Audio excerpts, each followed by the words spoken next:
distribute cards to the delegates. The cards are small rectangular cards.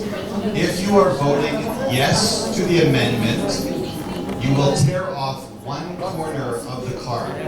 If you are voting no, you will tear off two corners. Any two corners will do if you want to vote no. Any corner will do if you want to vote yes. It will take us some time to organize all of the cards and get them distributed, and then we will repeat the instructions again. What was the question? Go ahead. Make it vice versa. One corner for no, two corner for yes. It's one for yes, two for no. I will repeat the instructions once the ballots have been distributed.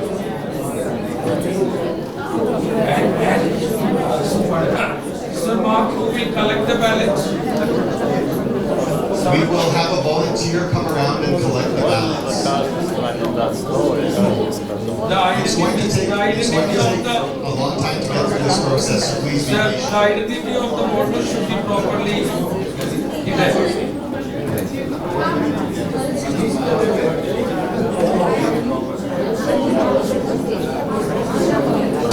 Amir, can Amir come to us, please?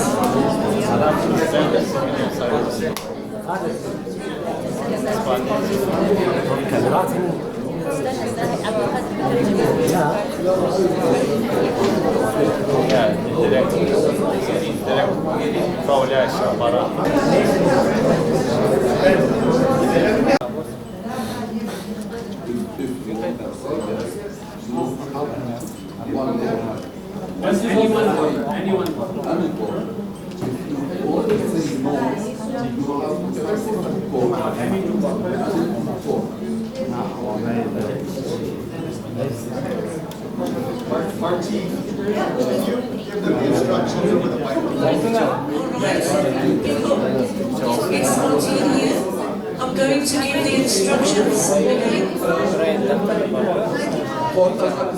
Here are the instructions. Everybody will get this right number cards. To vote yes, tear one corner off. Excuse me, it's still I've been asked to give the instructions. I've been wanting to give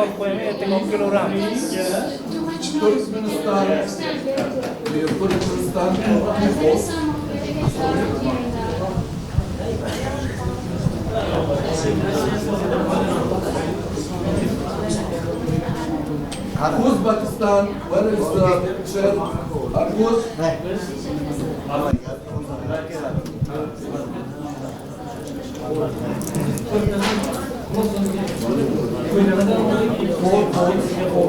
I'll say this more than once. One corner to one corner for yes for the amendment, any two corners for no.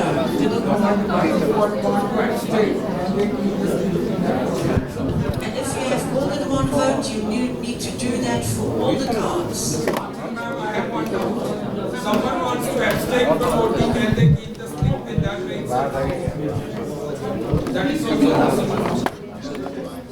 Tear one corner for yes and tear any two corners for no.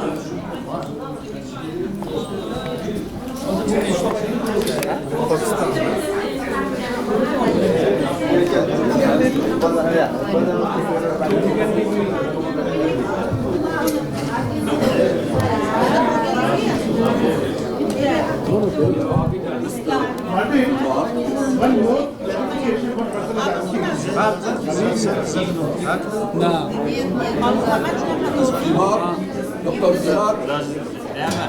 Okay, people, if you receive your card and you don't wish to vote, or you can't vote, just hand the card back when we collect them. So, I'm repeating.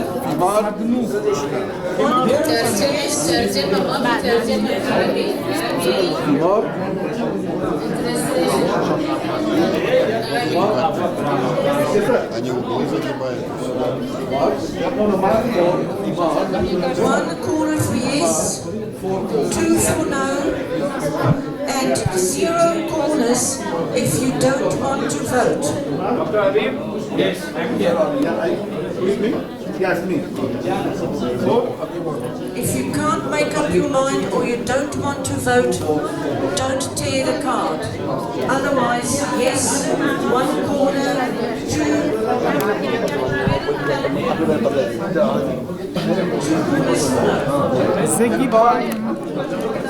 Загибаем 4 угла. Да? Мы хотим голосовать.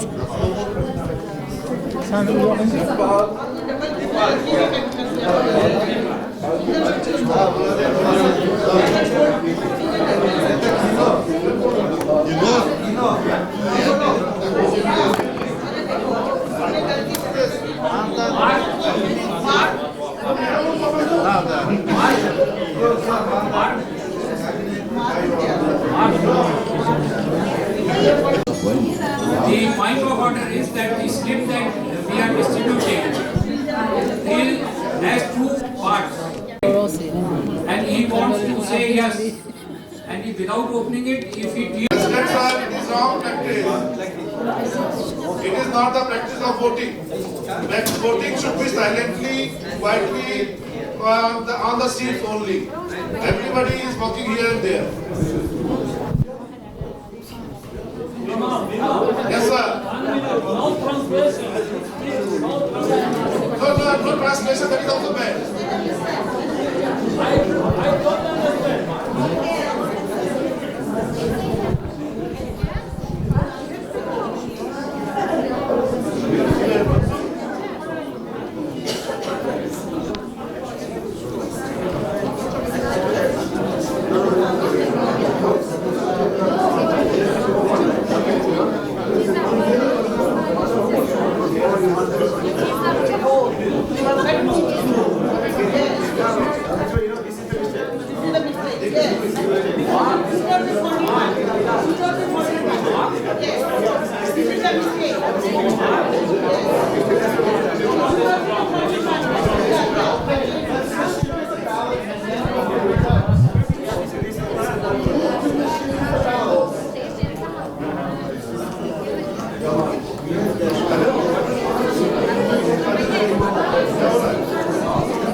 with the help of the Put your voices. Put your voices. Do you have? Okay.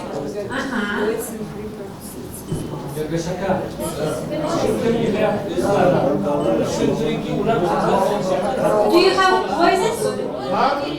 Okay. Put your voices.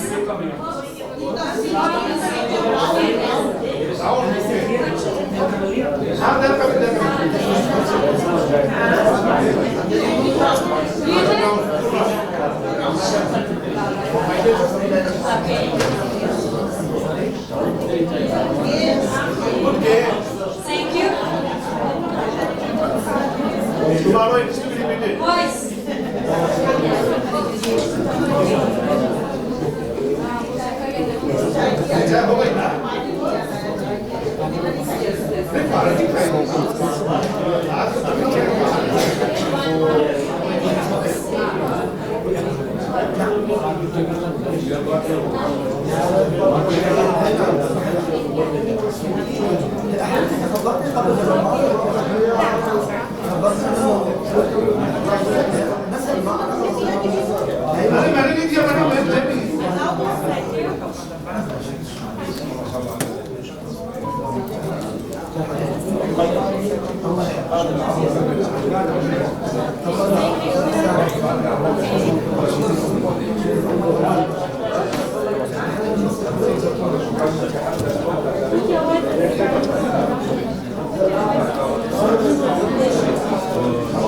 Do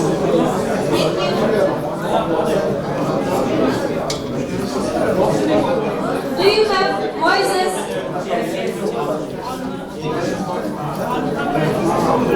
Okay. Do you have voices? Yeah. Do you have voices? Yes, yes.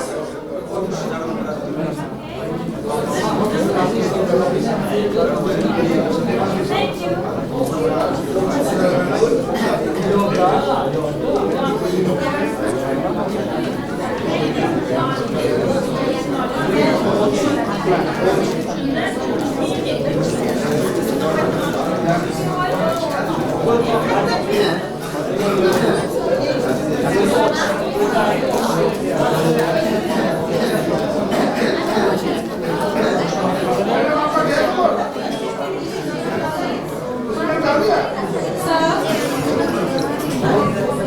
Has anyone not Yes, yes, yes. Come here. Raise your hand if you have not voted.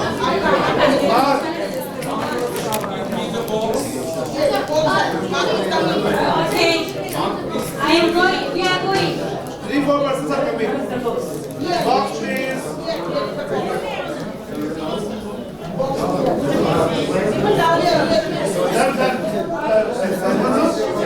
Another box is here. Not good variant. Mr. Romda. Do you have voices? People. Guys. Do you have voices? Another voices. We are waiting you. Any votes left for being deposited in the box? He has vote. Bring it. Everybody has Okay. 3, 2, 1. Time is up. time's up.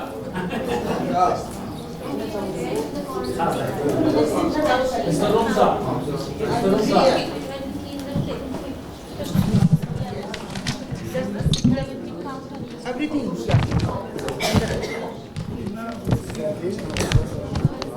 We will count. Is that okay?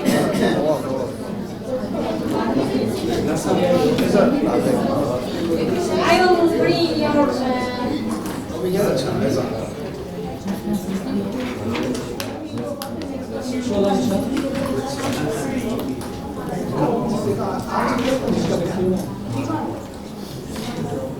Yes. 5 minutes. 5-7 minutes. Others will come.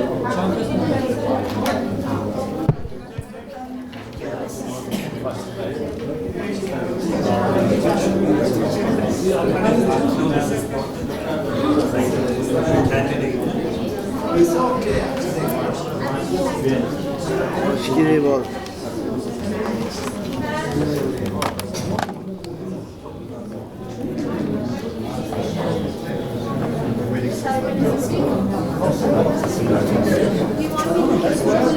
Mister, please. Mister, please wait. And the bodies are being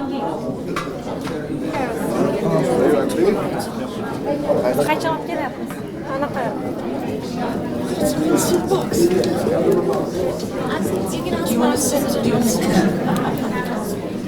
Mister, please, you may sit.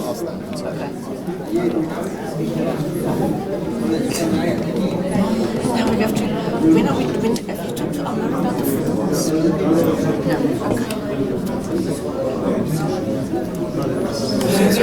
It's not going to work. If the skisser is here, we can start. I will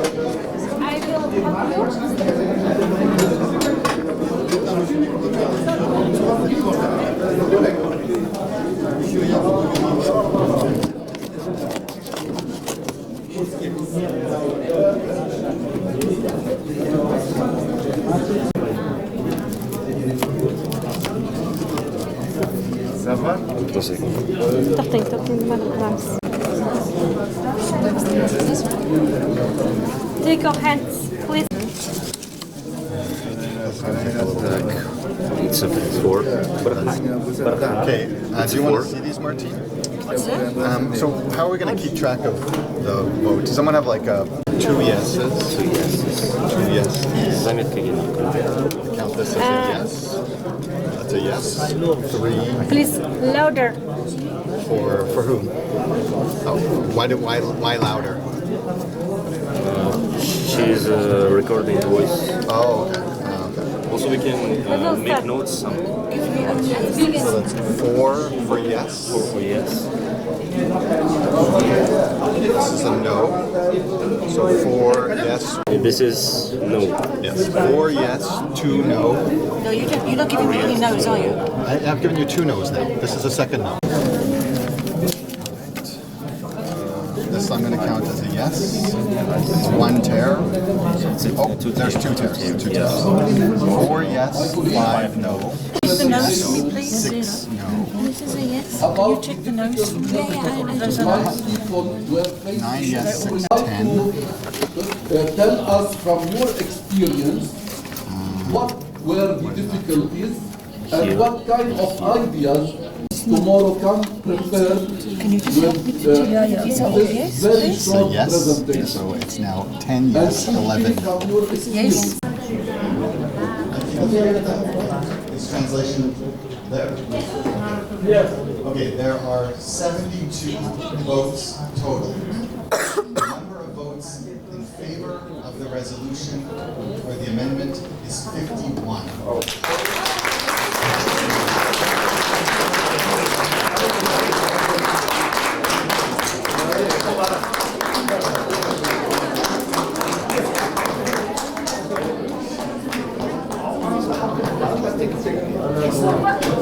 Thank you very much for your patience. I will turn it back over to the chair.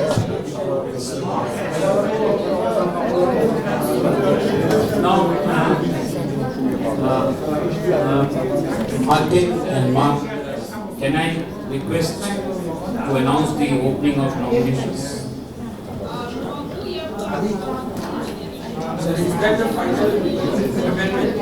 Yes, sir. You declare that the amendment? Yes. Yeah, amendment approved, adopted. I officially declare as president.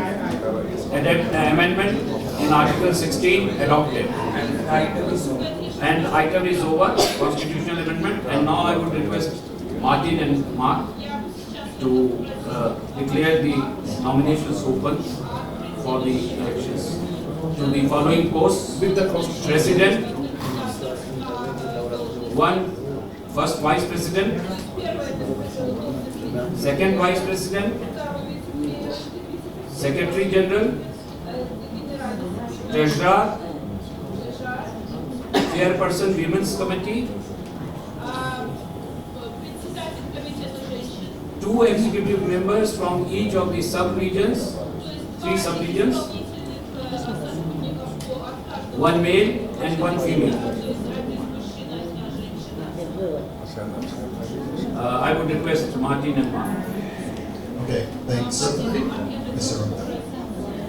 We will have forms to fill out in order to nominate someone for any of the positions for election.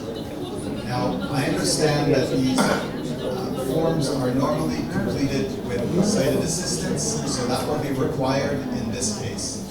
The forms will be printed, and you will be asked to provide your name, your country, the name of the person that you are nominating and their country, as well as the position that you are nominating them for. This is all written on the form, so it should be clear. There will be 2 forms, one for the officers, president, vice president, etc., and a second form for the executive committee, where you will have to specify which sub-region you are nominating the individual for. It's important to know that the person you are nominating has to agree. They will be asked to sign the form to indicate that they are willing to stand for the position that you have nominated them for. Now, these forms still need to be printed, and they will be available at hotel reception. It's already almost 7 o'clock, so I don't know when tonight they will be available, but they will be available in the morning. So what I would suggest is if you wish to nominate someone, you make some decisions and have conversations with those individuals this evening, and then you nominate them in the morning. We will accept nomination forms until the first coffee break. So you will have all morning to nominate people and to submit the forms. Sir, up to lunch at least, because it is too short. Sure. No, it's okay, it's okay. It's okay, today, okay. Yes. Okay, so again, the forms will be available at the hotel reception, and we will accept nominations until the coffee break in the morning. Please make sure that you speak to the person that you're nominating and get their signature on the form. Again, you will need sighted assistance to complete the form. And the form, we will have a box or a bin or something in this room where you can put your nomination form. So that will be available in this room all morning before the meeting, all the way up until the first coffee break. You can put your nomination in any time. Either Martin or myself will have the box and be responsible for ensuring its security. Any questions on the nomination process?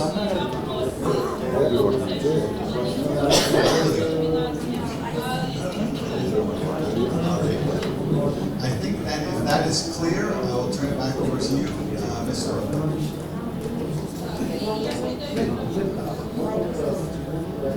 Yes. Thank you, Mark and Martin, for the hard work that you had to do. Now, I would declare the first day's session over, and we will take other item tomorrow, then go to the workshop. I'm aware of that remaining item on the agenda. And I would like to thank you all for the hard work that you did. And it was really a very democratic and vibrant assembly transaction today. And I also thank my team, especially my secretary general, for the engaging or conducting engaging sessions and transactions and helping us out by Filled it out wrong, just come and let us know, and we can fix that. Over to you, Mr. Thank you, Mark. So, friends, we will start our session for the day. And as you know, we have still some leftovers from the agenda of General Assembly. And a very important part which is left over is the resolution. So what I propose is that if you all permit, we can take up resolution after the workshop, because during the workshop there would be certain recommendations which may come, and based on those recommendations we can also add to the resolutions which we would like to consider for being passed by the General Assembly.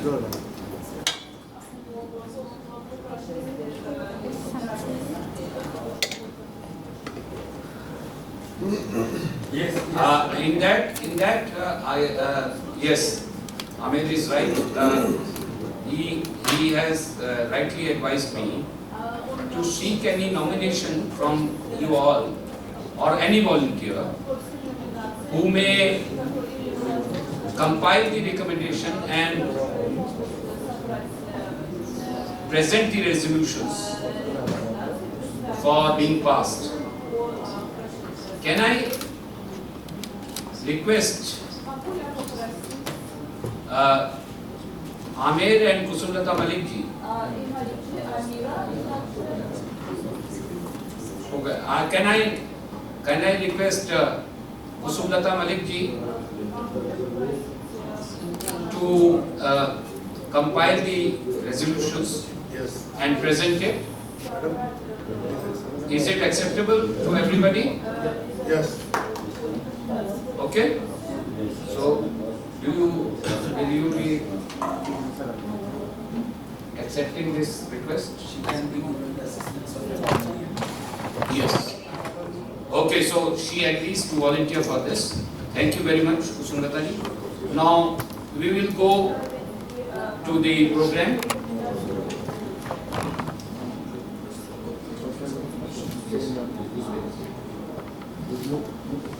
Okay, now we will start as our Secretary General informed you yesterday and also probably sent you all a mail, right, before the General Assembly, requesting you all to be ready, each countryman to be ready one presentation from each country. Amir will explain it further and then we will take it forward.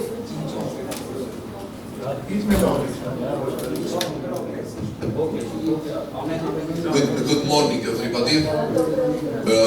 This session, in fact, this session is yours. It's your session. So in this session, you have to deliver your presentations.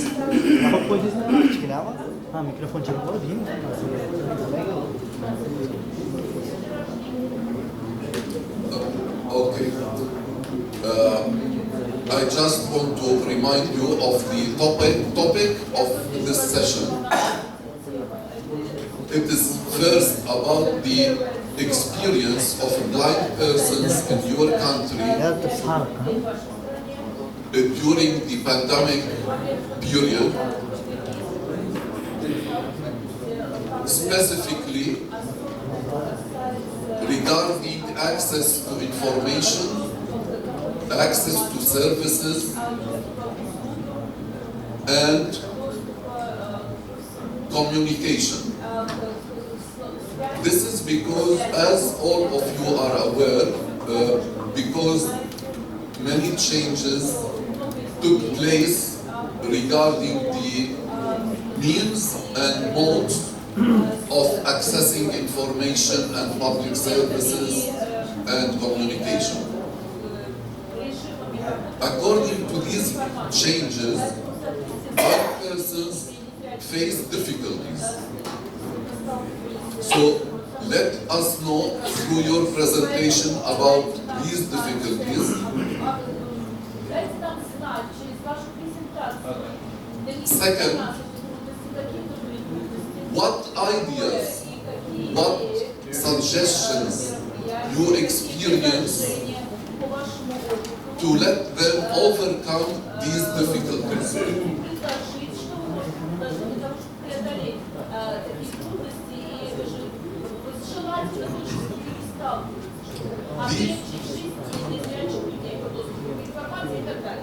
These ideas and suggestions will be taken as recommendations for our session to recommend to all organizations of persons with visual impairment to work on such suggestions and ideas in their countries.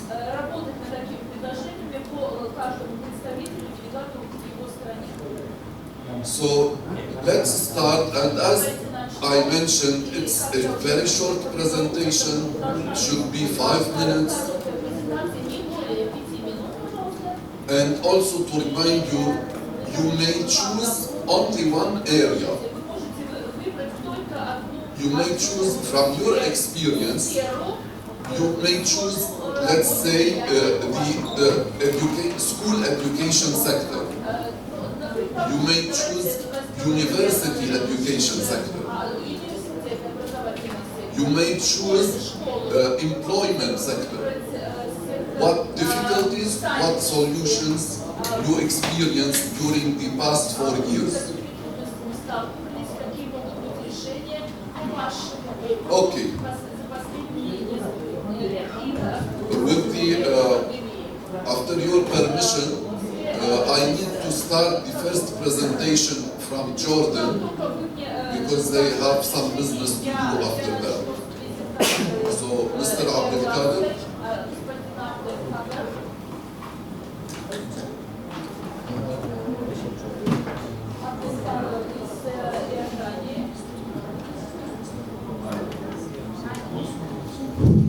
Mr. Abdul Qadir will speak on behalf of our delegate, Mr. Ahmed Arnauzi. Mr. Arnauzi is here. He will speak in Arabic and I will translate from the book. Okay. Simultaneous, Qadir? Would it be simultaneous translation or simultaneous? صباح الخير لكم جميعا. أحييكم في هذا الصباح الجميل الرائع بوجودكم هنا، ويسرني أن أكون متحدثا بين يديكم عن وضع المكفوفين وبقية المعوقين في أحداث كورونا التي مر بها جميع العالم، حيث كان حدثا جديدا وكانت المعلومات قليلة عنه. ما حدا يعرف ايش هذا المرض ولا ايش خاصيته في كل الدول، وجرت الاتهامات العديدة والتقاذف بين الدول بالتهم.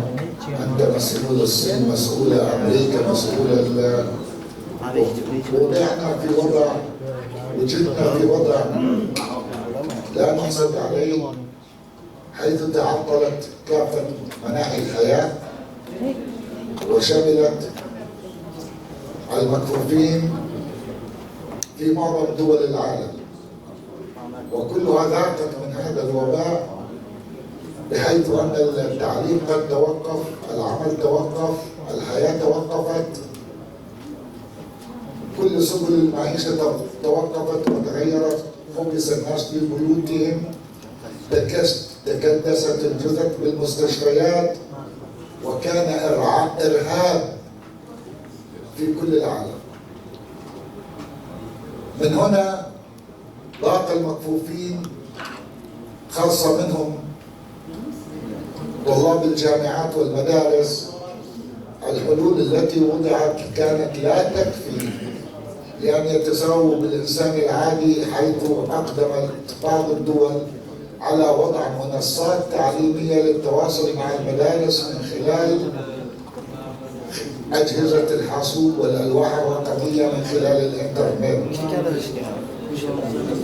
فكانت تنقص الكثير من البرامج الناطقة التي تقرأ له، والعديد من التسهيلات التيسيرية الموجودة في الدول تتفاوت بين الدول الغنية والفقيرة. ومن هنا أثر على تحصيله العلمي ومتابعة دراسته في العديد من الدول وبلده الأردن منها. تقريبا في العام الأول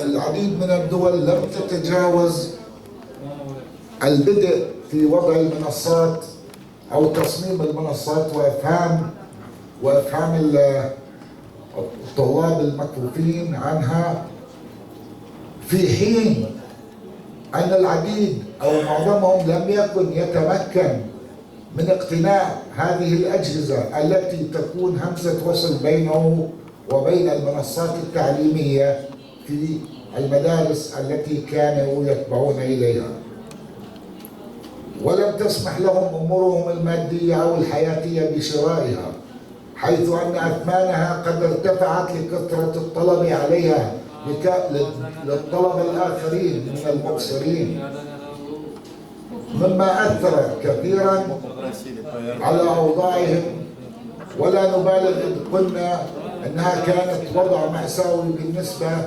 للطلاب المكفوفين في الجامعات والمدارس التي كانوا يدرسون فيها. وأكيد هذا الوضع في عالمنا الثالث كلنا كنا نشكي من نفس ما حصل في أي دولة من دولنا، لأن التسهيلات التيسيرية لم تكن مكتملة ببلداننا كما تعلمون. ووضع جديد أن ننتقل إلى التقنية الرقمية في وضع مفاجئ دون تمهيد ودون مقدمات ودون دورات على تلك الأجهزة وكيفية التواصل معها وأداء الامتحانات وتقييم الدروس بينه وبين المعلم الذي يتواصل معه من خلال تلك الأجهزة ومن خلال تقنية الإنترنت.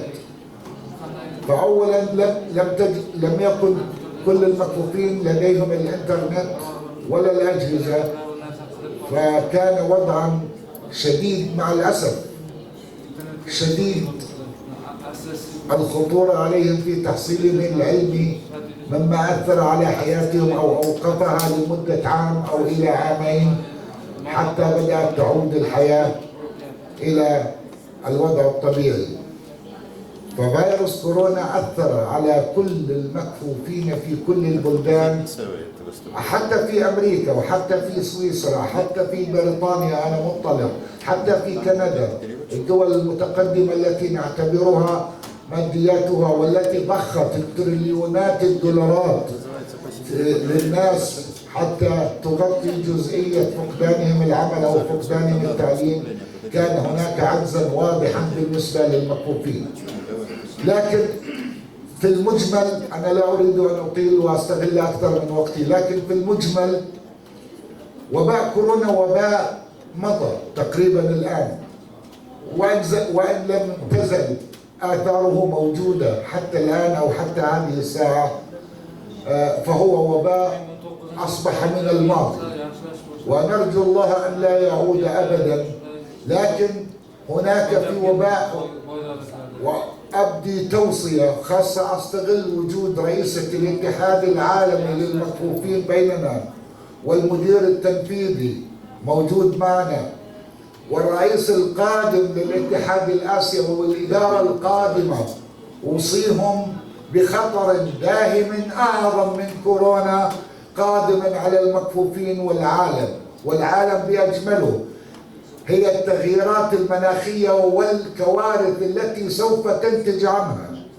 لذا أرجو أن تضعوا في خططكم برامج لمواجهة هذه الكوارث القادمة علينا نتيجة التغيير المناخي القادم. فأنتم ترون الآن الأرصاد الجوية في كافة دول العالم، اختلاف المناخ، عواصف، تورنيدو، أمطار غير متوقعة، هذا في السنوات القادمة سوف يتضاعف.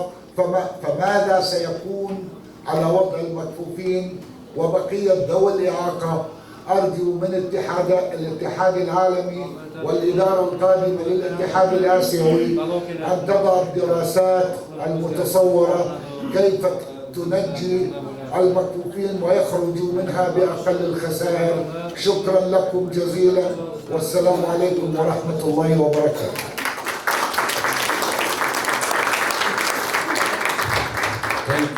Thank you, Mr.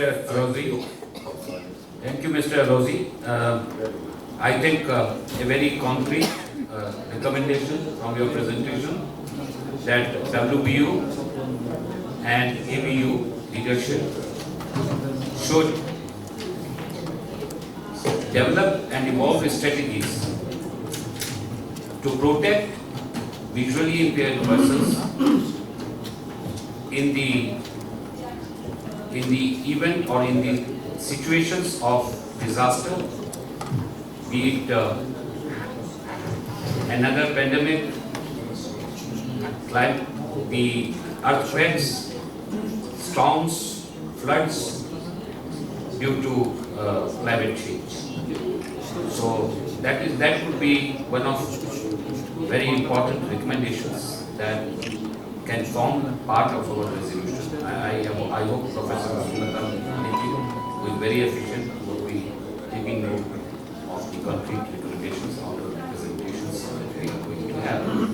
Thank you. Thank you. I will not select any country because if you are ready, please.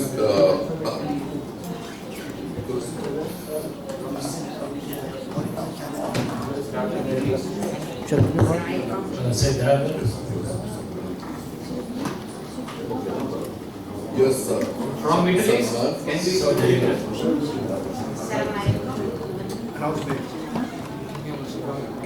ممكن أقدم تجربتي في دولة الإمارات العربية المتحدة. اسمي الشيخ محمد خلفان الشريقي، عضو في جمعية الإمارات للمعاقين بصريا. أشكرها على هذه الفرصة اللي أتاحتها لي للمشاركة في هذا الاجتماع. أنا موظفة في هيئة حكومية إلى حد ما حساسة. طبعا أنا تأثرت كثيرا في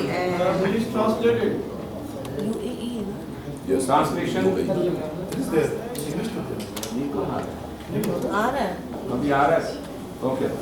Continue. Sir, please ask her to introduce her name. She is from UAE. She told. She told. Okay. Yes, go ahead. أنا شيخ محمد خلفان الشريقي، عضوة في جمعية الإمارات للمعاقين البصرية، موظفة في هيئة حكومية إلى حد ما حساسة، ولذلك تأثرت كثيرا كما تأثر زملائي من المكفوفين، وذلك لصعوبة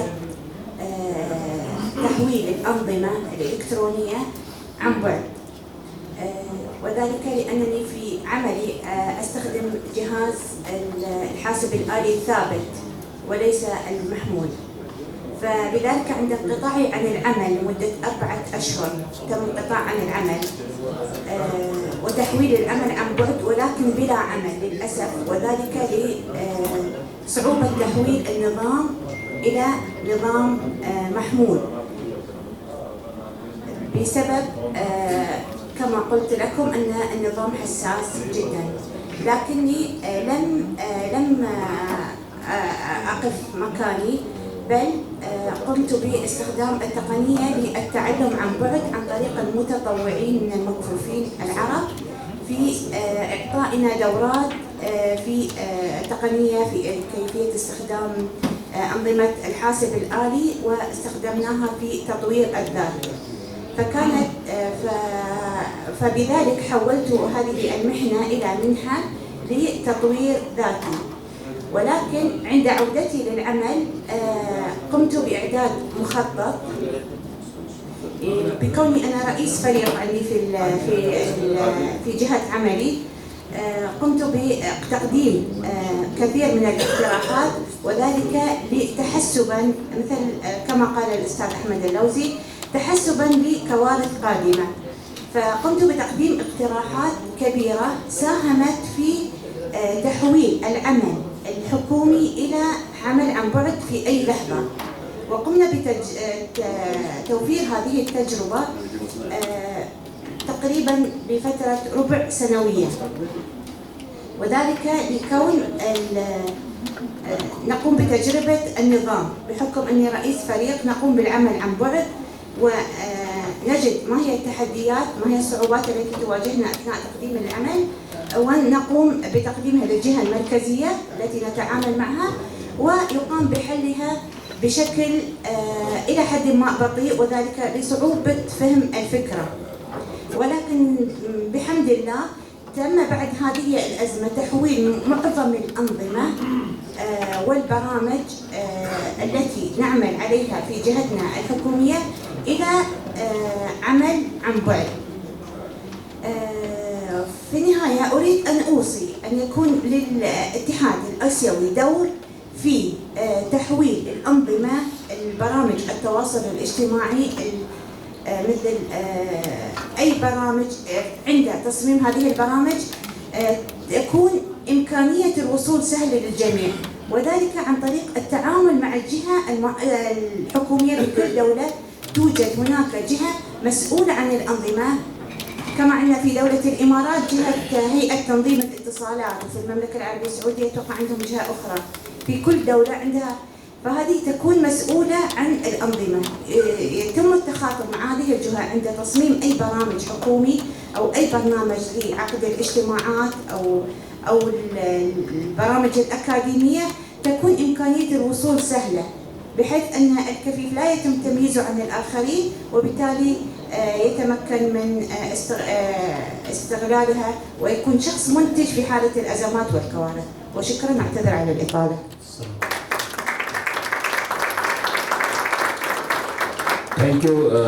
Thank you, very useful input. And from your presentations, we could have 3 recommendations. One, WBU and ABU should promote at national levels with international cooperation the skill development programs by enabling by developing capacities to use technology. Second, we should also promote digital literacy at national levels, particularly in the developing sub-regions like Central Asia, and we should focus on not only introduction of the technologies, accessible technologies, but also on the empowerment of persons with visual impairment in using those technologies. And third, we should vigorously advocate for the accessibility of the websites used for public services to begin with, so that in this era of digitalization we could make our blind sisters and brothers empowered to use the websites and public services online. تقريبا تتشابه، خصوصا ان جغرافية عمان ممتدة، لذلك كانت هنالك صعوبات في مسألة التعلم وحصول كافة الطلبة من ذوي الإعاقة البصرية. بالضبط شوي كرمال الترجمة. طيب. نتشابه في الصعوبات التي واجهتنا في التعليم، خصوصا وأن جغرافية عمان ممتدة وواسعة، لذلك كان الطلبة في مناطق أحيانا جبلية ونائية لا تصل إليها أصلا شبكات الإنترنت. أيضا تعذر وصول الكثير من ذوي الإعاقة البصرية للأجهزة والتقنيات بسبب غلائها. أيضا بالنسبة للعمل تقريبا واجهنا نفس ما ذكرت الأخت شيخة من الإمارات في ما يخص المعاملات الحكومية وتحويلها إلى معاملات إلكترونية. أيضا قطعت سلطنة عمان شوط كبير في هذا المجال كما تحدث الأخ سلمان من السعودية. سأتحدث هنا فقط عن نقطة أخرى، وهي مسألة تواصلنا كمكفوفين في أثناء الجائحة وتعاملنا مع مختلف الأنشطة والبرامج والفعاليات التي كنا ننعم بها حقيقة قبل وجود كورونا، بحيث كانت جمعياتنا الخاصة بذوي الإعاقة البصرية والمكفوفين وأيضا الجمعيات العامة التي كنا نستفيد من أنشطتها وفعالياتها كلها توقفت. لذلك يعني كنا نعيش في عزلة في وقت فراغ كبير، لذلك فكان لابد من وجود أنشطة تعوض هذا الفراغ من قبل المؤسسات المختلفة. في بعض الأحيان نجد أن هنالك تزاحم كبير يعني للكثير من المحاضرات والملتقيات الإلكترونية التي استفدنا منها حقيقة. أيضا استطعنا أن نلتجئ إلى أمر آخر يعوض مسألة صعوبة التنقل بالنسبة لنا كذوي إعاقة بصرية، بحيث كنا قبل كورونا يعني نبحث أحيانا عن وسيلة للتنقل والوصول إلى الأنشطة المختلفة بشكل كبير، لكن أصبحت الآن بعد كورونا يعني تصل هذه الأنشطة إلى بيوتنا وإلى أجهزتنا، فكان الأمر فيه نوع من الاستفادة، رغم أن كنا أيضا نبتعد عن أماكن الأنشطة التي تجمعنا بشكل مباشر بأقراننا. هذا الوضع جعل الكثير من المبصرين يفكرون في العزلة التي فعلا يعيشها ذوي الإعاقة البصرية في حالة غياب التنقل أو توفر التنقل للوصول للأنشطة المجتمعية المختلفة. في هذه الفترة أيضا كنا نريد أن نقول شكرا كورونا، لأنه جعل الآخرين يشعرون ببعض المعاناة التي نشعرها حين نكون يعني محبوسين في أماكن لا نستطيع التنقل منها إلا بوجود مساعد. وكان علينا نحن أيضا كذوي إعاقة بصرية أن نفكر في البدائل المتاحة حتى نتمكن من تحقيق واقع أفضل ونعيش أو نقضي أوقاتنا بشكل أجمل. كان الخروج من هذه الأزمة أو الخروج من هذه الصعوبات إيجاد برامج وأنشطة تفيدنا كذوي إعاقة بصرية ونستطيع أن نمارسها داخل البيت. القراءة، ولذلك كنا نفكر في الكثير من المكفوفين الذين لا يملكون أجهزة وقارئات شاشة، لذلك يعني هنا نريد أن نفكر في أن توفر هذه الأجهزة وقارئات الشاشة لذوي الإعاقة البصرية يوفر لهم وصول للمعرفة بشكل أكبر. فعلى المنظمات والجمعيات أن تنظر في هذا الموضوع وتفكر في جدية إيصال البرامج والبدائل والمعينات لمختلف ذوي الإعاقة البصرية.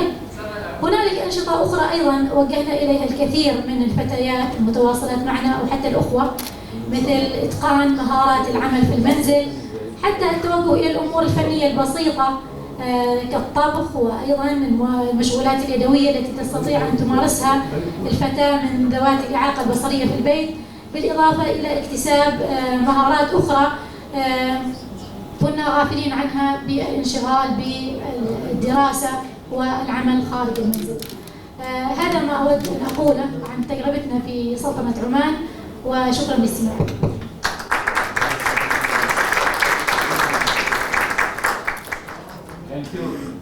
Thank you, delegate from Oman. I would request Secretary General to please sum up and form up the recommendation. Let me focus on one major point she mentioned around it, different activities made. In fact, I like this idea they work on. They noticed that through Corona period, that most people isolated at home, and persons with visual impairment part of these people. So they start thinking what kind of services they can provide to persons with visual impairment at home to support them, and in some cases to let them feel enjoying their time at home. So they start to think about training them to manage at home in cooking, in other skills at home. They start to think about providing technology and programs to for entertainment in some cases.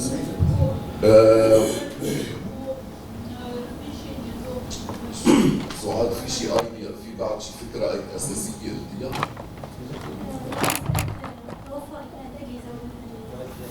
مقالات الشاشة This providing this technology and the screen readers for them at home. And the idea mainly they focused on how to provide the services to home, to reach their home. not to ask them to come to our centers. Thank you. Yes. Just في حدا بعد من الشرق الأوسط بيحب؟ بحرين. We are going some regions. Tajikistan? No, first. Middle East. Bahrain. Middle East. Good morning, everyone. We'd like to present our Microphone. we'd like to present our experience in Bahrain. We go through education sector. Students worked on online during the Corona period through using their own devices, or the Ministry of Education was providing devices for some students in addition to some social societies to ensure their connectivity to the school. The Ministry of Education has provided an integrated education platform online for all the students that includes all the e-books, activities, some chat tools, in addition to using Teams application to be directly interpret with the teacher. They have a schedule, set schedule for all the classes with different subjects. The student will be able to participate directly with the teacher. After the recovery period, there was some exceptions, but whoever would like to attend to school, they separate according to the capacity of the school. They separated or divided the class into two classes, the number of students into two classes, and they might attend once or twice a week to the school to ensure the distance record for coverage. The difficulties they were facing, the weak network in some areas, in which will interrupt the connections. Some plans, they don't. Some plan students, they don't have the experience of using technology, in which they have to use the WhatsApp, contacting through groups, or interacting with the teacher, or they might receive some record classes.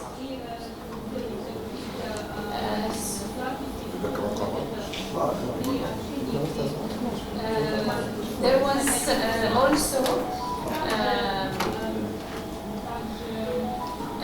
the platform, the education platform website. It was a bit difficult for the blind people to use, so they were need more training how to use these platforms and to access websites and the e-books and all this. In addition to the Teams application. That's it. Thank you.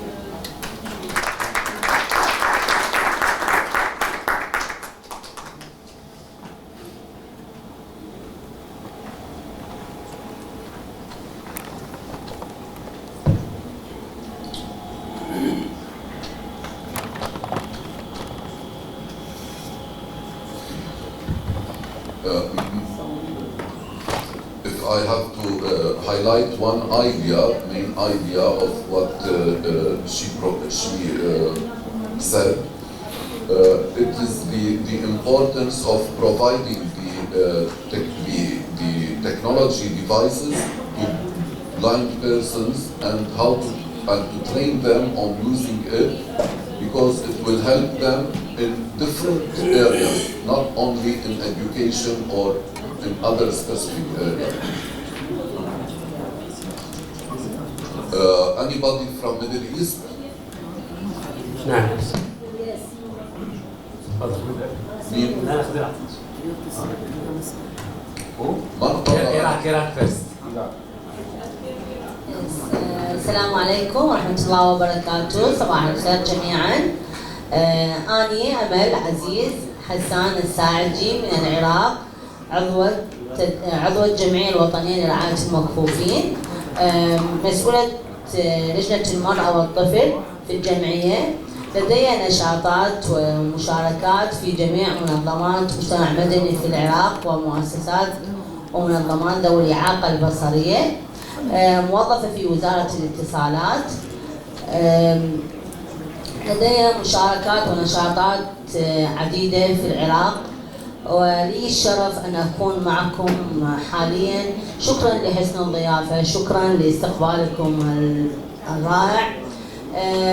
بصراحة موضوع كورونا أو جائحة كورونا أثرت كثير لذوي الإعاقة البصرية من ناحية التعليم والبنية التحتية والوضع المعيشي في العراق. كثير من الأخوان والأخوات من ذوي الإعاقة البصرية عانوا من هذا الأمر، لكن منظمات مجتمع مدني ومنظمات ذوي الإعاقة البصرية بالخصوص قامت بحملات توعوية وزيارات ميدانية للأسر، وفسح الفرص للتعاون معهم من ناحية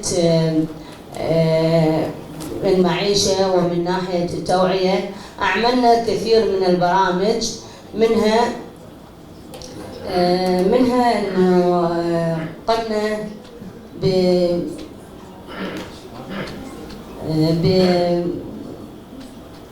بعمل يعني مسامع صوتية، يعني مشاهد لأن يعني شلون توعي الإخوان المكفوفين بمقاطع تمثيلية. وقمنا يعني قمنا بالتواصل عن طريق التواصل الاجتماعي وبأكثر من برامج. وبالنسبة للطلاب يعني طلاب المدارس والجامعات كانوا يستخدمون البرامج التواصل الاجتماعي عن بعد. ولكن اكو معاناة، بس اللي هي الإعاقة تعطيك تحدي. الإعاقة اللي أنت فيها هي اللي تخليك تتحدى الظروف. صح إنه جائحة كورونا هي أثرت على المكفوفين طبعاً بالخصوص، يعني المكفوفين باعتبارهم يستخدمون الأشياء باللمس ويتعاملون عن طريق اللمس، بس أنت يعني أنت بإرادتك وتحديك تقدر توصل اللي أنت تريده. بصراحة أنا يعني من توصياتي أو من يعني من خلالكم يعني أتمنى توصل الترجمة. أوكي. نعم. إنه يجب الاهتمام بموضوع التواصل الاجتماعي عبر المنظمات والجمعيات. يجب أن يكون تواصل أكثر معنا مع الاتحاد. يجب أن يكون لقاءات مستمرة وليس يعني بعيدة هكذا يعني فترات طويلة. الجمعية لها باع طويل في النشاطات.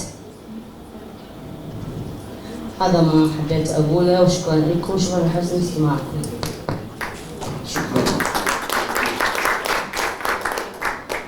I think one of the ideas she mentioned is the home visits they organized to make awareness for blind persons and their families during Corona.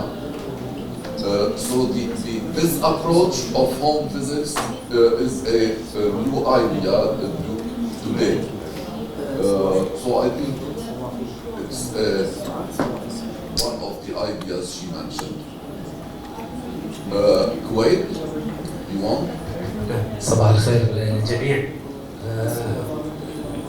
سأطرح بعض الأفكار التي تم تداولها أثناء جائحة كورونا في الكويت، ولعل من أهمها تشكيل، طبعا احنا شكلنا فريق طوارئ من فترة قبل كورونا أصلا، دائما يكون فريق أزمات حاضر في أي أزمة قد تحدث نتيجة لأي ظرف. ففعلنا فريق الطوارئ وقام بمهامه على نحو جيد وتواصل مع الكثير من المكفوفين، خاصة في الجانب الاجتماعي. بعض المكفوفين يعيش لوحده، يعني بعض المكفوفين ليس لديه يعني مبصرين، هذه تحصل عندنا بعض الأوقات. فهناك خط ورقم خاص بإمكانه التواصل معنا 24 ساعة لتوفير كافة الاحتياجات الغذائية والصحية. طبعا هذا طبعا أثناء حظر التجوال الذي ساد البلاد أثناء تلك الفترة.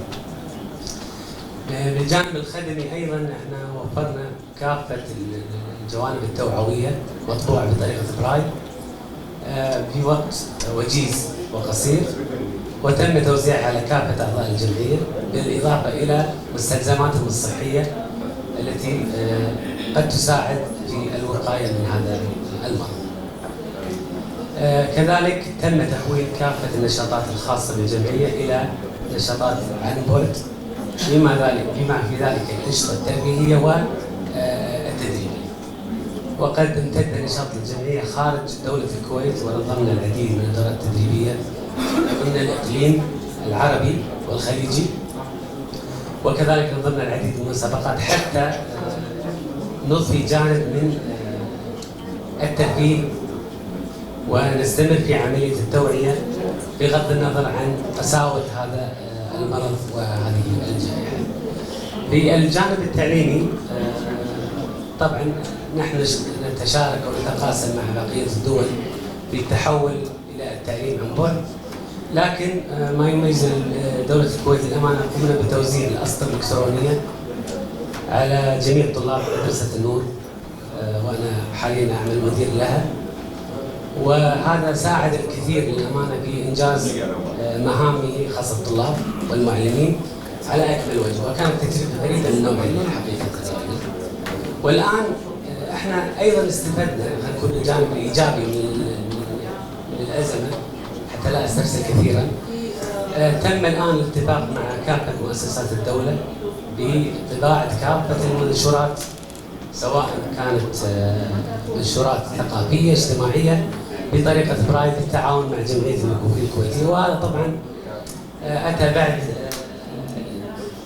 أن تلمس حقيقة المسؤولين أو المسؤولين الجانب الأهمية الكبرى لطريقة برايل وأهمية التواصل مع هذه البيئة، بيئة المكفوفين، كونها بيئة فاعلة في المجتمع. تحياتي لكم وشكرا جزيلا.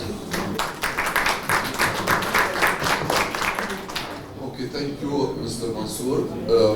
Also, I would like to highlight maybe 2 points from what he said. The first one is also a new idea that they establish a hotline for blind persons, that any blind person can, for any emergency reason, they can contact their organization at any time to ask for any urgent need they have. This is a new idea. The second idea I would like to highlight is that they ask the government to start bring any new publications of the government. And this is, of course, also an important idea, not to wait after they publish their material, awareness material or any other material. After that, we start to ask the government to make it accessible. They go directly to say, at any time you want to publish, you have to make it in braille. Thank you. في حدا بعد من الشرق الأوسط؟ نشكر الله. Okay, we move to Central Asia. Call Muhammad.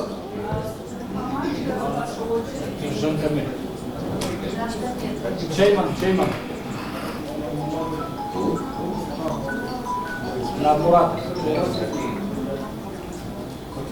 Добрый день, уважаемые участники.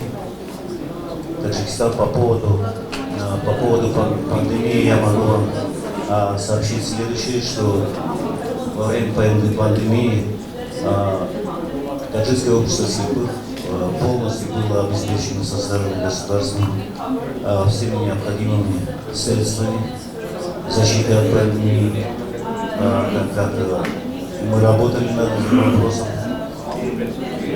И также у нас не было такого тотального карантина, так как принимали решения все на местах. И хочу сказать, что наши инвалиды по зрению пользовались мобильной связью, также информировали их о изменениях, которые происходили в республике, в частности в законодательстве или по защите предотвращения пандемии. И хочу сказать, что лично мы принимали такие меры, так как где работало несколько человек, например, там оставался один или два человека для решения некоторых вопросов, которые возникали. Также хочу сказать, что некоторые наши участники по возможности мы обеспечивали их радиоприемниками для того, чтобы у них была какая-то информация не только от мобильной связи, но и от центральной связи. Хочу дополнить, что вот сейчас наша делегация будет дальше дополнять мое выступление. Передаю слово Рано. Сейчас она добавит еще кое-какие моменты. Thank you. Hello everyone. Just want some ads from the Uzbekistan delegation.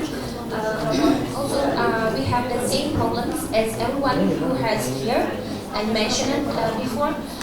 The thing that I just want to highlight the problem of the gender issues, because mostly in Central Asia, the problem of the accessible to the technology has more male population, but not female. This is one of the issues that we cannot catch everyone, but especially in rural areas. I think in neighboring countries the same, and in your countries, I'm sure. But in case of the accessibility, websites and other platforms to get information was also very weak before pandemic. But pandemic make a change in behaviors of the humanity. It makes us to learn to build the capacity of everyone, not only the person who has a disability, but without disability. As for problems in Tajikistan, we try together with government to create a short videos, accessible short videos in governmental websites to share with everyone in all the language that we have in the population. It was in Russian, in Tajik, in Uzbek, because the majority or the minority who live in our countries is Uzbeks and also Turkmens. So all the materials was accessible, and it was before to publish it was checked with the commission, is check the accessibility of the materials. And distribution of the printed material also was very checked before distribution. This is one of the highlights from my class. And in upcoming Accessibility Day, which is 18th of May, I just want to share an idea that this is a great opportunity for everyone who are here to use of this platform. It is absolutely free, and you can use from this website.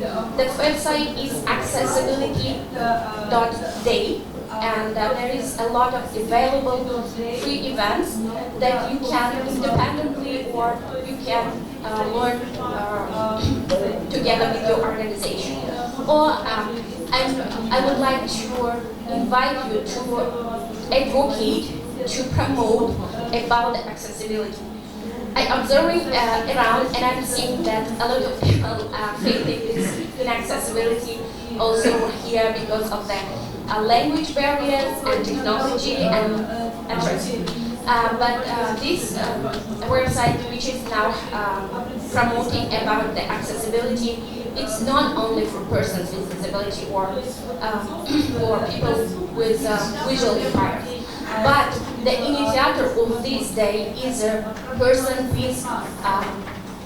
with a person who is blind. He's from Canada, and now it's among the activists of people disability movement going this promotion, and I would like to invite you to support this initiative. Thank you. Thank you. In fact, I want to highlight 2 points mentioned by Tajikistan. First, that they learn from this experience that we need to build the capacity of blind persons not to wait any pandemic issues or disasters. The second new point they mentioned is to consider the gender issues when planning and implementing for any initiative during the humanitarian time. So it's very important to consider gender issues when you plan for any intervention. Thank you.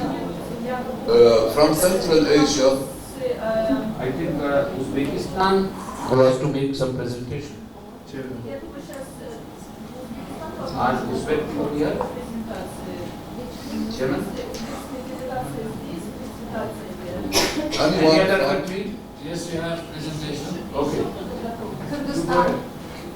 Please, Mr. You may speak, please.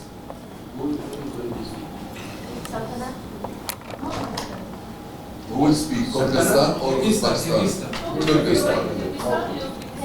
Kyrgyzstan. Yes. Добрый день.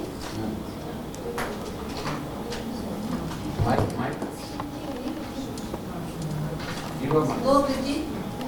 Добрый день. Меня зовут Салтанат. Я из Кыргызстана. Во время ковида у нас были такие же проблемы, как у всех здесь перечисленных предоставленных презентаций людей. Но дело в том, что у нас в Кыргызстане в каждом районе есть свои представители территориальные. И с территориальными представителями у нас не было проблем со связью.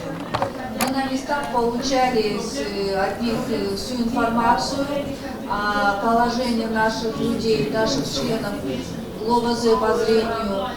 И со стороны государства у нас была очень большая, насыщенная программа, которая в первую очередь хорошо помогали ЛОВЗ всем категориям. А от нашего общества мы во все регионы, каждому члену предоставляли маски, перчатки, антисептики, объясняли информационно по мобильной связи, выезжали на места, объясняли, чтобы не было, информацию доводили до каждого о болезни этой, и чтобы поменьше народу, поменьше скоплений было, побольше, чтобы были в более закрытых помещениях. Но мы столкнулись с такой проблемой, что особенно в отдаленных регионах, не каждый ЛОМЗ по зрению мог себе приобрести телефон, WhatsApp, связь, чтобы интернет был есть у всех, а телефоны кнопочные, еще старые. Поэтому сейчас наше общество поставило такую задачу, и мы уже начали всем нашим членам бесплатно предоставлять сенсорные телефоны. У нас наши специалисты выезжают на места во все регионы, на местах обучают наших членов пользоваться этими телефонами. Дай Бог, чтобы они этому научились, и у нас теперь с каждым членом будет связь напрямую. В нашем обществе мы без ограничений всех обучаем бесплатно IT-технологиям, и по мере возможности, у кого очень низкий уровень материальной базы, предоставляем им компьютеры, через социальные органы помогаем провести в эти дома интернет.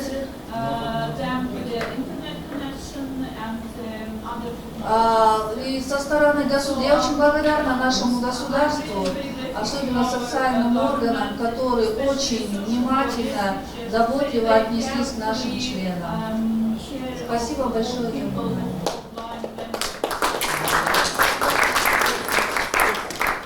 Thank you. Okay, also here, I would like to highlight also new idea they mentioned. It is their focus on remote areas, on rural areas. And this point very important when we plan for any kind of support for blind persons. Because usually our center is located in the main cities, and we forgot about those in remote areas. So what they did is very important, and important to consider in our recommendations to put more efforts to reach people in remote areas. Thank you. Uzbek, are you ready? Yes, we are ready. Okay. Assalomu alaykum, hurmatli xonimlar va janoblar.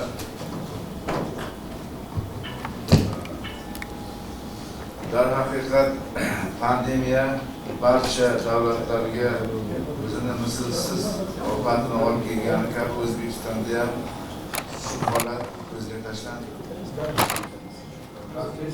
Welcome to everyone.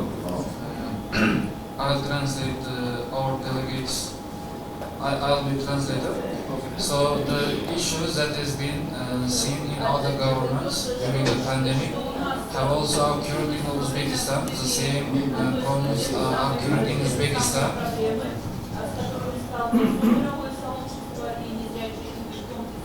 Insoniyatga keltirib chiqargan muammolar bizda ham bir xil qiyofa kasb etdi. Shu jumladan ko'rish bo'yicha nogironligi bo'lgan shaxslarda jamiyatdan uzilib qolish holatlari yuzaga keldi. You know, there was the main problem was the isolation of the blind people from society. They experienced social isolation. Bunday holatda ko'zi ojizlar uchun keltirib chiqarilgan muammolar haqida mandan avval do'stlarimiz aytib o'tirdi. Men takrorlab o'tirmayman.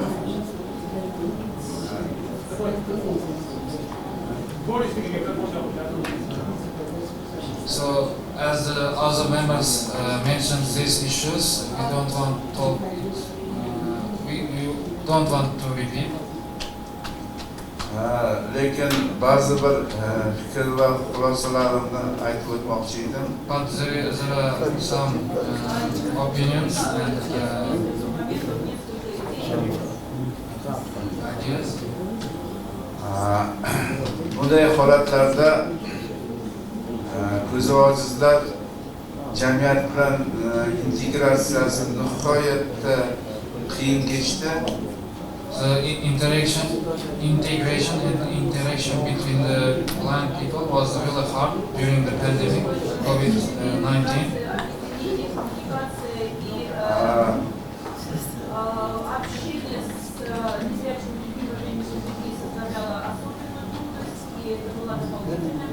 Bunda zamonaviy axborot texnologiyalaridan ko'zi ojizlarni foydalanishdagi cheklovlar to'siq bo'ldi desak xato bo'lmaydi.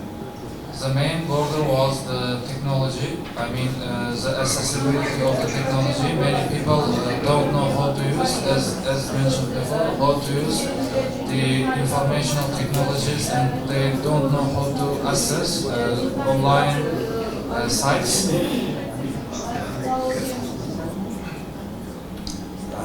Shunday holatlarda rivojlangan davlatlar tilida zamonaviy axborot texnologiyalaridan bizdan ko'ra ko'proq unumli foydalangan bo'lishi mumkin. Bizdagi o'sha nima deydi, axborot berish o'zbek tilida qiyin kechganligi uchun yana ham onlayn muloqotlarni tashkil qilish bizda qiyinchilik tug'dirdi. You know, there are less information available in Uzbek language, so it was really hard to support the blind people.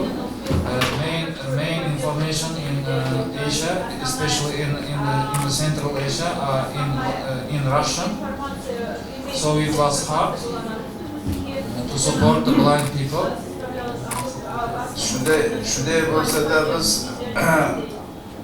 bitta narsani aytishim kerakki, davlatning daxldor organlari bilan hamkorlikni kuchaytirdik. So the main thing that we done, we had a strong cooperation with the authorities, with the government. Turli xil ijtimoiy tarmoqlar orqali kanallar ochib, bu kanallarda aksariyat ko'zi ojizlarni birlashtirdik. So with the help of social media, via social media, we made channels and we united the blind people in Uzbekistan with the help of government. Ular o'rtasida onlayn turli xil tanlovlar, musobaqalar, o'yinlar tashkil qildik. We made a chance for opportunity for communication. As we said before, they felt isolation in the time of the virus. So we provided many type of activities for them. For example, games or chattings. Hatto bu ko'zi ojizlar holidan xabar olish, ularning muammolarini o'rganish kabi davlat o'zining vakolatlarini biz orqali ro'yobga chiqardi. The government helped to support the blind people by knowing the issues, the problems of the blind people. Volunteers, for example, volunteering projects. So there was a communication between the blind people and the government. Birgalikda vazirliklar bilan ko'zi ojizlarni ta'lim olishi, o'zining qiziqqan sohalarida ishlashlari uchun, onlayn ishlashlari uchun shart-sharoitlar yaratishga harakat qildi. With the help of Ministry of Justice and Ministry of Education, we made online courses, online and offline courses, activities for the blind people, so they learn skills, soft skills, and they have a chance to learn soft skills and hard skills. Bir narsani mamnuniyat bilan aytishim kerakki, mana shu pandemiya davrida O'zbekiston ko'zi ojizlar jamiyati 3 bosqichdan iborat tizimdagi jamiyat davlat tomonidan subsidiya berila boshlandi. uchun yaxshi natija bo'ldi.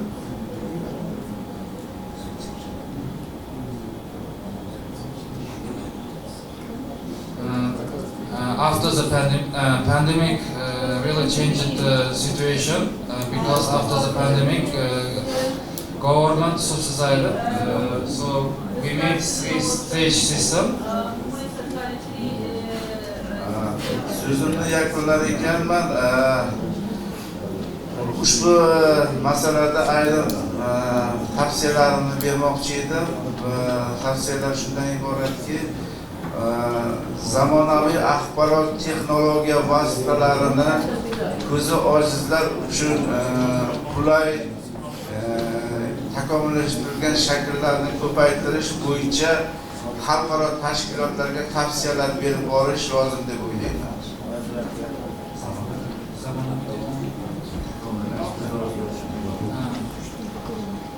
So as the end, I want to give some recommendations.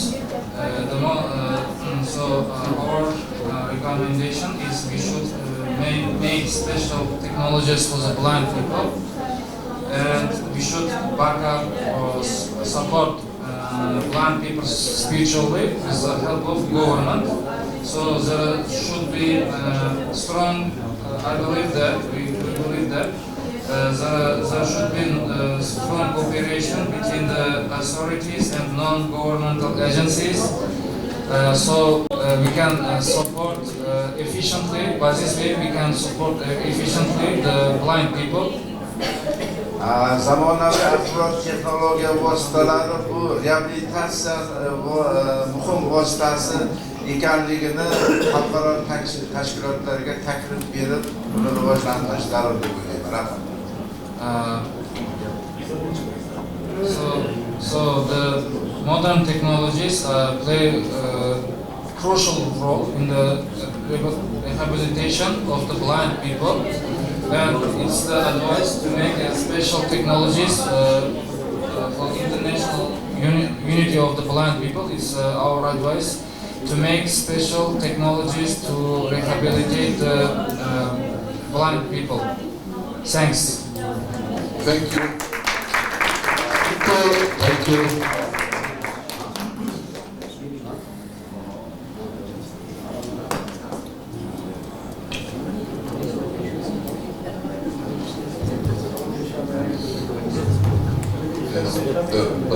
One of the new challenges that they mentioned is to make the information accessible in local languages, which is something important. Okay, anybody from Central Asia?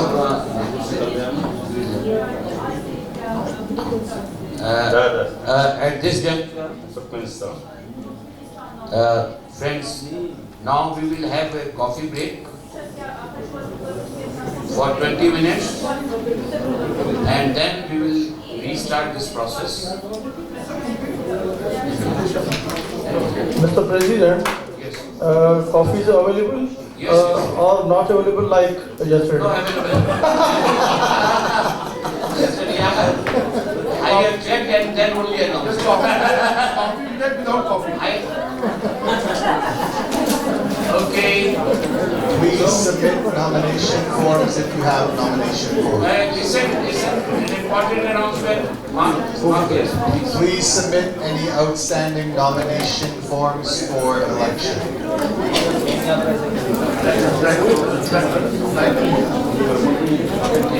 It was attended by about 160 members of the Society of the Blind, representatives of regional branches, as well as 22 foreign guests delegated by public associations of the blind in Russia, Belarus, Kazakhstan, Kyrgyzstan, and Tajikistan. At the same time, memorandums of mutual cooperation were signed with representatives of foreign countries who visited Uzbekistan. The main anniversary celebrations were held at the State Conservatory of Uzbekistan, and on November the 7th last year, a large charity gala concert called ARGINAL with the participation of leading masters of the arts and gifted performers from among people with visual impairments. This action was dedicated to the World Day of the Blind, already celebrated on November 13, and International Day for the Protection of the Persons with Disabilities on November the 3rd. It is also appropriate important to recall that the activities of the Society of the Blind of Uzbekistan, as well as visually impaired people with various talents, were dedicated to the documentary film created for the first time in our republic with sign language translation called Perceiving the World with a Spiritual Eye. It should be emphasized that in recent years the protection of the legitimate rights and interests of persons with disabilities has received increasing attention. The rights of disabled people to participate in the life of society and protect their interests are enshrined in more than 80 laws and other regulatory legal acts of the Republic of Uzbekistan aimed at providing them with equal opportunities with other citizens in the exercise of civil, economic, political and other constitutional rights and freedoms,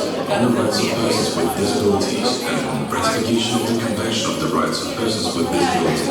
New York 2006 were developed and adopted, in particular aimed at creating favorable conditions for the comprehensive rehabilitation of blind citizens. As an equal member of the Asian and World Associations of the Blind, the Society of the Blind of Uzbekistan in its daily activities strives to effectively solve its tasks of worthy protection and representation of the rights and interests of the visually impaired in government at all levels, as well as in non-governmental, non-profit organizations and self-government bodies of citizens actively while facilitating internal policy implementation process for persons with visual impairments.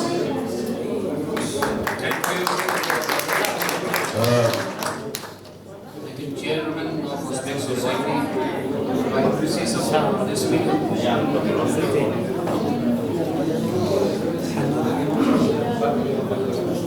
Dear Excellencies, here follows the same video but in the Russian language.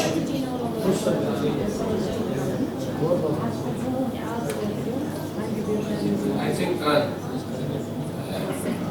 there was a translation.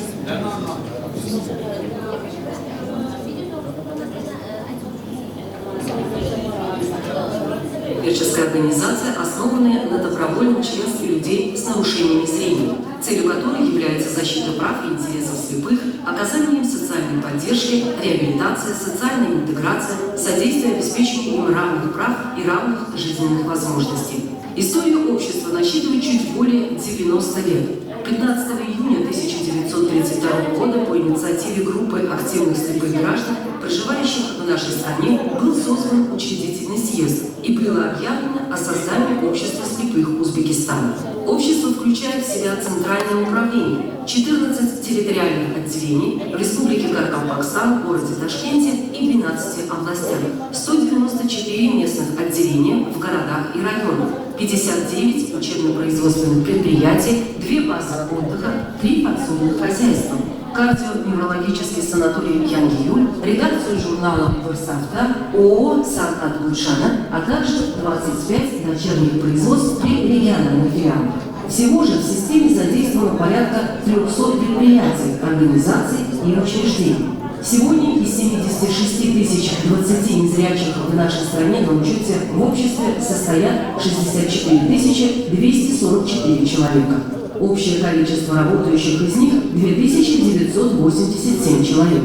Из них 1539 трудятся на предприятиях общества слепых. Согласно отчету за 2022 год, общая сумма, оказанная незрячим лицам безвозмездной помощи, включая материальную, составила 6 миллиардов 412 миллионов 825 тысяч 278 сумм. Из них сумма денежных средств 3 миллиарда 443 миллиона 301 тысяча 545 сумм. Сумма материальных ресурсов 2 миллиарда 969 миллионов 523 тысячи 733 сумм. В рамках мероприятий, посвященных 90-летию общества слепых Узбекистана, в сотрудничестве с Агентством по развитию медико-социальных услуг незрячим инвалидам распределено 809 звуковых тонометров, 133 звуковых термометра, 1015 специальных складных тростей, 9 инвалидам вручены костыли, 1 слуховой аппарат, еще 1 инвалидная коляска и еще 479 нашим слепым соотечественникам предоставлены средства реабилитации других типов. Выделено 455 путевок в кардионеврологический санаторий Янгиюль. Там же свое здоровье по совместным программам с фондами Ямални и Махандар смогли восстановить еще 230 лиц преклонного возраста, нуждающихся в социальной поддержке. На эти цели было выделено 500 миллионов сумм. Мероприятия в поддержку незрячих граждан, организованные в связи с 90-летием образования общества слепых Узбекистана, широко освещались в средствах массовой информации. Так, например, 27-29 сентября 2022 года в Ташкенте и Янгиюле состоялась акция под лозунгом «Мы в числе созидателей нового Узбекистана». В ней приняли участие около 160 членов общества слепых, представители региональных отделений, а также 22 иностранных гостя, делегированных общественными объединениями слепых России, Белоруссии, Казахстана, Кыргызстана, Таджикистана. Тогда же были подписаны меморандумы о взаимном сотрудничестве с посетившими Узбекистан представителями зарубежных стран. Основные юбилейные торжества состоялись в Государственной консерватории Узбекистана. А 7 ноября прошлого года во Дворце искусств «Дружба народов» состоялся большой благотворительный гала-концерт под названием «Кози Ojizlar Uyushmasi» с участием ведущих мастеров искусств и одаренных исполнителей из числа лиц с инвалидностью по зрению. Эта акция была посвящена уже отмечаемому 13 ноября Всемирному дню слепых и 3 декабря Международному дню защиты инвалидов. Уместно также напомнить, что деятельности общества слепых Узбекистана, а также инвалидам по зрению, обладающим различными талантами, был посвящен созданный впервые в нашей республике сурдопереводом документальный фильм под названием «Воспринимающий мир душевным взором». Следует подчеркнуть, что в течение последних лет защите законных прав и интересов инвалидов уделяется все больше внимания. Права инвалидов на участие в жизни общества и защита их интересов закреплены более чем в 80 законах и иных нормативно-правовых актах Республики Узбекистан, направленных на предоставление им равных с другими гражданами возможностей в реализации гражданских, экономических, политических и других институций. Общество стали пользоваться IT-ресурсами. Наше общество обеспечило средствами защиты, обеспечивало и распространяло информацию по мерам предосторожности на доступной форме. Как вы знаете, у нас не только инвалиды по зрению нашим членом являются, это инвалиды по слуху, поэтому также были различные видеоролики с субтитрами или же проводились мероприятия с сурдопереводом. Проводились тесты COVID-19 и все другие медицинские услуги для наших инвалидов предоставляются на бесплатной основе. Не только во время пандемии, но также все коммунальные услуги, телефонная связь, общественный транспорт является бесплатным для инвалидов, особенно инвалидов по зрению. Спасибо большое. Thank you.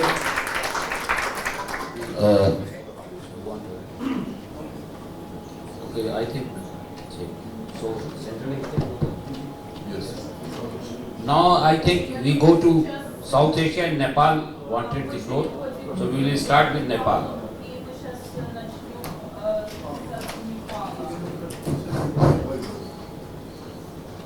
Good afternoon, Namaste and Salam Alaikum to all. This is Pawan Gimre from Nepal. While listening to the stories of our previous delegates, most of the stories of pandemic are related to us as well. Because in Nepal also, the effect of pandemic was very terrible. The whole country went in lockdown for almost 2 years. School closed down. All the students who were having the residence facility were sent back to their home. And this affected around 4,000 students from grade 1 to 12. And in this situation, the students did not get any books to read, and the books that NAB and NW produced and sent to the schools management could not send that book to the home. So while the schools, the other students of the same schools were having online class, they could not attend the virtual classes due to lack of devices and internet facilities, and other things that most of the blind people in Nepal belong to poor families. So their economic conditions do not allow them to use mobile and other internet devices. Considering this fact, we provided radio to the students who are nearby to our office so that they could attend the online radio school program and the television school program. But however, this program also been ineffective due to accessibility problem. So they could listen some of the chapters, but especially the math and science, they could not completely get into it. Other thing is that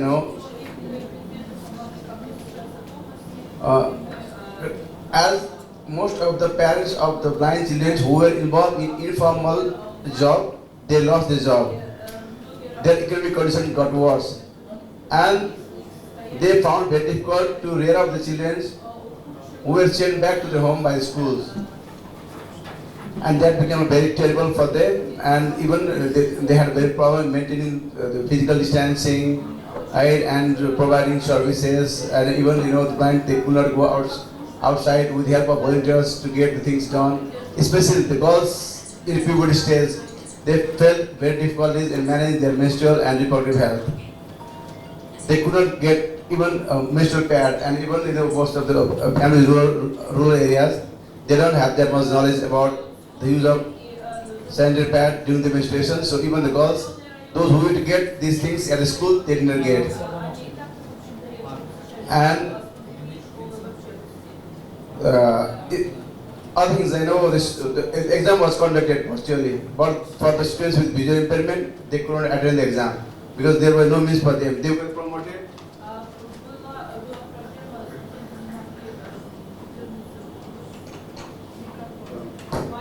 Hello? They were promoted without taking examinations, and even in the higher school examination also, they were promoted without attending the secondary school examination, and this ultimately affected in the overall performance of the students with impairment because their grade, their excellence was not considered. Other things, as a NGOs working in the field of blindness, NAB and OLB, we tried our level best to address their needs. We provided braille books, reference books, relief materials, and we also set up on a virtual classroom in our office as well. We installed television. We provided mobiles and radios in office so that whoever is near to our office, they can come and attend the virtual classes or listen radio classes or listen to the television program as well. 5 persons with visual impairment died due to COVID. However, they could not, those devices, they could not get the proper relief from the government. And those who were made to stay in the quarantine, even they could not get the proper facilities because of the accessibility and lack of knowledge. Because as a blind, they need support when they are in need. But this has also been a gap inside the quarantine as well. Nevertheless, what we felt is, even in this worst scenario, there was a silver lining, and that silver lining is this COVID taught person with blindness and other disabilities to maintain their personal hygiene effectively. And the second thing is that enhance the access of person with impairment to the IT technologies. Previously, most of the schools didn't have computers or mobile phones with them. After the COVID, many NGOs and other well-wishers, they contributed mobile phones and computers to the schools of visual impairment. To some extent, they are using these technologies to enhance their academic excellency.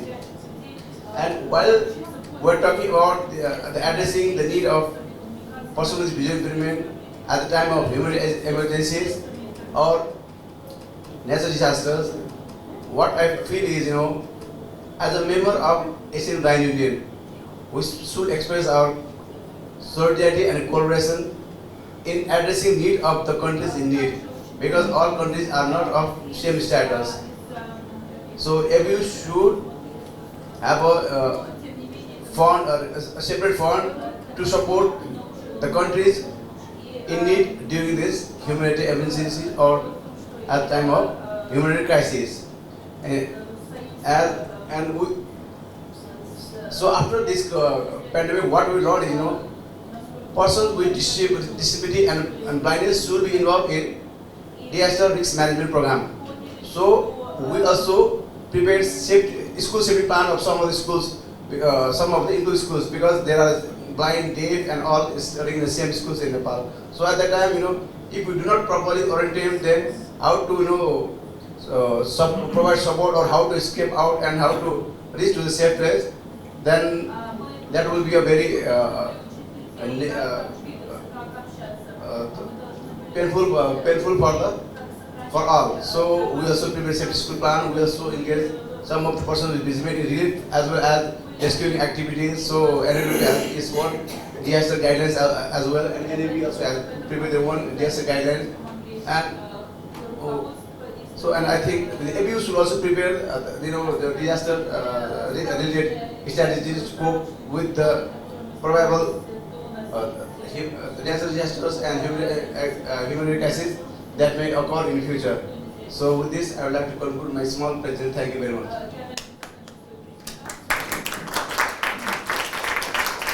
Thank you, Pawan. So, two important things which come from this presentation as in the form of recommendations. One, ABU and WBU should prepare a guidebook to create awareness and empower persons with visual impairment to take measures during natural disasters, apart from whatever administrative support they get. So that is the first recommendation that comes out of this. It is almost similar to a recommendation earlier made on this, but little bit more concrete, that a guidebook be prepared.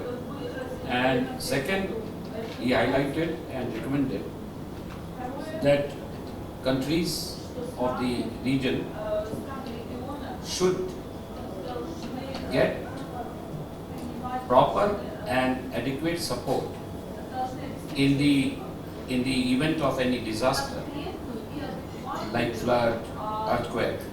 And for this, though he is recommending that we should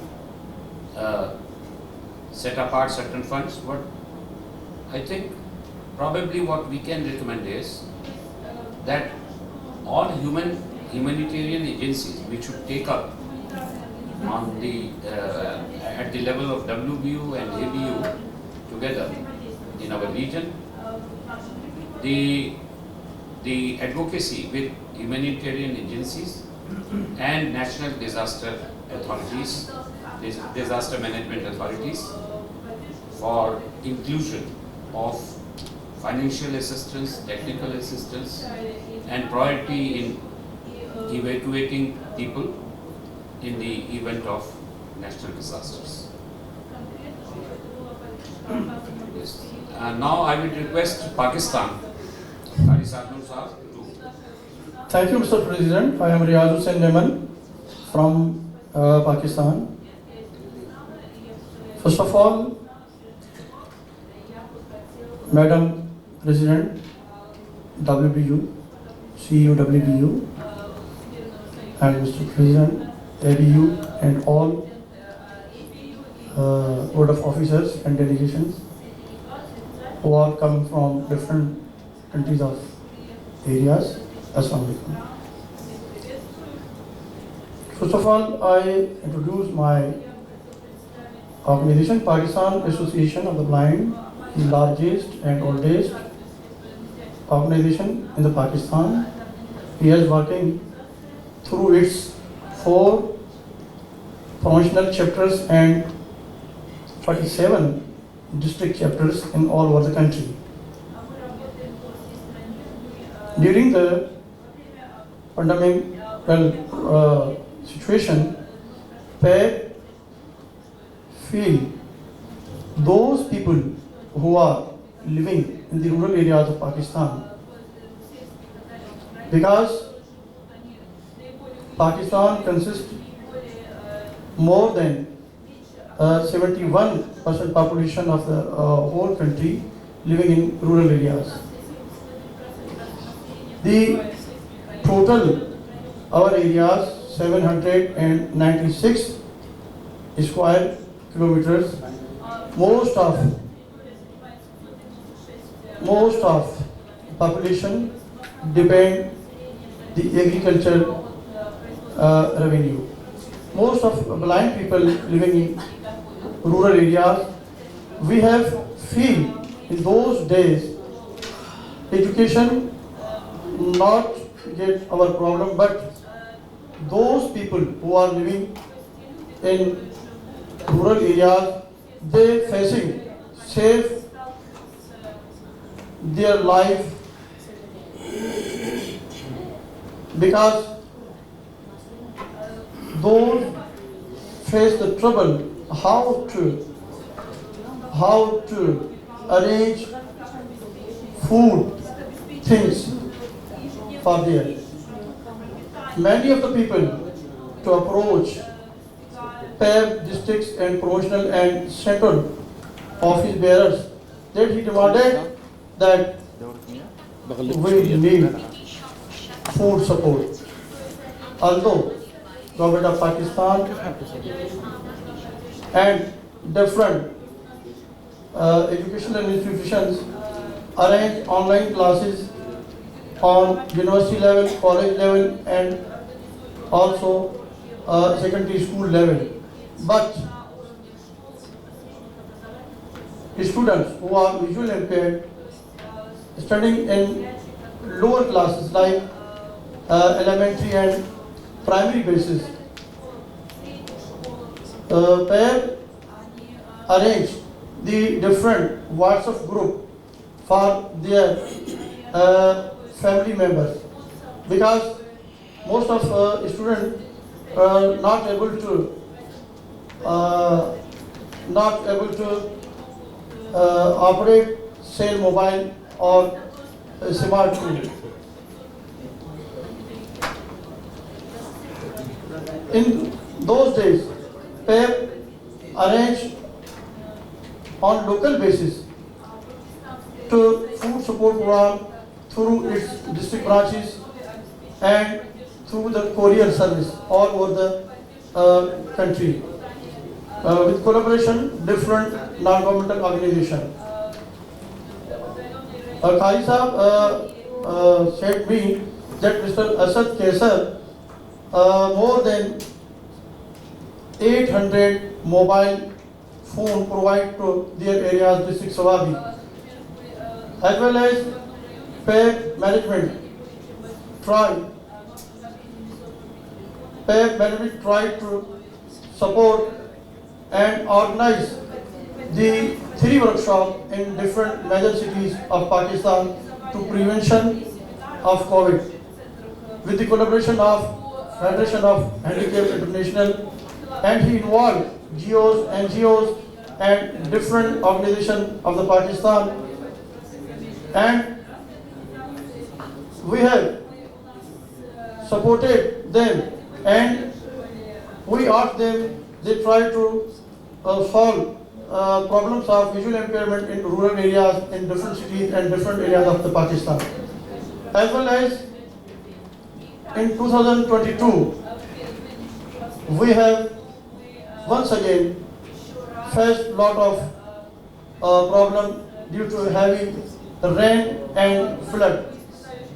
Our 3 provinces like KP, Balochistan and Sindh under the water in different rural areas and different cities. Under the water, I think more than 5 or 6 foot water in different areas of the country.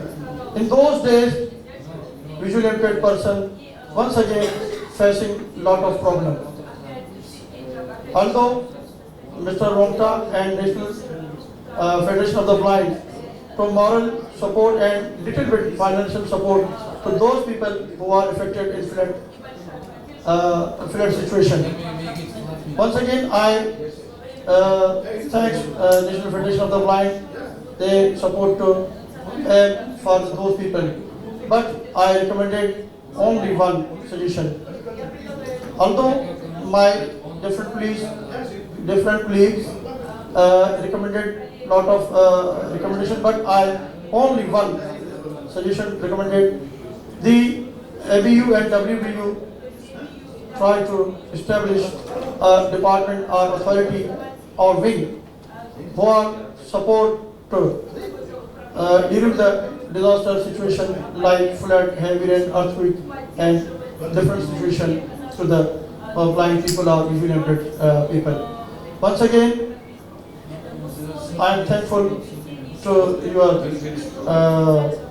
honor and congratulations to Pro.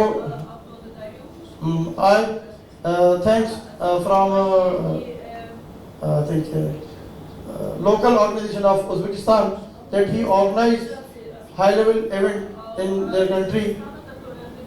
This land, I think Tirmizi and Bukhari, it is honor for us. We have come to attend a high-level conference in Uzbekistan. Thank you so much.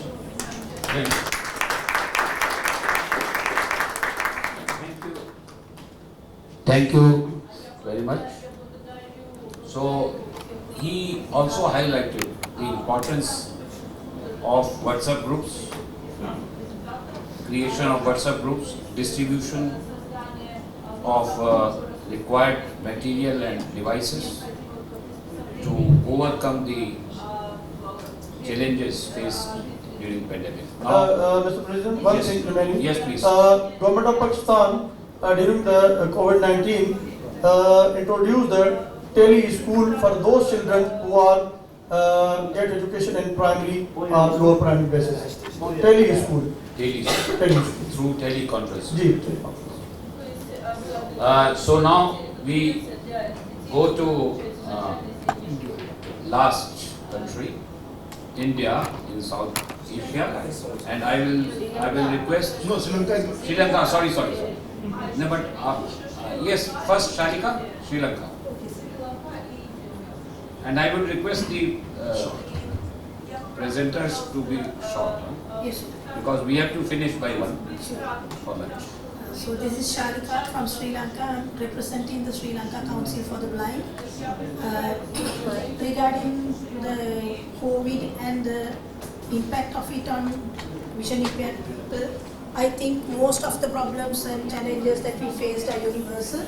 But especially in Sri Lanka, at the outset of the pandemic, we managed to curtail and somehow reduce the number of cases in Sri Lanka because the government intervened and quarantined everybody.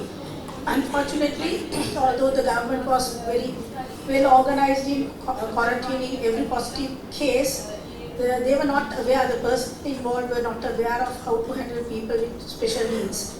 So blind people who were quarantined were just taken out of their home and isolated in quarantine centers which were not accessible at all.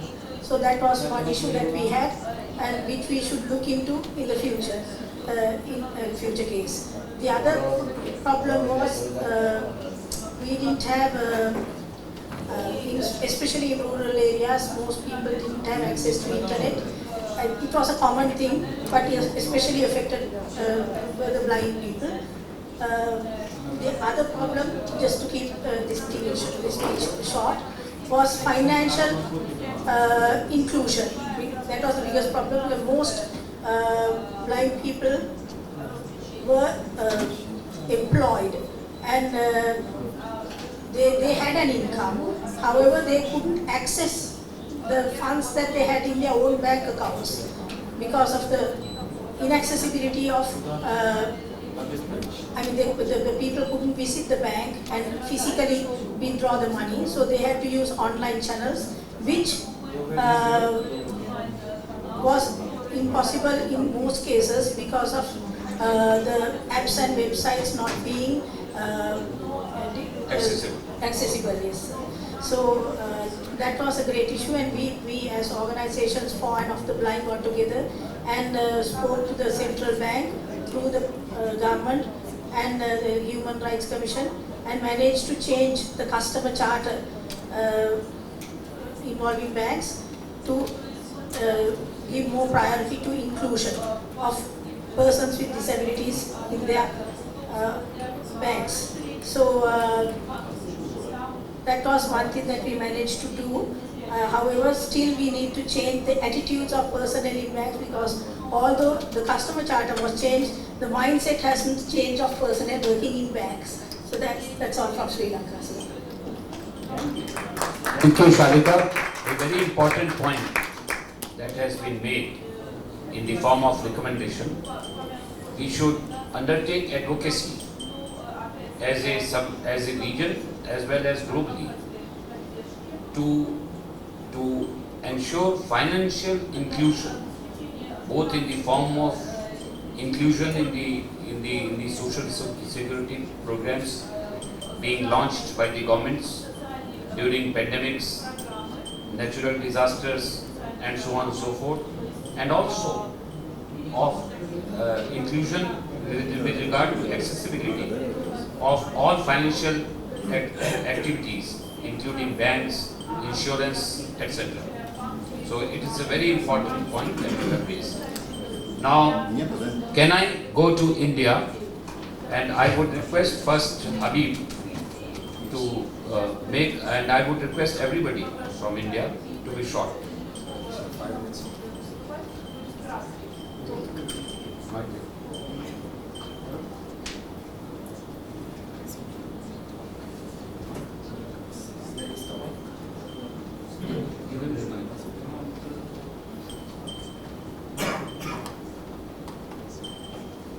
Somebody giving him? Dobry day, good afternoon, Assalamu alaikum. I am Dr. Habib here representing All India Confederation of the Blind. We are just coming out of the bafflement or shell shock caused by the pandemic, and being already a deprived session. Of course, the visually impaired people had larger consequences, which are already enlisted by many speakers here. Hence, I am only telling you a few things about the higher education sector, since I am an assistant professor of English. One of the challenges was that the education was converted into online mode, and even now we have blended education where offline and online education is mixed. And in a third world situation where we do have villages where even electricity is not available, how far technological accessibilities are there for the visually impaired. So many people who were studying in mainstream colleges in cities were forced to go home and discontinue their education due to the COVID pandemic. And even when there were technological apparatuses that were very expensive, much not possible for the common visually impaired people to access. And so what we did was, the Kerala Federation of the Blind and ACB, we gave training to people using Zoom, Google Meet, Microsoft Teams and other softwares, and we conducted programs online, sensitization programs and other things. Then again, it was very difficult for getting volunteers and scribes during exams, and the officials, universities made additional options for writing exams using computer and other technological opportunities. So that was also one struggle.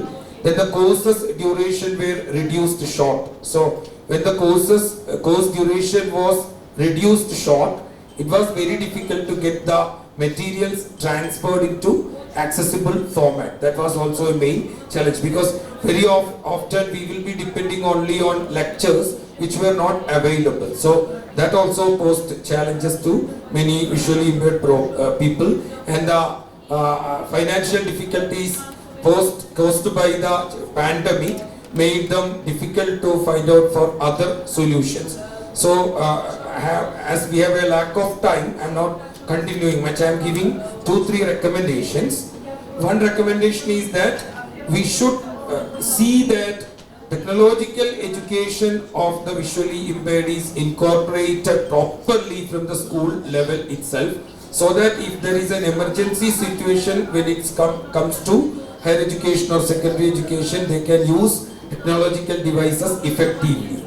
Then the second recommendation is that so far most of the technological developments are in the proprietary field or like paid software field. We have to give more emphasis to free software field that will be possible for or accessible to much of the third world people. Thirdly, though there are certain protocols for higher education accessibility, they are not properly observed. Much of the laws, legal legislations of different countries give more emphasis to secondary education. Of course, it is mandatory.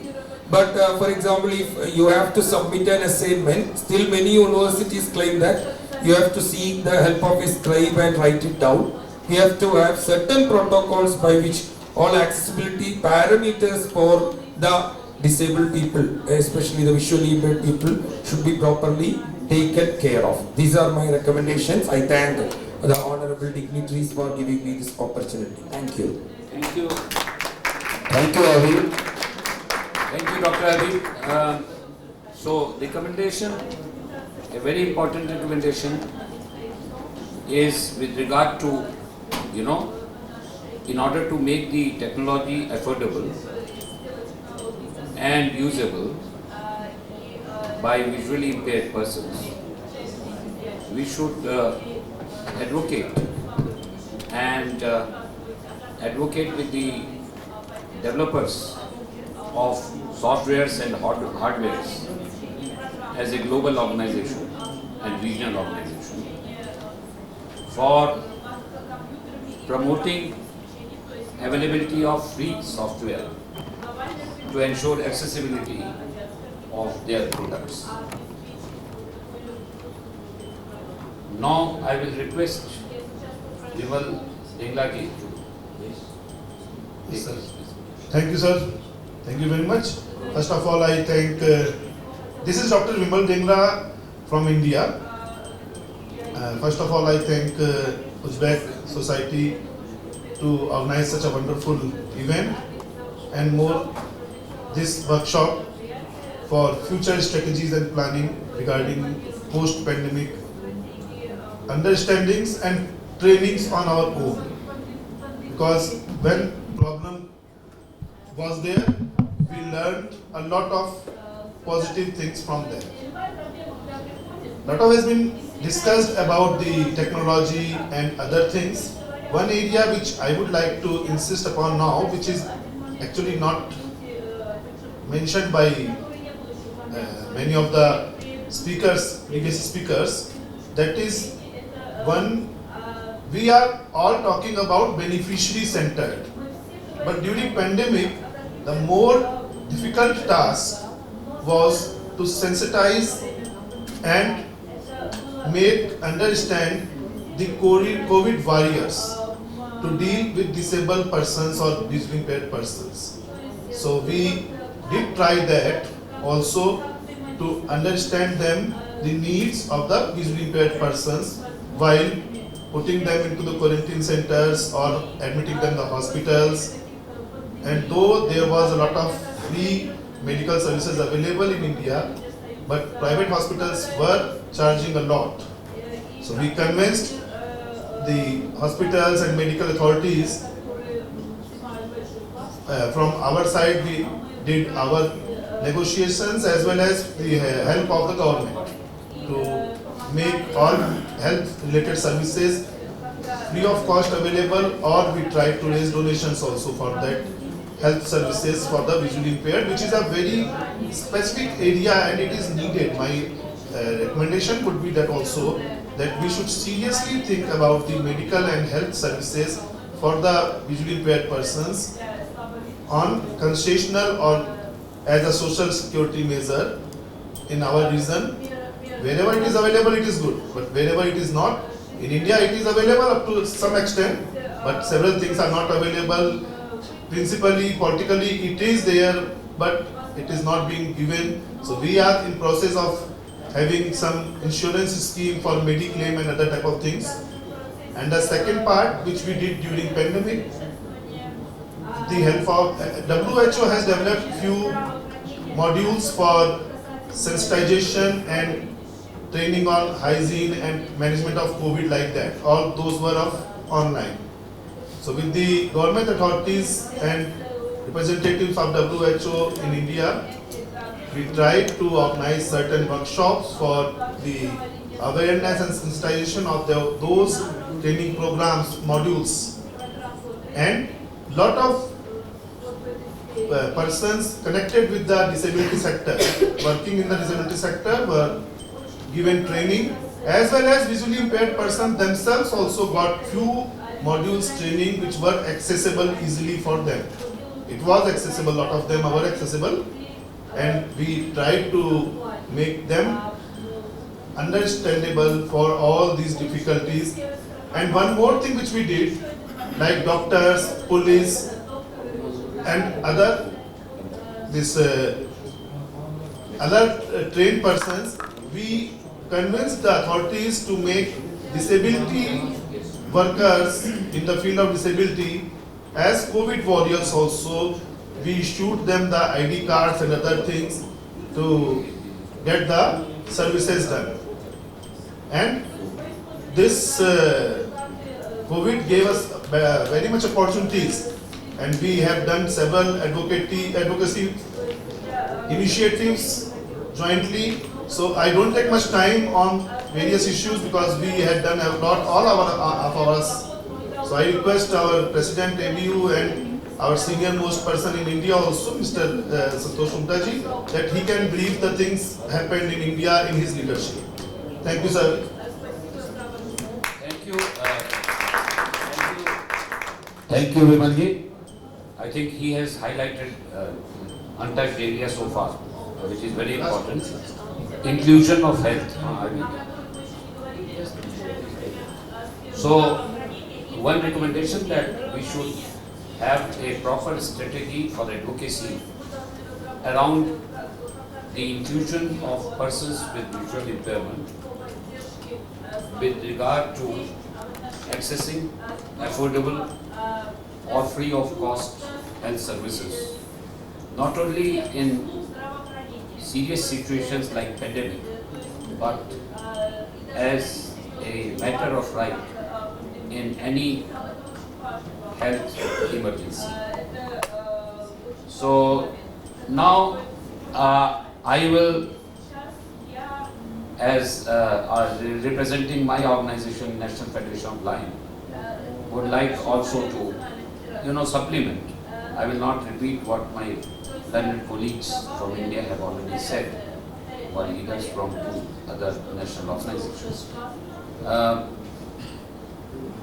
I would like to highlight the area of employment to begin with. The greatest challenge that pandemic has put forward, and I believe globally, but I have seen in my country, is on one hand the decreasing number of job opportunities, and on the other hand the issue of retention of employment of visually impaired persons who are in workforce. There is a large scale of retrenchment in a very disguised manner, even in the government sector, by outsourcing all services and then reviewing the staff structure. And that has resulted, the process has been initiated to reduce the staff strength. And the worst affected is persons with visual impairment. So on this, we have to develop very effective strategy using UNCRPD and your national laws to ensure that at least those who are in job are not fired and do not lose their jobs. At the same time, we have also to ensure that continuity of availability of job opportunity is ensured. Another area that I would like to highlight, we have spoken a lot on online education. This online education, to my mind, has done more harm than good to the visually impaired children. For example, how do you teach braille online? How do you teach math and science online to visually impaired? How do you teach mobility online to a visually impaired? How do you teach online daily living skills to a blind child? So, and the greatest challenge that we are facing in India at least, I don't know the experience of other countries, that the online education system which was introduced during COVID has now been made a part of education system. So this is a major challenge, and that is against the provisions of UNCRPD. And my recommendation would be that WBU and ABU should work on developing a kind of guidebook to say, at least to highlight do's and don'ts in educational area for visually impaired. And we should then, around that, using that guidebook, we can have advocacy at national levels. And it is very important at this stage. Otherwise, what will happen, that our future generation will not be prepared for taking jobs, for attaining economic independence, and therefore would be deprived of their right to live with dignity. So this, to my mind, is another area. Then social security is the last area, and last but not the least. We have seen a trend now that social security measures or schemes, either they are being withdrawn, or amounts given under the social security or facilities provided in the name of social security are being curtailed. So my recommendation would be that we need, as a global organization, to form and to evolve a very effective material to use for advocating, to ensure that the social security measures are maintained at least at the level at which they were prior to pandemic, and the economic recession do not affect them. As an organization, we have undertaken various measures, right from hospitalization of persons with visual impairment across the country, when there were acute shortage of hospitalization, and not only shortage, there were no beds, and people were not willing to take visually impaired in the hospital, and they were insisting that there should be some attendant, their personal attendant, who would look after them. So the problem was not only to get a bed for them, but also to persuade them to take them. So that was a.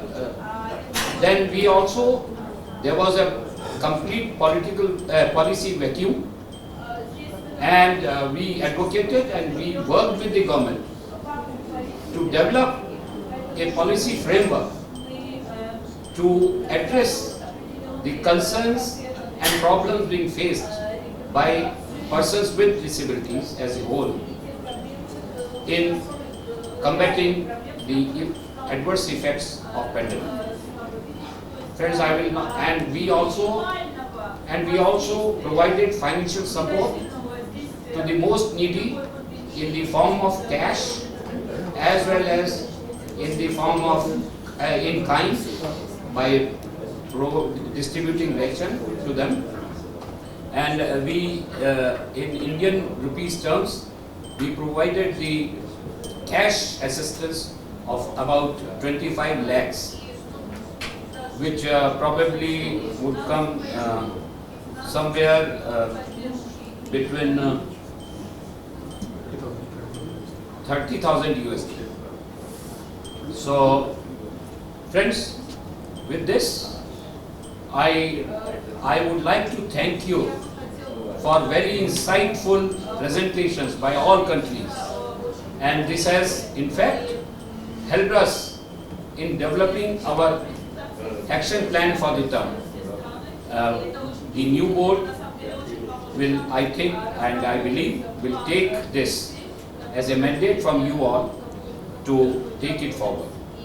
Thank you very much for your patience and patience. I think before we break for lunch, I would request Martin and Mark to make their comments.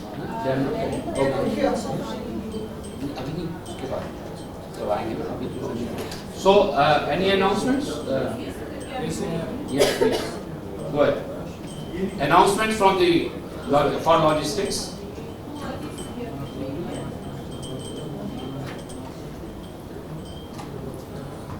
Good afternoon, everyone. We have a special announcement. So we have planning excursion tomorrow. You will go to Tashkent to sightseeing to some tourist places. And if you want, you can listen to music at the night in the dinner. If you give your national musics to our DJ, they will load and play the music. And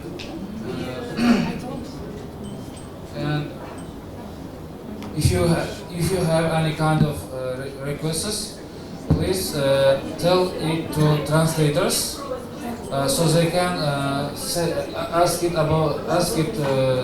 to administration. If you want, for example, anything to buy or food, fast food, we can provide, but please at least 1 or 2 hours before say it to translators. What is the program? Lunch would be? Yes, yes. What timing? Morning what time to leave? Morning what time leaving? For tomorrow. After breakfast, the excursion will be 10 o'clock? Mr. Abdurrahman, he asked you in which time we go to outside? 9 to 10. Between 9 to 10. 9 to 10, okay. Tomorrow.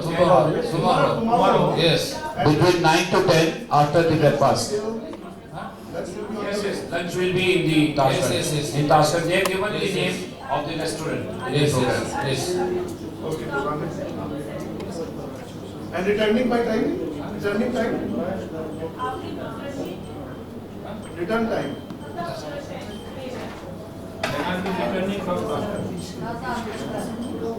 By 5, we will come back by 5.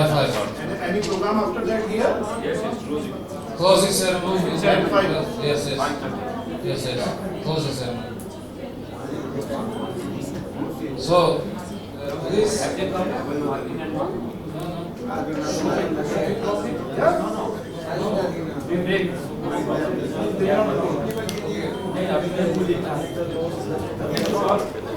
Just confirm with them. Want to make any announcement? Any announcement from them? Come with them, any announcement from next presidential committee? आपको अपनी हो, अब vote का इंतजार हो।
So we will start with the position of first vice president.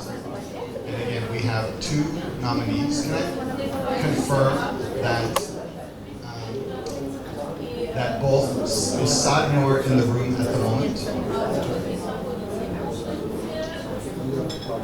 Okay, I don't hear Saad Noor.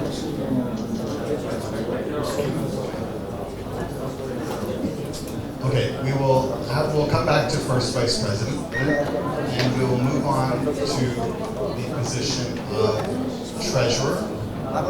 Is go ahead. Okay. Is Saad Noor in the room? Gari Saab? Yes. Yes, he's there. Okay. I want to give an opportunity for the two candidates to say a few words about who they are and why they are interested in the position.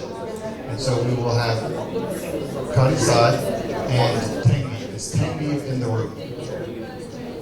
Yes. Okay. Madam President, you are the union chief officer,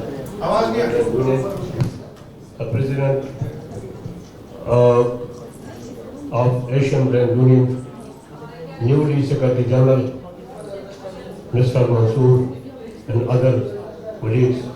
Assalamu alaikum and good afternoon. I would like to my presentation. I request to my interpreter read him to my presentation, and this I got. Thank you. Okay, thank you for that. And now I will turn it over to Tengmeev to say a few words about who you are and why you are interested in the position of first vice president. Yes, I'm very thankful to the organizer. Okay. I'm very thankful to organizers, table officers, and all the people who remain involved in the organization of this general assembly. I strongly believe that this general assembly will be a landmark for the ADU, its members, and the larger community of visually impaired and partially sighted of the region. As the first vice president of the ADU, I would like to mention that we need to work together for a strong ADU through putting efforts for the cooperation and supports. This will allow ADU to build partnerships, contribute to advocacy efforts, and adopt good practices for our members and ADU. Build strategy for finding donors and partners, both on regional and global level. There are a number of opportunities of funding and partnership in cross-disability movement. However, our voices on such forums is still missing. For that, we need steadily to raise the voice of the constituency, both in humanitarian and development context. Capacity building, it is noticed that our members need capacity building programs to engage actively in humanitarian and development processes. Hence, the targeted capacity building program should be a high priority for everyone. That's all from my side. Thank you so much.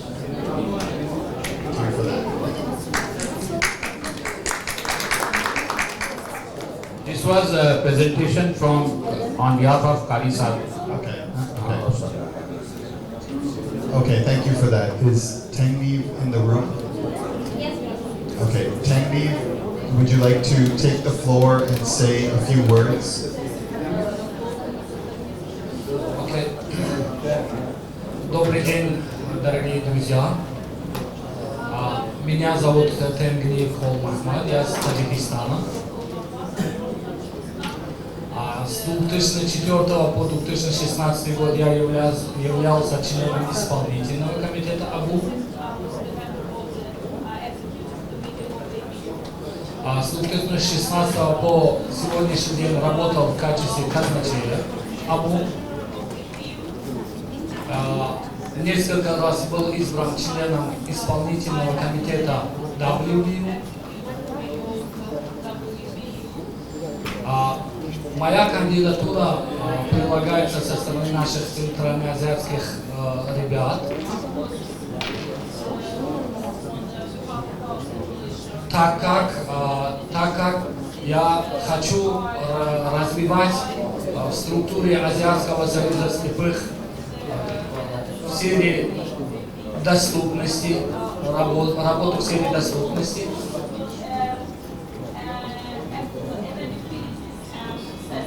В сфере инклюзивного образования и, естественно, защиты прав людей с ограниченными возможностями.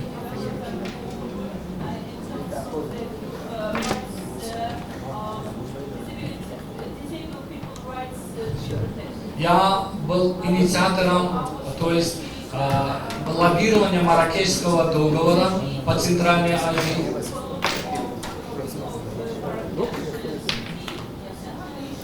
И также мы лоббировали по Центральной Азии CRPD. В качестве казначея, когда я работал с 2016 по 2023 год, постарался и как бы после пандемии, несмотря на сложные периоды, несмотря на трудности, предложить проведение такого генерального ассамблея, как сегодня, по Центральной Азии. Благодаря нашим узбекским друзьям, на основе моих предложений мы смогли провести генеральную ассамблею в Центральноазиатском регионе после пандемии. Исходя из этого, я считаю, что если вы за меня будете голосовать, то я и в будущем все свои силы потрачу на улучшение деятельности ABU.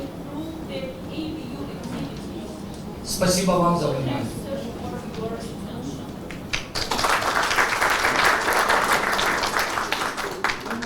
Okay, thank you for that. We will move on to the next position where there is more than one candidate, and that is treasurer. Now for treasurer we have Vimal Kumar from India. Are you in the room? Yes. Okay. Yes. Then I would invite you to take the floor and say a few words about who you are and why you are interested in the role of treasurer. Yes, sir. Thank you. First of all, I thank the Credential Committee and election officers for this General Assembly to give me this opportunity to tell something about me. I come from National Association for the Blind India. First I tell you a bit about myself. I am a law graduate a commerce graduate and postgraduate in economics as well as in history, and having doctorate degree in history also. I am very much interested in working in the finance sector. I am managing the affairs of my organization in the accounting department very well for the last 8 years or so. It is one of my favorite area to work in.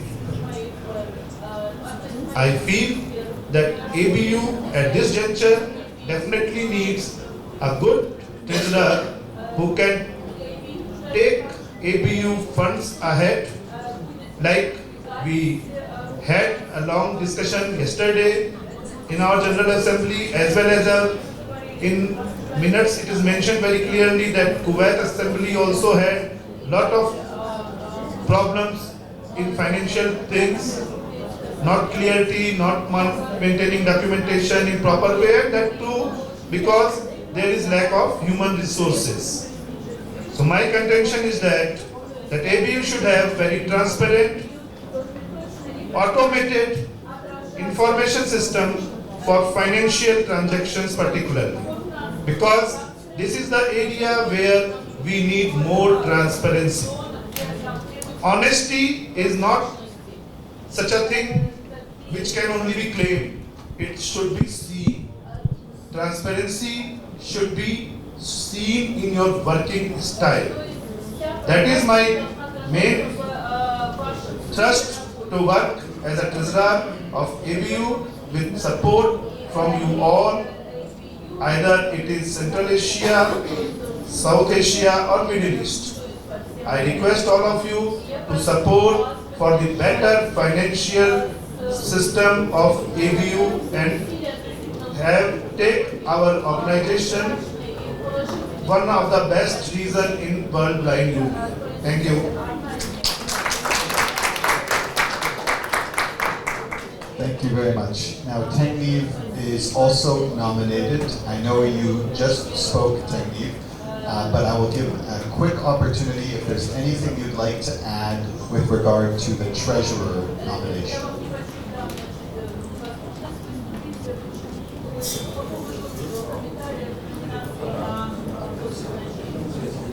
Is Tengneev in the room? Да. Дело в том, что я уже сказал все свои идеи о улучшении деятельности. Единственное, что я хочу добавить, что я тоже имею 2 диплома, 2 высших образования. И в качестве, допустим, понятия финансовых деятельности я ежегодно в Таджикистане тоже реализую как минимум 2-3 проекта. И, как говорится, разбираюсь в сдаче отчетов финансовых и составлении различных калькуляций. Думаю, что вы поддержите в этом. Спасибо.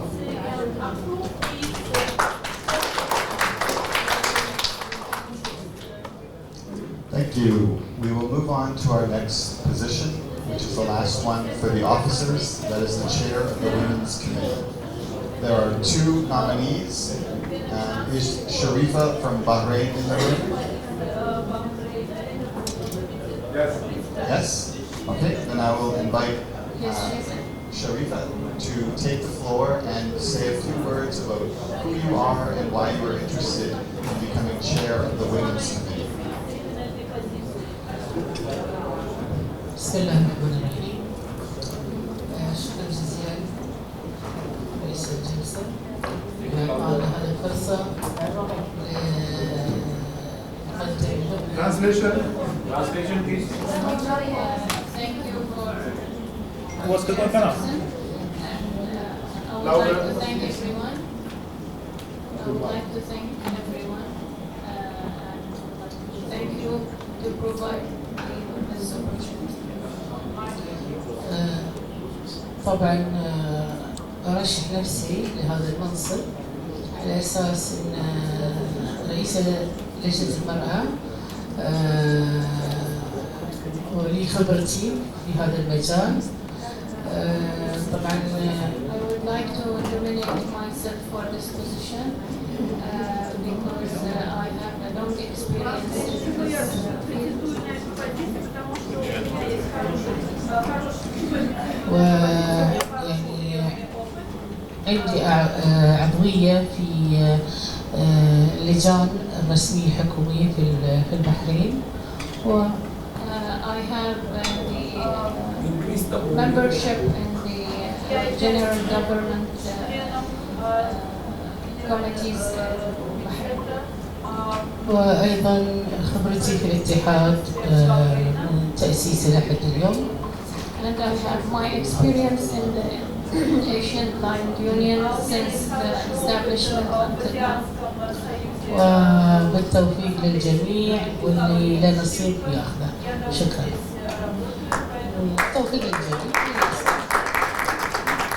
I wish everyone good luck. Thank you very much for that.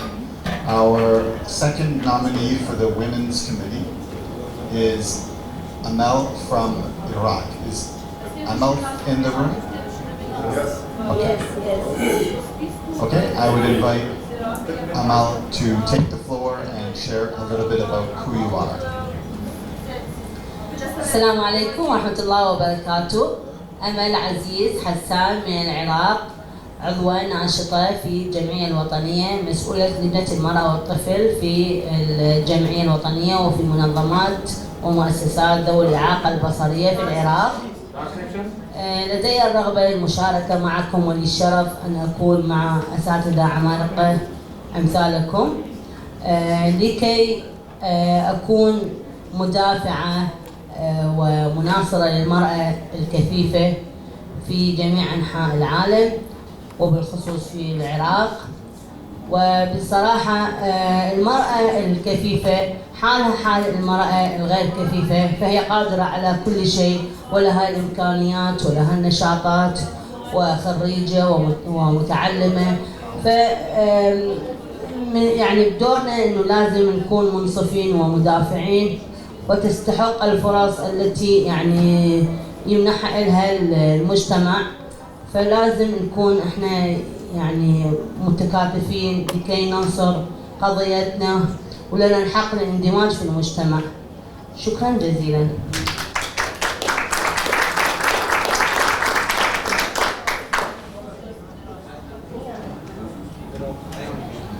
Okay, thank you for that. We have one more position where there is more than one nomination, and that is for Executive Committee for the Middle East sub-region.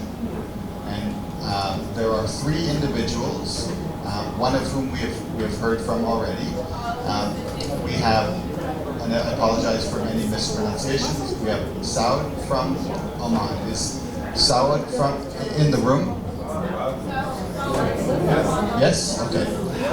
I would invite Saud to take the floor and share a little bit about yourself and your interest in the position. السلام عليكم. سعاد الصوافية، حاصلة على ماجستير في أصول الدين، معلمة في معهد عمر بن الخطاب للمكفوفين. عملت في مجلس إدارة جمعية النور للمكفوفين لمدة 4 سنوات. خلالها كنت أعمل في لجنة المرأة، اللجنة الإعلامية أيضا، وعملت كأمين سر للجمعية أيضا لمدة 2 لمشاركات أخرى في جمعيات وطنية ومؤسسات وطنية تعنى بالشباب وبالأطفال أيضا بشكل عام، ليس من ذوي الإعاقة البصرية فقط. أيضا عملت كإدارية أو في فرق تطوعية مختلفة منذ الدراسة الجامعية. واضح الترجمة؟ طيب. أيضا عملت في مجال الفرق الإعلامية في معهد عمر بن الخطاب للمكفوفين وسواها. وجودي هنا معكم في الاتحاد الآسيوي للمكفوفين فرصة لبث هذه الخبرة التي اكتسبتها في الفترة الماضية من أجل خدمة ذوي الإعاقة البصرية في منطقتي في الشرق الأوسط، وأيضا نستفيد من خبرات الآخرين.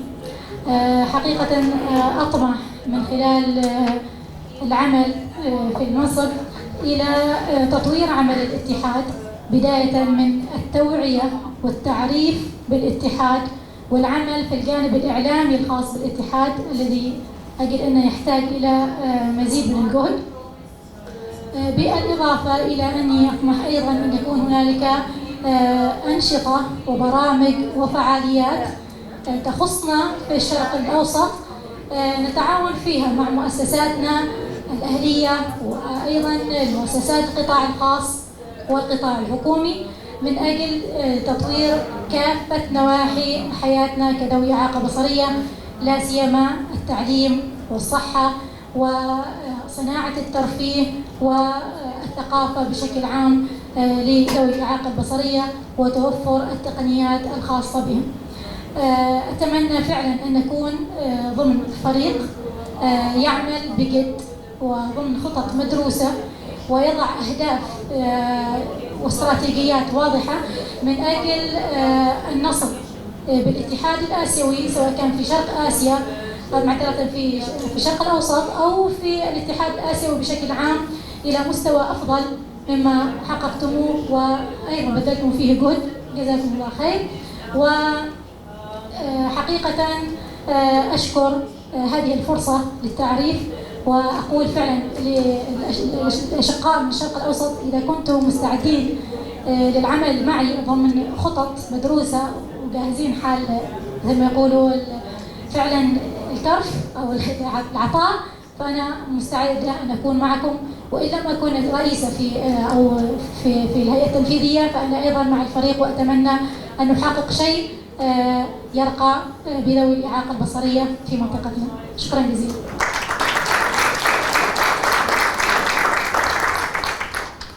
Thank you very much, and we will move on to Mohammed from Oman. Is Mohammed in the room? He's elected, isn't he? He would be, you're correct. He would be elected because, well, no, that's not entirely true. You can have two, oh no, okay, yeah. Mohammed would be elected because we'll have one male and one female, and there are currently 2 women and 1 male nominated for this position. So then I will just invite Sharifa from Bahrain to see if there's anything you'd like to add with respect to the executive committee nomination.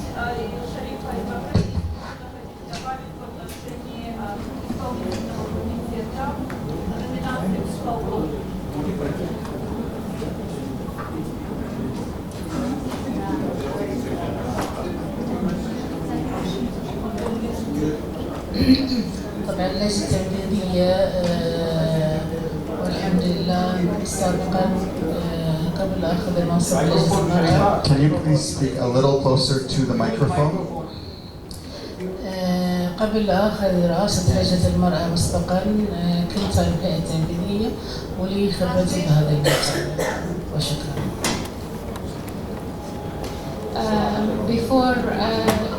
Before she was getting the position of the Women's Committee and the management role, she was in the executive committee and she had her experience in this.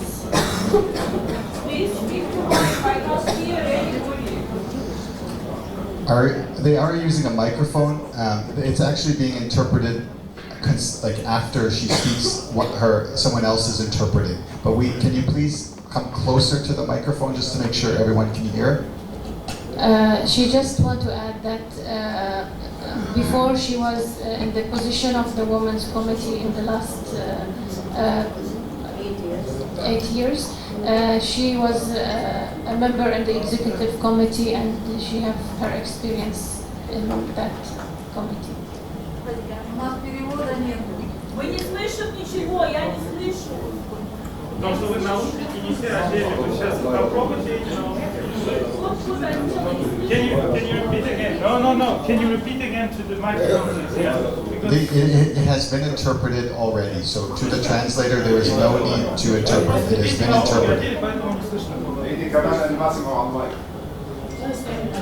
Okay. Ya mikrofon alayım. Alayım yok koymaya hazır. Bomber orada. Can I get order please? Okay, we have now heard from all of the nominated candidates. Sorry to the interpreter, you're interpreting in the wrong channel. She got to this position prior her position in the management in the last 6 years. Before she was leading the women committees, she's in the executive committee, and she has her own experience, long experience in this field. Okay, thank you to all of the candidates for your willingness to stand for election. We now need to go and print the ballots, and then we will distribute the ballots, and everyone will have a chance to vote for their preferred candidates. Is SK in the room? Yes. Okay, you mentioned a workshop. Can I suggest that we move to the workshop while we print off the ballots? Okay. Sir, Mark sir, sorry, Mark sir, what is your, Mark sir, what clarification, this is Vimal from India, there's a question. One of the candidate. Mark. Can we please use a microphone, otherwise people can't hear. Okay. Sorry. Mark, one clarification, Vimal from India, regarding the voting pattern. Please clarify a bit in advance if there are some suggestions for making it more easier. Like yesterday there was some confusions about folding the ballots like that. So what would be the voting pattern? Can you explain a bit? Yes, for this election, we are trying to make it as efficient as possible.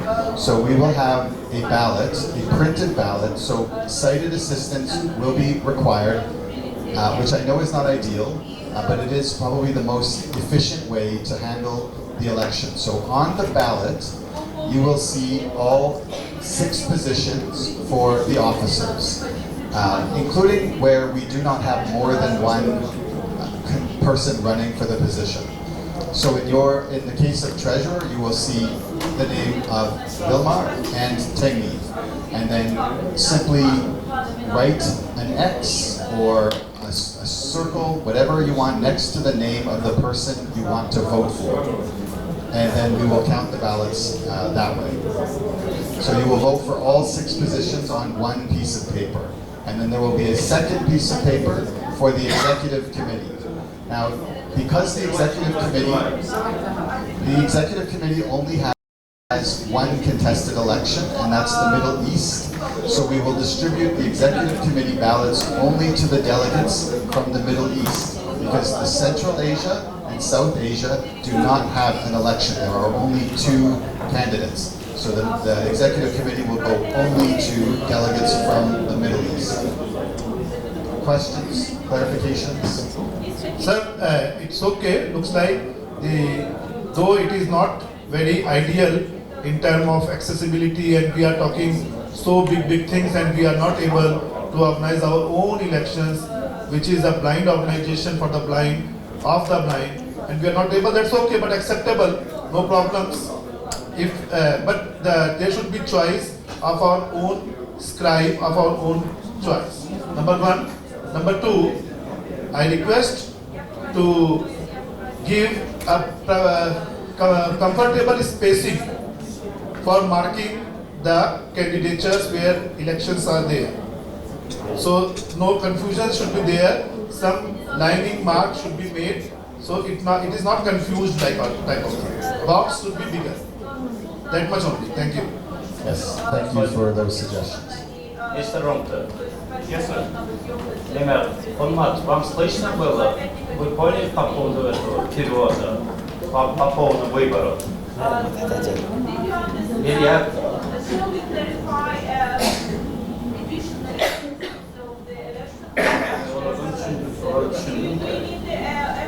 Вы поняли, да, формат? Можете попросить еще раз повторить? Я говорю, вам было понятно только что по поводу выборов перевод. Мне, например, не было очень понятно. Можно будет, вот я поэтому говорю, можно будет повторить на русском языке, не торопясь. Да.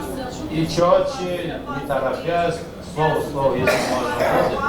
Step by step and line by line, just read and for audience while we translating.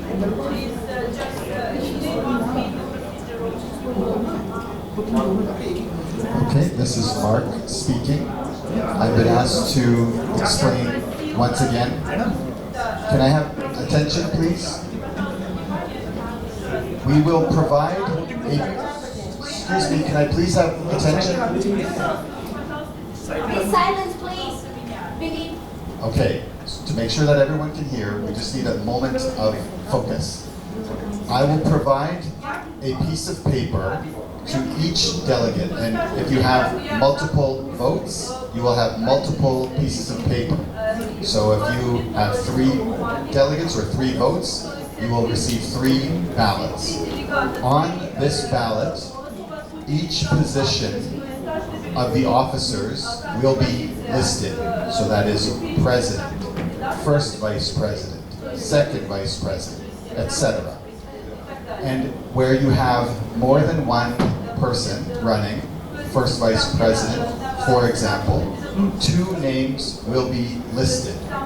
And there will be space between the names to avoid any mistakes. You will require some assistance if you cannot see at all to mark the ballot. You can simply put an X next to the name that you would like to vote for. And you will do this for any position where there is more than one person running for the position.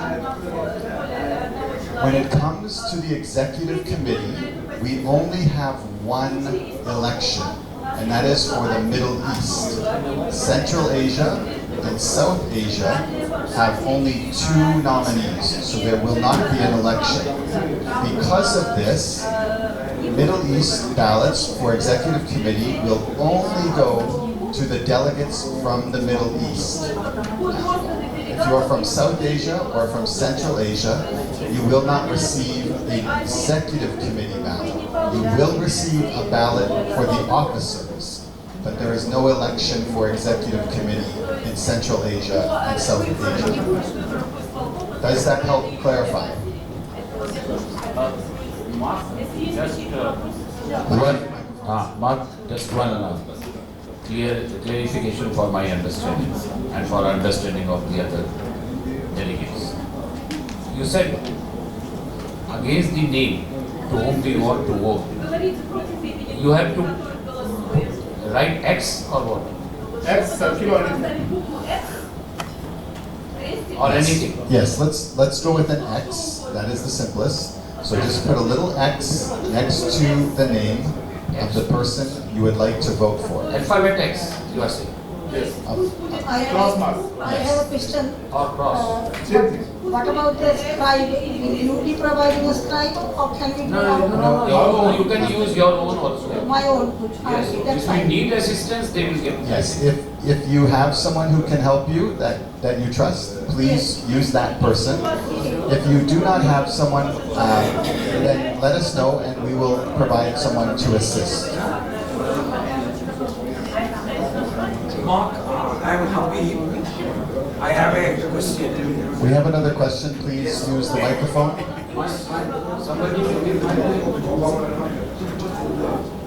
I'm Habib.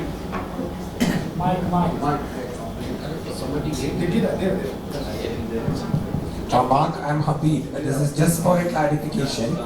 Generally, when we conduct elections, after all the nominations are accepted, we give some time for the candidates to withdraw the nomination. Have we already given that, or will they be given in the coming time?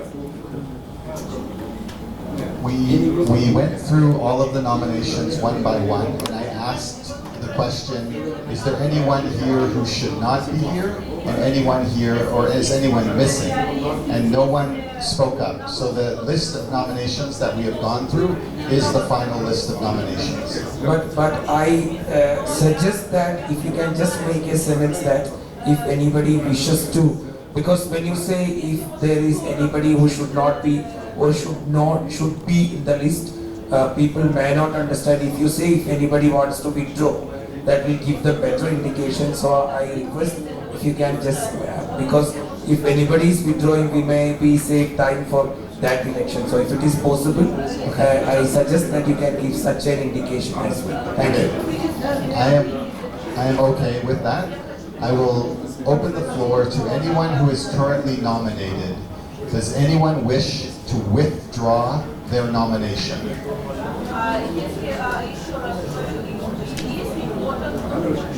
I am not hearing anyone withdrawing. So the current list that we have gone through is the list of nominations. We will go now and print the ballots, and I'll turn it back over to Mr. Rumta to initiate the workshop discussion. Thank you, Mark. Now, before we go to workshop, I would invite Professor Kusumlata Malikji for presenting the recommendations of morning session, which will form part of our resolutions.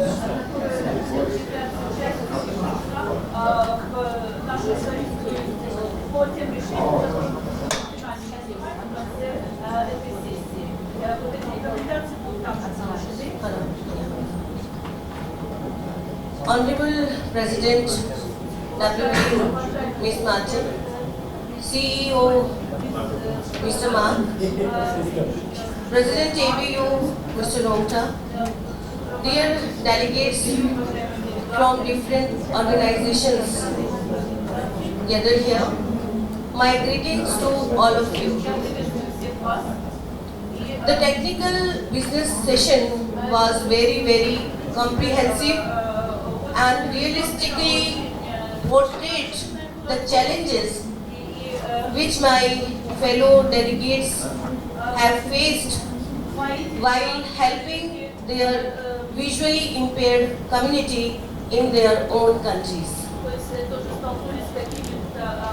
To this audience, I humbly put forth a bunch of ideas and suggestions, and it is my concerned request that if you find them suitable, applicable, please work on them. We as a group can reshape our future, transform all the restrictions and limitations that like COVID-19 has put forth.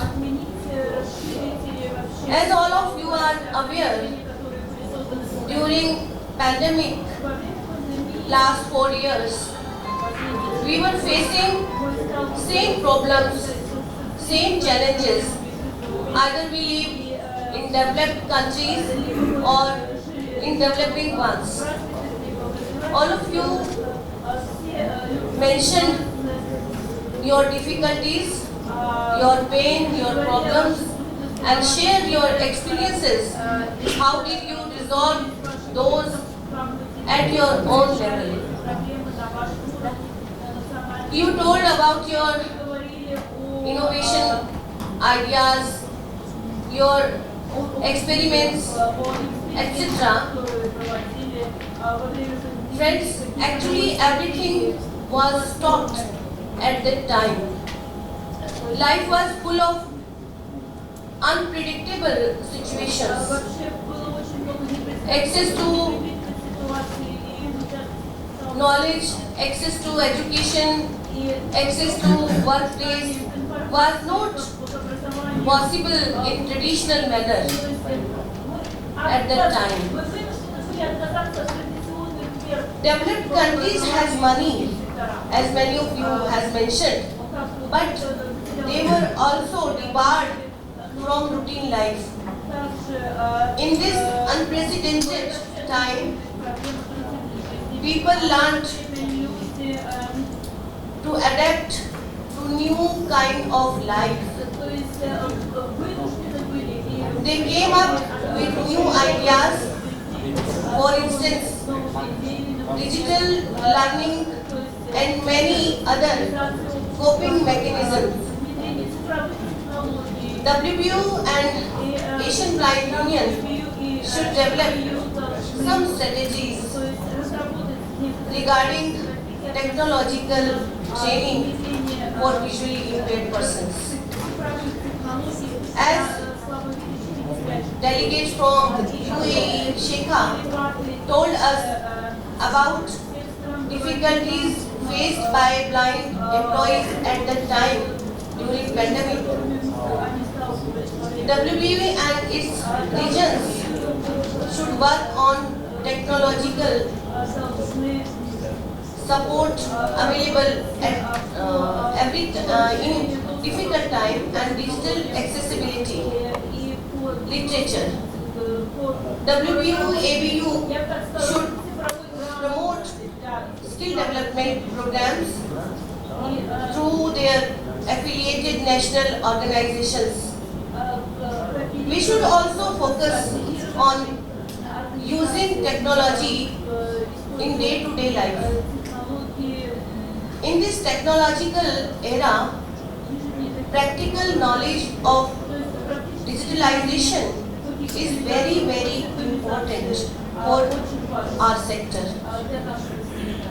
Impact of globalization, impact of COVID-19 pandemic changed us in very fast manner. During in this period, we learned digital literacy.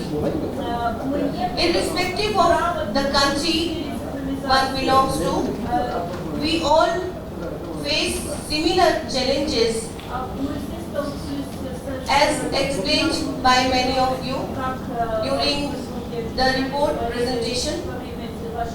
Saudi Arabia, Yemen, Oman, Bahrain, Iraq, Kyrgyzstan, Pakistan, etc. Many of you reached out of your community and circulated information electronically. But the challenge that I see is related to accessibility and understanding computer and other electronic devices and availability of those devices too. Based on representations, I put forward the recommendations for adoption. Number 1, WBU and its regions should conduct seminars, conferences for spreading technological awareness, education and practical knowledge. Second, organize workshops through member organizations, through technological wings or teams. Initiative should be taken to create such technological wings or teams, what you like. Number 3, some workshop should be conducted related to preventive medical care, online banking and communication skills.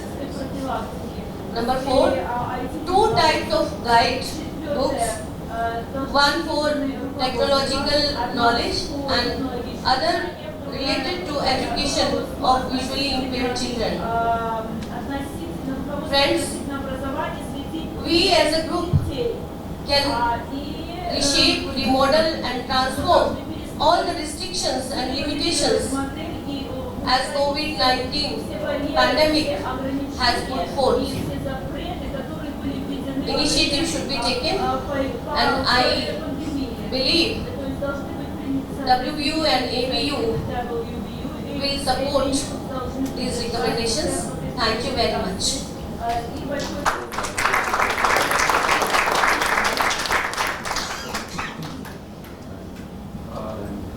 I think we missed out one very important recommendation. That is with regard to guide on disaster management. And no, but it's not there. It's not there. Yes. And we also missed out it has to come, but not very clearly. Financial inclusion. Financial inclusion is not only accessibility. Financial inclusion in any relief program or relief related schemes, in particularly in the situation of crisis, such as pandemic. So these two recommendations, I would say that we may include, and with this, if we can adopt these recommendations, which will form part of the resolutions or passed by this assembly. Can we adopt them? Yes. Yes. So, those who are in favor of adopting these recommendations may say aye. Aye. Those who are against it may say no. Hearing none, ayes have it. We adopt the recommendations, and based on these recommendations, we pass the resolutions. Thank you very much. Now, yes. 1 minute. Yes. Okay. Дорогие друзья, я хотел бы сделать такое маленькое выступление на 2 минуты, если так как я знаю нашего друга Кози Сайкнура очень давно, и он считается как моим хорошим другом, my brother. И я с ним, он уже давно работает, как минимум 15 лет.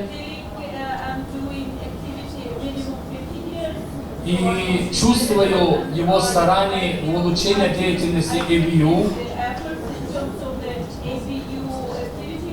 И так как он очень многое делает в улучшении деятельности Пакистанской ассоциации слепых,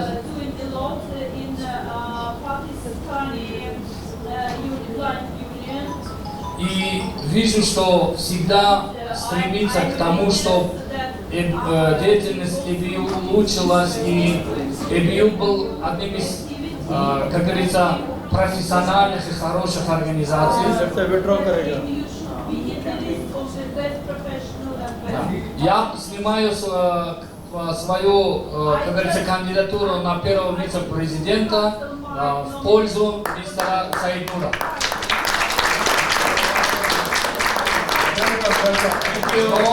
Но на казначейство я оставлю. Okay. Thank you, Mr. Kazmaman. In this cooperation, I best good luck. But do inform it to Mark. Yes, somebody can somebody vote? Can somebody inform it to Mark? Someone spoke to me just prior, so the ballot has been amended. I will now leave the room to print the ballot, and we'll return and distribute the ballots as soon as possible. Thank you. Thank you, Mark. Now I will hand over the mic to Amir for the second workshop.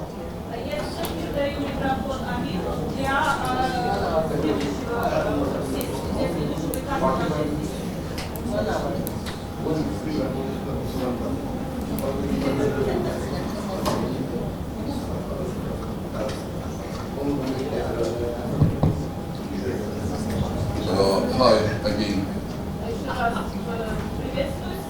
Let me express first my congratulations to the new officers and my wishes for good luck to those who will have the competition.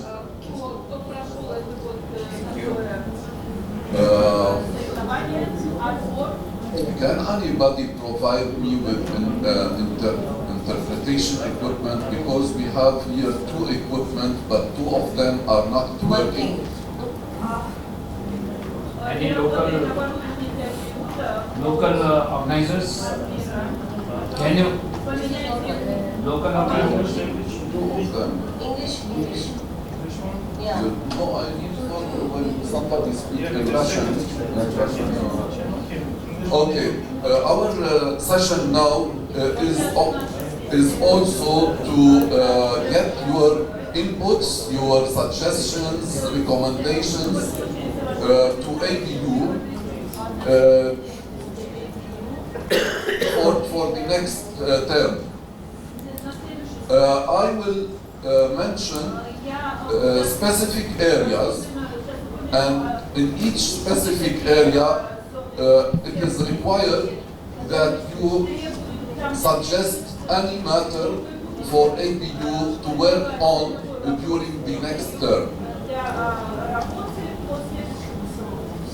I would like you to, because we have maybe 3 or 4 areas, when I mention the first one, try to have your suggestions, inputs, recommendations directly related to this area.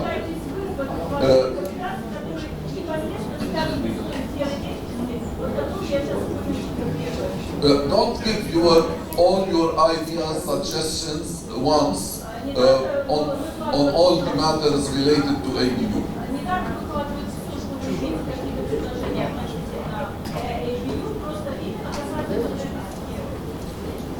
Okay. Now the first area is ABU supporting member organizations at national level. This support could be technical support, could be capacity building, could be capacity for advocacy at national level, could be for networking at national level.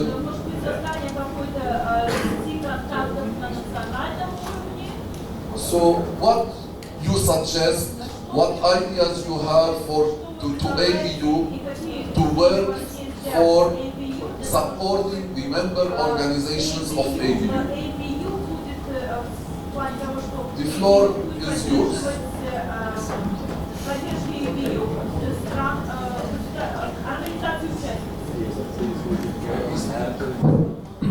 I am Riyaz Hussain from Pakistan. In my observation, since a long time, I think we have need in our region, Asian Client Union region, we have lacking of capacity building, because we all leader of the countries since minimum 20 or 25 years available here. I think we have lack capacity building in our countries, so it need in our countries we have promote our new generation for the capacity building. This is my opinion. Thank you. Sir, I am happy. I feel that, of course, capacity building and support to the member organization is very important. What I feel is, at first, in each nation there are member organizations. ABU can, through different organizations, conduct national workshops, and from that they can understand the regional requirements and of course how to accommodate things with the changing circumstances. Then they can also conduct sub-regional workshops. For all these, ABU can prepare a comprehensive module that can consider all the changing trends and skills that are required. Thank you. Thank you. Let me just turn your attention. Try to give as much as possible practical suggestions, considering the financial restrictions.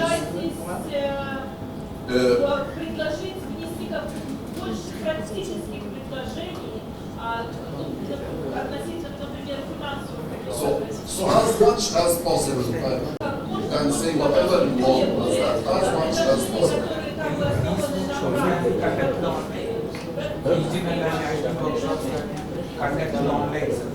Yes, good. Okay, I have one recommendation. Generally, in this General Assembly, the member of we meet, but I think we don't get opportunity to hear the progress of these countries.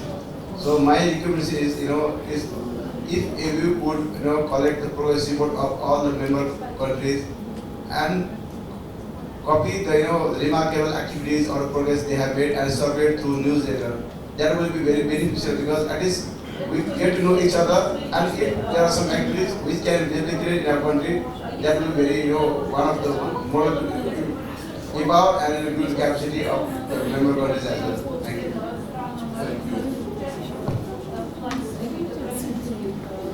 Other input?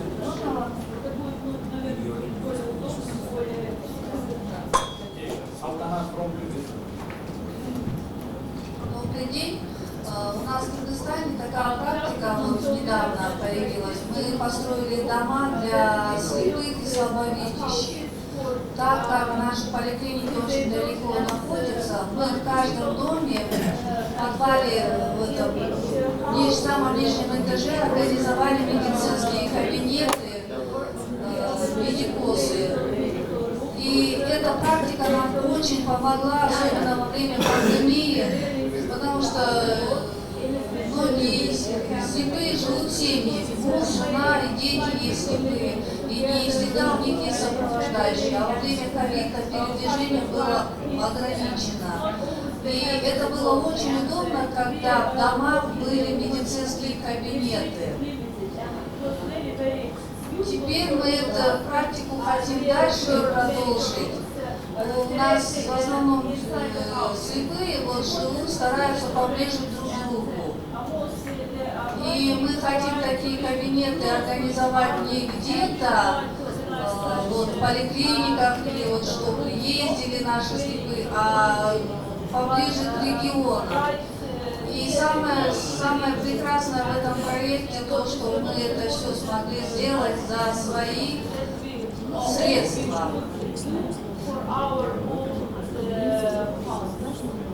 Спасибо.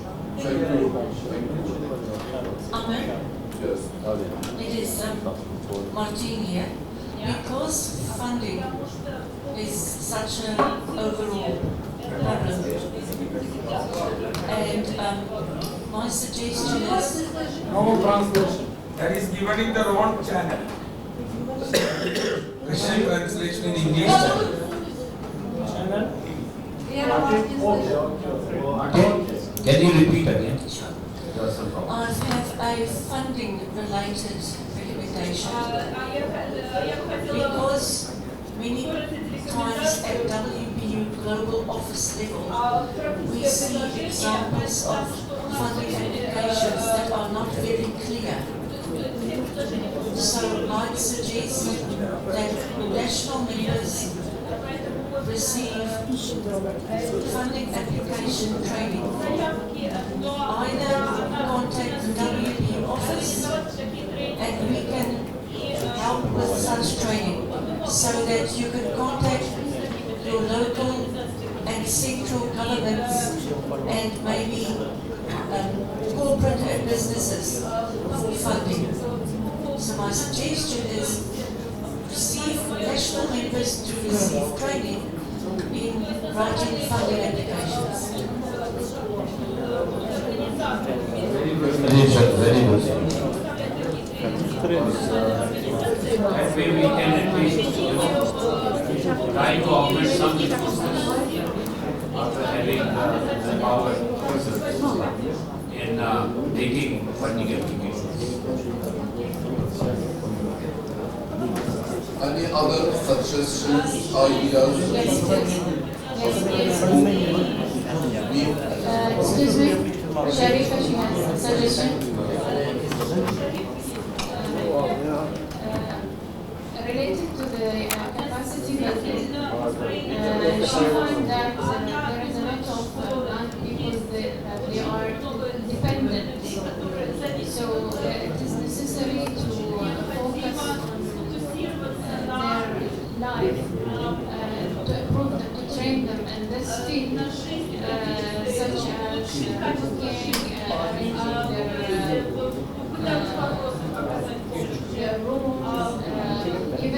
find some cases or examples that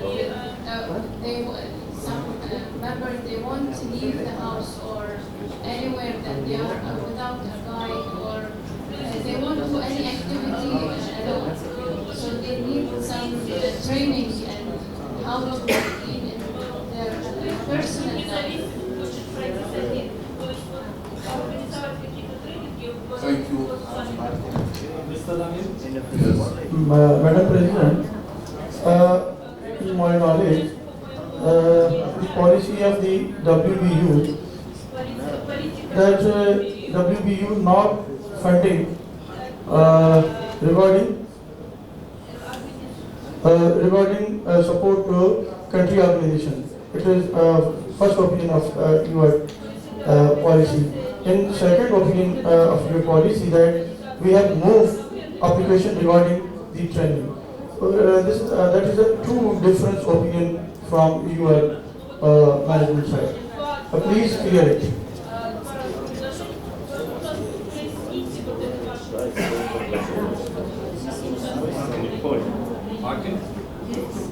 Yeah, he asked from you. You know, we say that he is asking that WBU has a policy not to fund directly to countries or country organizations. And you just suggested about the training part for writing application for funding. So, this one little more elaborate on this in terms of the policy of WBU, not and at the same time empowerment. I think you can explain. Yes, we want to work through the regional office. So instead of people applying to us for funding, we will be needing to work through ABU, WBUAP, EBU. We prefer to work through the regional office because you and your regions know which countries need the most support. So that is why WBU does not give individual funding to member organizations apart from in exceptional circumstances such as happened recently to Pakistan. So we do usually prefer, if we go to support, like we gave money to help for this event to happen, and that funding went to the ABU office to deal with it best. My suggestion about national members receiving funding application training could be, for instance, that all your national members put one person forward and we have a few Zoom trainings on what a funding template look like and so on. So we will help you with wording, but it's not as if you apply to us for funding. You apply to us so that we provide the training or put you in touch with someone who can provide the training. Thank you. Mr. Paul Muhammad.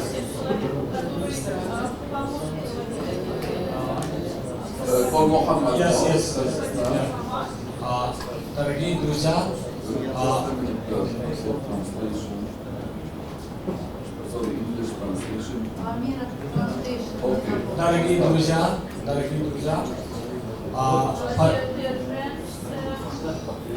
опыт ABU показала, что, к сожалению, многие аффилированные организации, то есть имеется в виду национальные организации, сталкиваются с трудностью, исходя из того, что у них не имеется финансов. Для того, чтобы, конечно, для того, чтобы получили деятельность, им нужны финансовые ресурсы.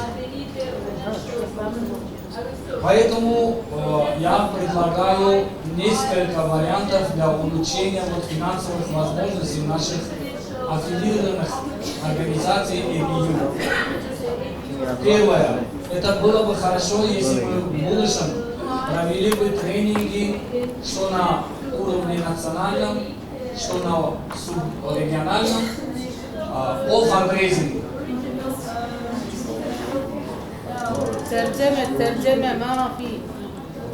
Так как написание проектов или поиск доноров, это, естественно, улучшит финансовые ресурсы аффилированных организаций. И второе, то, что многие организации сталкиваются с трудностями по написанию проектов. Так как донор всегда требует правильное написание проектов, правильное описание проблемы, цели проекта и также, естественно, устойчивость проекта.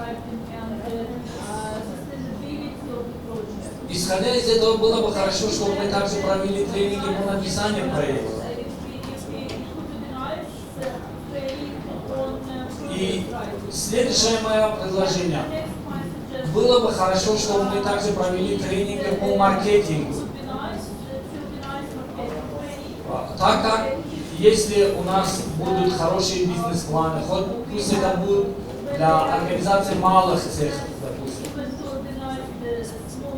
или же частных предпринимателей за счет самих незрячих и слабовидящих людей. Это было бы как бы для них помощь по правильному составлению бизнес-плана.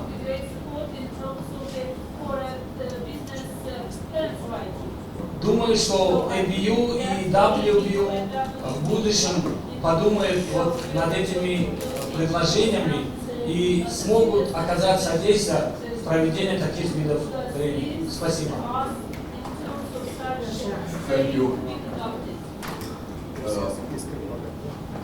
Anybody ask for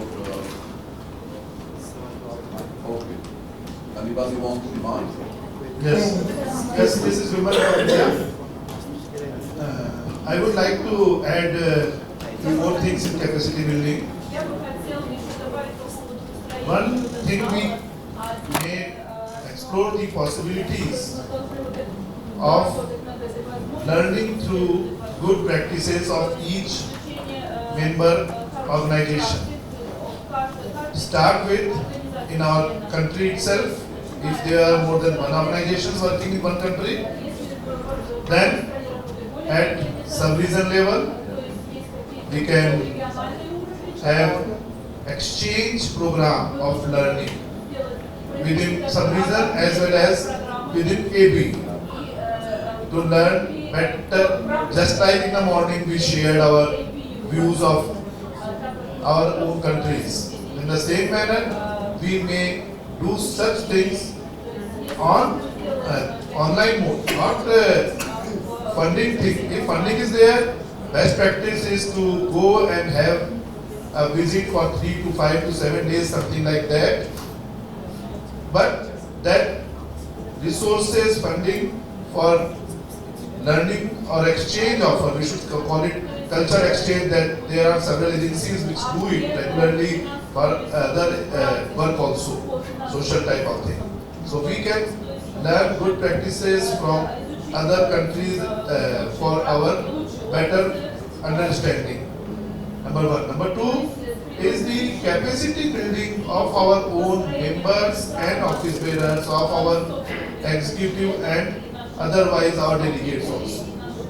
We should have some orientation workshop, some induction workshop type of thing through online mode, and try to create certain standing video training programs. Nowadays, it is very popular to have audio or video aids to learn certain things. All of us are using YouTube for that or other channels for that.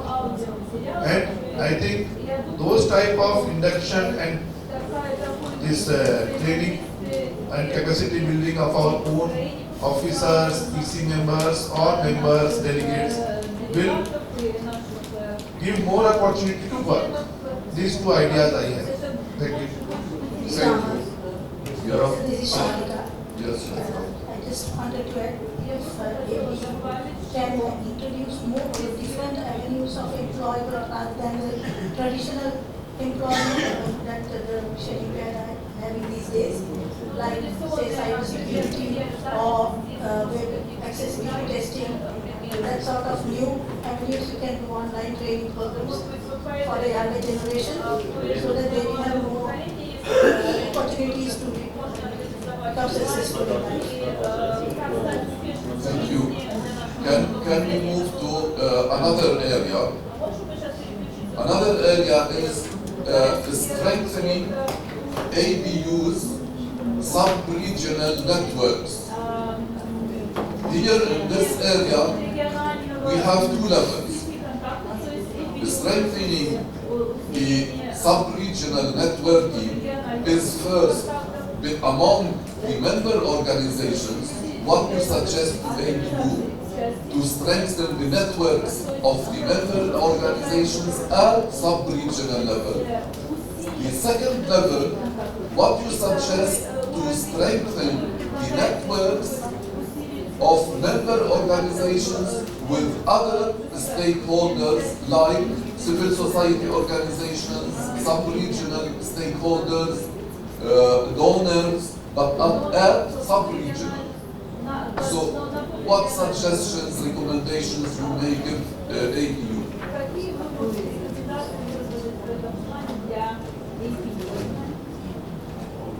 Yes, sir. Hello. Hello. It's okay. Yeah, Vimal from India again. On this topic, I start. I think that we will have to identify, as Martin suggested, funding. We will have to identify certain agencies, either human rights network agencies or some other agencies, may not be including disability sector directly. They may be commercial entities also. Которые могут быть включены на региональном, подрегиональном уровне, которые могут быть включены в как их сконтактировать, как их скоммуницировать и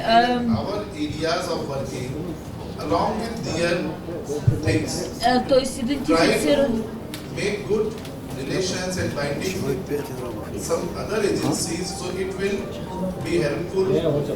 То есть попытаться создать какие-то дополнительные связи, отношения с другими организациями, агентствами, то есть какие ресурсы понадобятся для этого. Мы, например, на уровне нашем, на страновом уровне мы делаем это, но на проблема в другом. Если на подрегиональном уровне Южная Азия, если мы найдем какие-то агентства, организации, которые работают, например, в Шри-Ланке, в Индии и в Пакистане, и если мы найдем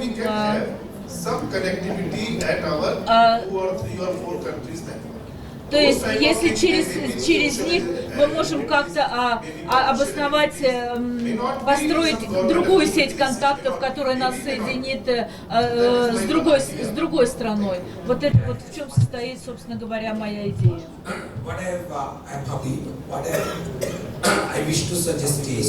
Вот что я предлагаю, когда то есть по программам, когда мы sub-regional levels, I feel that when ABU design its documents and its programs, it should be done in such a way that every organization or every nation gets some sort of representation, so that diversity and contribution can be strengthened. То есть каждая организация дает какой-то, представляет о вкладе, о деятельности именно в этой сфере. Вот это я предлагаю. أيضا عندي إضافة بالنسبة للسعال من عمان بالنسبة لتقوية العلاقات والأنشطة في الإقليم الواحد تفضل بعض الأخوة أمس باقتراح أن يكون هنالك تواصل عن طريق الأونلاين وعن بعد وأيضا يعني مثل ما قلنا في الصباح أن كورونا علمنا كيف نتعامل عن بعد ونعطي بعض الأنشطة أيضا عن بعد نحتاج إلى وضع خطط واضحة سنوية لكل إقليم تتضمن هذه الخطط البرامج واللقاءات سواء كانت غالبا ستكون عن بعد أو حتى مباشرة بمساعدة سواء كانت المنظمات الحكومية أو الخاصة في كل دولة يمكن لها أن تنظم مثل ورشة عمل أو ملتقى وما إلى ذلك. بالنسبة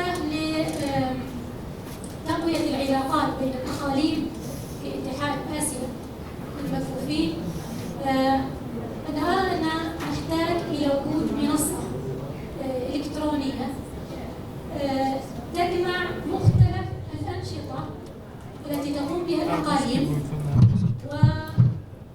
وفي نفس الوقت هي تسوق للاتحاد. الاتحاد يمر كما وضحتم بأزمة مالية يعني أو نقص في الموارد المالية عندما يثبت وجوده في الدول ويكون صوته مسموع وتصل أنشطته إلى العامة إلى الشركات الخاصة إلى المؤسسات أيضا الحكومية في هذه الدول المشاركة سيكون لدينا قاعدة إعلامية تسويقية يعني تضمن لنا أن نجد من يقف معنا في حال احتجنا إلى أي تمويل لعمل نشاط يجمعنا جميعا في فترة من الفترات. لذلك من المهم أن نعمل على مسألة إيجاد منصة أو موقع إلكتروني وأيضا حتى تفعيل وجود الاتحاد الآسيوي في شبكات التواصل الاجتماعي بلغاتنا المختلفة حتى تصل أصواتنا إلى المكفوفين بداية الذين لا يعلمون عن الاتحاد أو حتى المؤسسات التي ممكن أن تقدم لنا الدعم بعد ذلك عندما ترى نشاطنا ترى توجهاتنا وترى يعني تطلعاتنا. كلما رأوا أن الاتحاد يعمل بجدية بالتأكيد أننا سنحصل على دعم منهم. So when we see that association is working on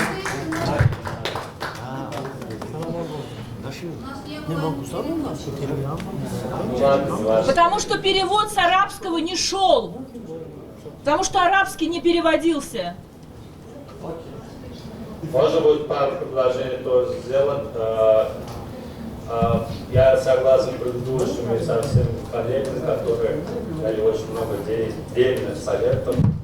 Также, в свою очередь, хочется... I absolutely agree with all previous colleagues, so with the recommendation that it's necessary to work in terms of the organization of different trainings and in terms of the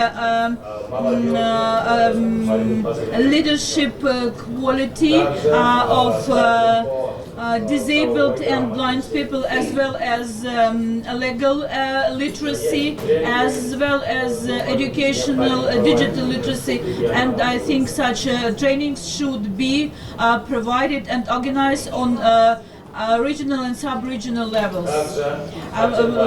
Also, I would like to point out, to stress out that 5-6 years ago we talked about the ABU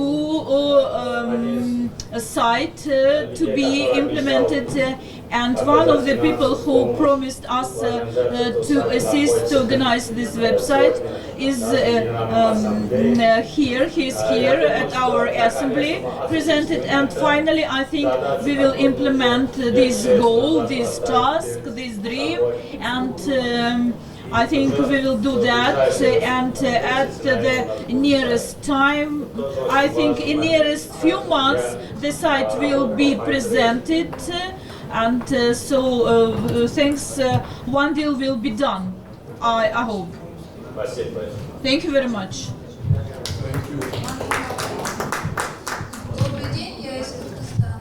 Good day. Good day. I'm from Kyrgyzstan. So I have such a proposal that in Kyrgyzstan, between among our enterprises, we organize events and sport events for blind and disabled people. So our blind sportsmen participated in special games, and we just increased number of sport type sorts, and we have a great support from the government, and I suggest to ABU. We have some problem in order to be employed.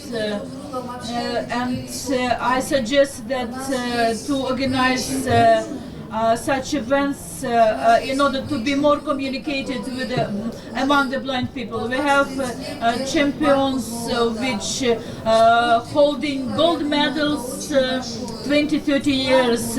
I think sport will be a great contribution to any country, and it will be a nice opportunity as well for the blind people to communicate closer. Thank you. That was my suggestion.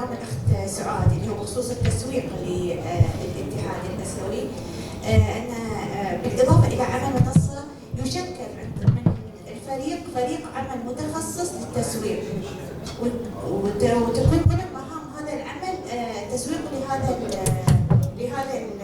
الاتحاد، من خلاله يتم جلب الرعاة من كافة الدول. شكرا. ذكروا الخبط يعني بيكون مساند للدعم عن طريق الأنشطة عن طريق المواقع، ولكن الاتحاد العالمي له دور كبير في الدعم الدائم وليس الاستثنائي للاتحاد الآسيوي. عليه أن الاتحاد العالمي يبحث عن منظمات دائمة مثل منظمة النرويج اللي كانت سابقا تدعم دعم دائم للاتحاد الآسيوي، ويكون نشاطاتها على مستوى الثلاث الأقاليم مستمرة بدل ما يكون متقطعة وبدل ما يكون. Can you please provide the English translation? Okay. In addition to what the colleagues pointed, we wish that the support and the funding to be continued and supported from the. То есть мы будем продолжать поддержку WBU, то есть по всем регионам и со стороны WBU, и особенно, то есть в исключительных случаях, и то же самое на региональном уровне ассоциации. Она вообще поддерживалась много времени. Поддерживалась ABU, и сейчас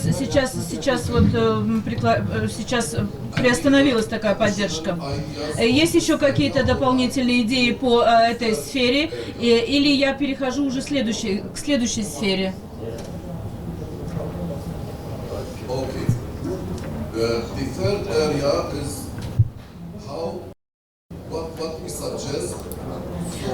Третья сфера деятельности, то, что мы предлагаем для ABU. That ABU become acting as a bridge between the member organizations. Будет действовать как мостик, связующий мост между региональными организациями. То, что мы предлагаем, то есть усилить ABU как мостик между организациями-участниками. То есть это будет такой связующий мостик. Я предлагаю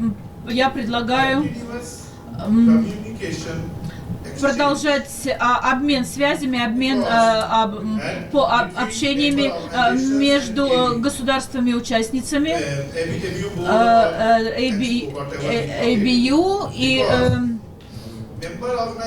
поскольку государства, организации-участницы не получают информацию о происходящих событиях со стороны WBU. They get it, so they need to have some kind of communication with the member organizations through WhatsApp, and we may have or we should have other. То есть мы должны работать, мы должны иметь такую информацию, например, создать WhatsApp-группу для быстрого сбора информации такой, для оперативного сбора информации. То есть, чтобы происходил как бы из WhatsApp обмен информацией. И это очень важно, и надо начать такую деятельности. Еще есть какие-то дополнительные предложения, дополнительные идеи? Мухаммад, Казахстан. Таджикистан, простите.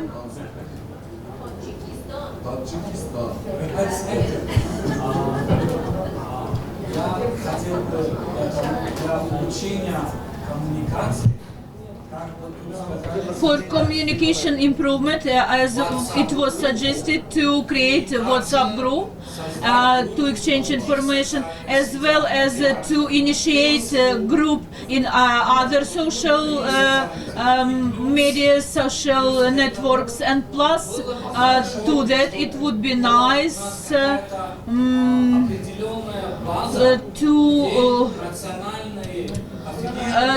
to make such a platform where the national affiliated companies, organization could distribute, could allocate the information in terms of their activities. And at that time, the whole ABU could get more detailed information in terms of the affiliated organization activities. And it would be good in terms of the work exchanging experience.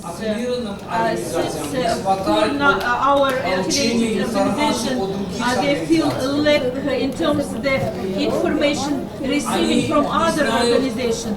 Sometimes they don't know what is going on at other affiliating organizations. What sort of activities they run, what sort of projects they are implementing. So it would be nice to make such a base or platform where we could allocate all detailed information besides social media, besides social networks. In order to avoid the language barrier, would be nice to create such group in some regions, Central Asia, suppose, and other regions, and the agent of the sub-region, he could reach other subgroup which is presented at ABU. So it would be nice in terms of the activity improvement. Thank you. Yes.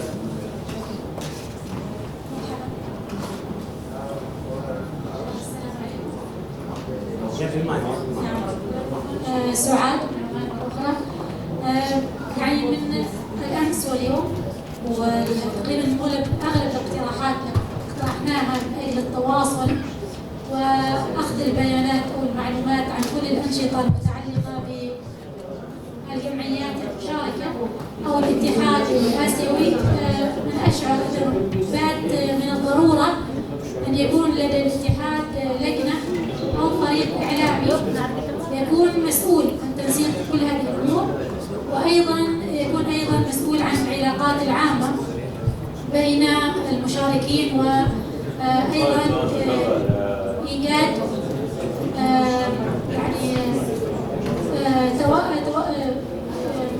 نسمي حسابات على شبكات التواصل الاجتماعي يديرها ويضع فيها المحتوى بشكل محترف ومنظم، بالإضافة إلى ترجمة هذا المحتوى إلى اللغات المختلفة التي تضم دول الاتحاد. فأشعرنا من الضرورة بمكان أن يكون لدينا لجنة إعلامية أو فريق إعلامي مكثف من إدارة الاتحاد. أيضا أمر آخر فقط بالنسبة لي أيضا العلاقات العامة التي من خلالها نريد أن نطور العمل. ذكرت فيما قبل في النقطة السابقة أن نحتاج إلى مسألة التخطيط لأنشطة سنوية يقوم بها كل إقليم. نحن نرجو من الاتحاد العالمي للمكفوفين إن كانت لديه الخبرات الكافية وبإمكانه أن يقيم لنا ورش تدريبية في مجال التخطيط ووضع البرامج والخطط السنوية من أجل أن يأخذ كل الأعضاء المسؤولين أو الموجودين في الأقاليم خبرة من أجل الارتقاء بعمل الاتحاد في أقاليم. شكرا. I will move to the last area because we have to close after 10 minutes. But the last area, I think. То есть последняя сфера деятельности, я думаю, it is the very important area. Очень важная сфера. Is there translation to Arabic? No. No. Because I felt from their answer and replied on this area that the translation was not accurate. I didn't get any, at least absolutely no translation from Arabic. Very good. I will kill him either myself now. No, don't kill yourself. No. Better him, I will kill. Yes, okay. Okay. The last area is, I will translate it because it's only one То есть sentence. последняя сфера деятельности,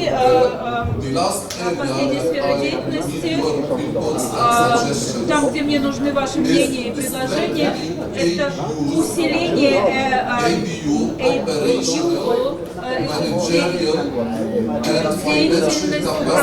управленческую деятельность и финансовый потенциал, то есть для улучшения качества, функционального качества деятельности ABU. Усиление операционной деятельности, эксплуатационной и руководящей деятельности, также для улучшения, для того, чтобы улучшить финансовые функции ABU. شو بتقترحوا لتقوية العمليات الإدارية والمالية والقدرات الإدارية لاتحاد آسيا للمكفوفين ليصبح effective functioning ليصبح يعني أكثر فعالية كمنظمة إقليمية. Thank you. Any inputs, suggestions? Есть какие-то предложения, есть какие-то еще моменты, которые вы хотели бы предложить в этой сфере, и чтобы мы могли бы взять себе на заметку?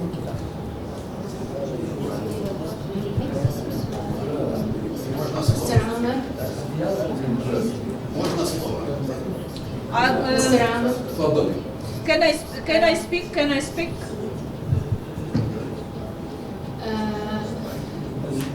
Related to what we discussed. Относительно того, о чем мы говорили по коммуникациям, по обмене опытом и созданию сети контактов,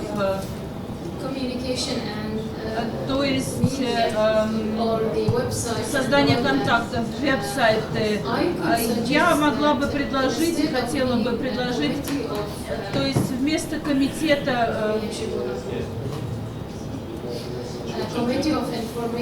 комитета по информации я предлагаю, это должна быть должность генерального менеджера ABU по the information committee То that есть, will be responsible for all communication. генеральный менеджер комитета по информации. То есть он бы был ответственный за связи, все связи с масс-медиа и за все коммуникации. То есть это как бы был такой офис, это был бы как бы должностное лицо, которое несет ответственность за все связи с общественностью масс-медиа и за обмен, самое главное, за обмен информацией. Come back to this area about ABU operations, management, financial capacity. Any suggestion, any idea? Любые еще какие-то предложения, еще какие-то идеи, еще есть что-то, что бы вы хотели нам в качестве рекомендаций предложить?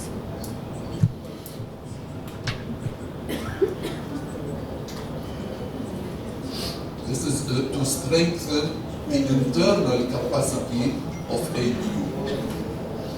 Это, я имею в виду, усиление внутреннего потенциала ABU. Что бы вы хотели предложить в этом плане?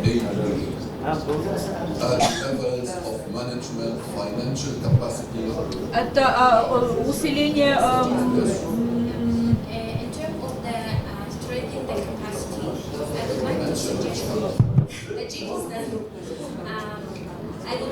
я бы хотела предложить каждый год по поводу, я говорю об усилении позиции ABU, то есть проверять компетентность каждого по различным вопросам ежегодно, то есть понимание доступности, понимание я имею в виду людей с ограниченными зрительными возможностями и слепых. То есть проверять компетентность, профессиональную компетентность на национальном уровне. То есть мы могли бы организовать такие тренинги на национальном уровне. Hello, this is Pawan from Nepal. In order to strengthen the internal capacity of ABU, what I suggest is, it's better to Что я предлагаю? the capacity of all the members despite То есть which position they are. So and неплохо было бы вообще пройтись и разобраться, исследовать все потенциалы всех организаций участниц ABU. They can give their inputs. All things, if it is a financial matter or if it is a business matter, то, что касается финансового вопроса, committee of the experts, so that whenever the problem arises or whenever something has to be executed, the team can discuss and reach to the conclusion so that мы можем обсуждать, то есть команда может обсудить и прийти к какому-то выводу.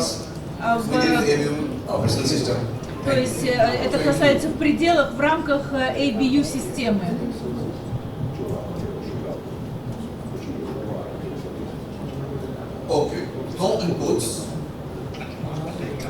Еще есть какие-то предложения?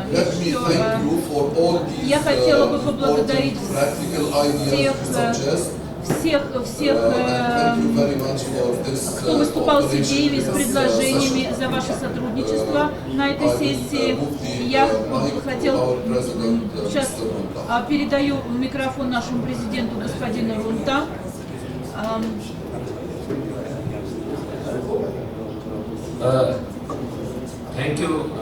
Я вас благодарю, Амир, благодарю всех участников за очень такое активное вовлечение и участие в обсуждении. Благодарю всех.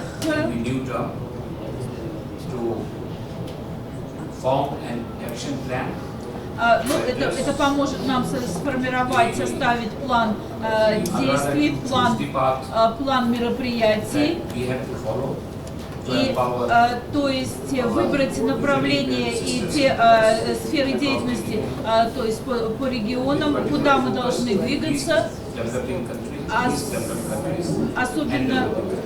особенно концентрируясь на списке развитых и развивающихся стран, то есть с такой четкой презентацией информации по каждому региону. Прежде я получила один запрос от председателя Узбекского общества слепых.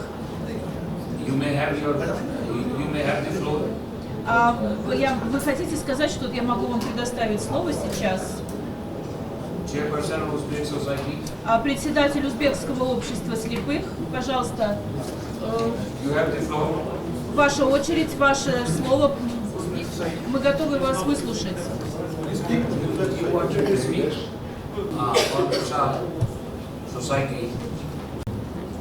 Я прошу вас быть кратким, поскольку никаких ограничений нет, но просто прошу быть кратким, поскольку времени у нас не так много.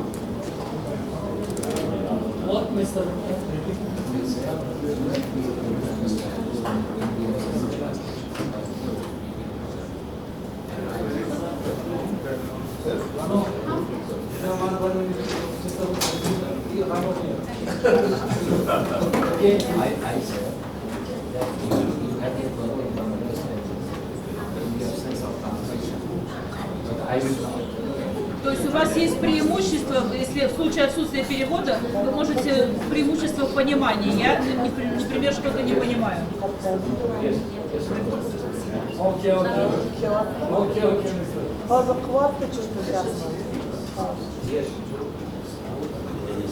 Добрый день, уважаемые делегаты EU.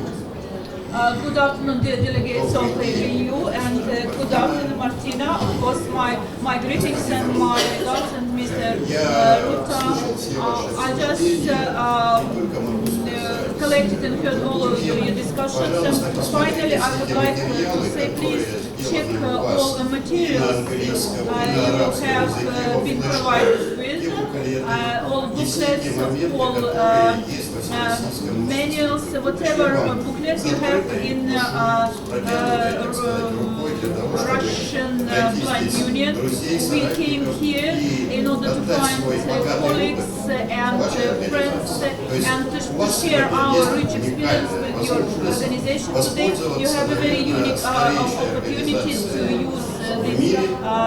organization in the world, which plus has the state award, and I appreciate, I really enjoyed with all good speeches and presentations close to me, the editor of Radio Voz, which is broadcasting for 160 countries all over the world, and so we do commented of football games, we do different programs, including COVID and different issues. So we have the only problems. We don't have any problems for remote areas because we provided them with a special receivers. First, the main I would like to ask Ms. Martina to convention on invalid people rights from the World WBU should be submitted, provided all suggestions, because today we have 3 holidays, so 15th is the day of the white sea. So another day of blind person, another day it's the day of the guide dog, and 95% of the information which is absent for blind, totally blind, and for visual people, we train them, we assist them. So dear colleagues, please check our materials. They are very, very rich with all facts. It's all language provided, Arabic, English and Russian language. Please just check them at your home, within your home conditions.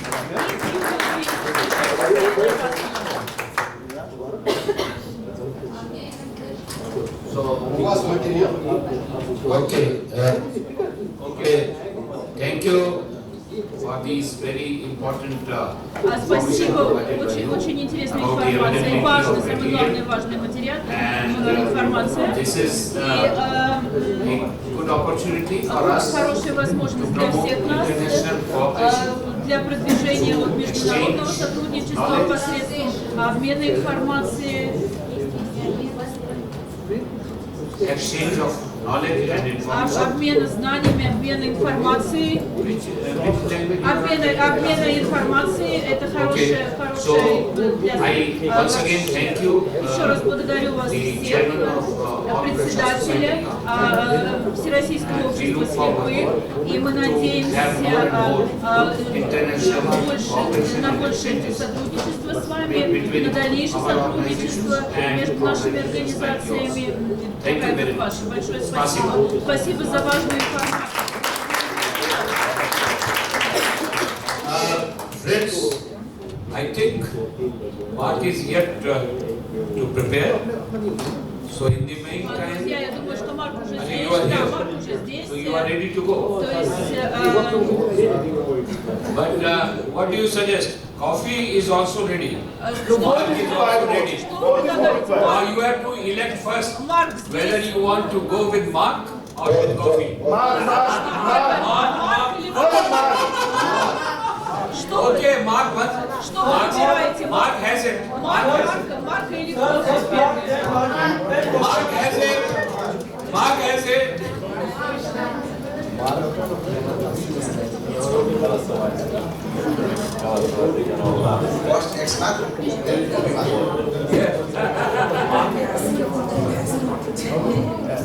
Okay, hi everyone. This is Mark. Everyone's attention, please. Я могу немножко тишины, пожалуйста, внимание. Okay, so we are going to proceed with distributing the ballots. То есть распространить сейчас бюллетени. Мне нужно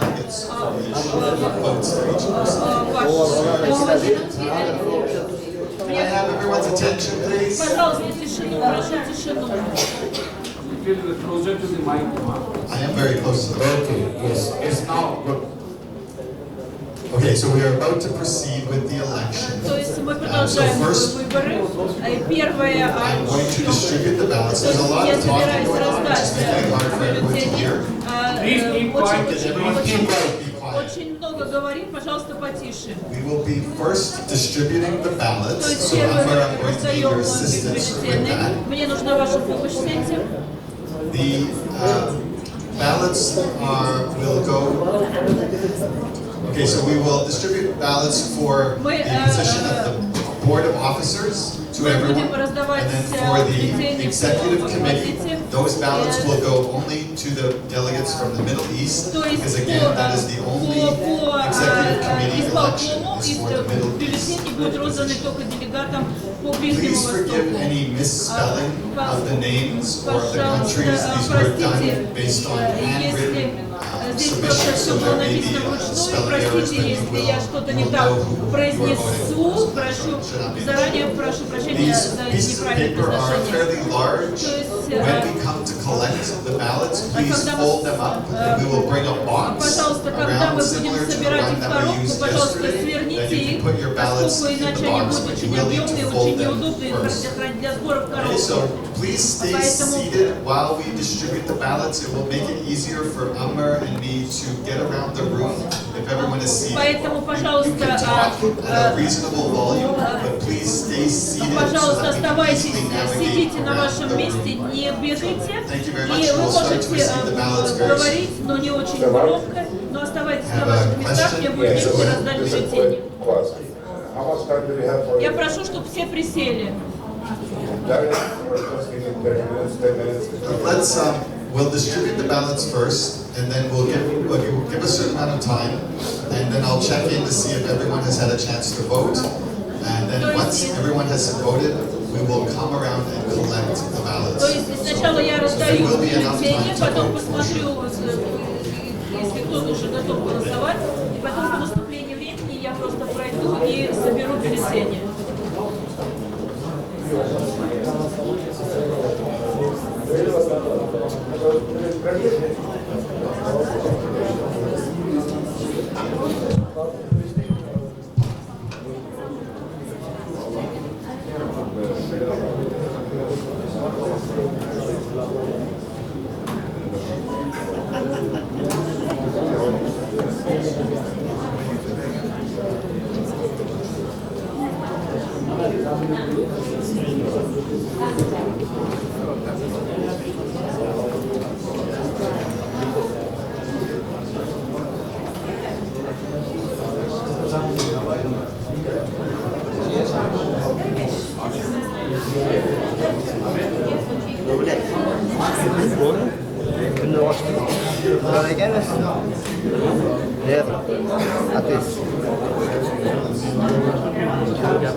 Вон, выйди отсюда! Выйди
Everyone's attention.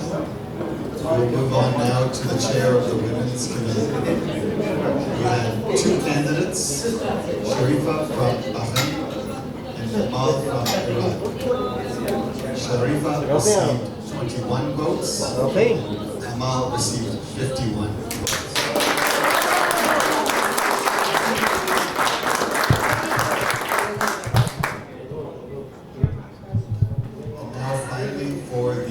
Executive Committee for Middle East. Сейчас исполнительный голосование по исполкому, там было для Ближнего Востока Шарифа и Изамана, другой кандидат Изаман.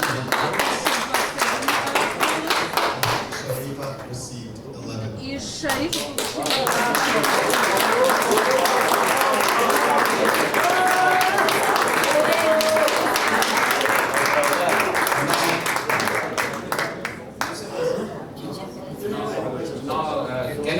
request Mark to now finally formally declare for all positions the Сейчас я хочу попросить Марка, чтобы формально объявить результаты выборов по всем позициям. То есть на позиции казначея выбран Ваймол, по позиции председателя женского комитета Амал избирал как и по позиции Ближний Восток член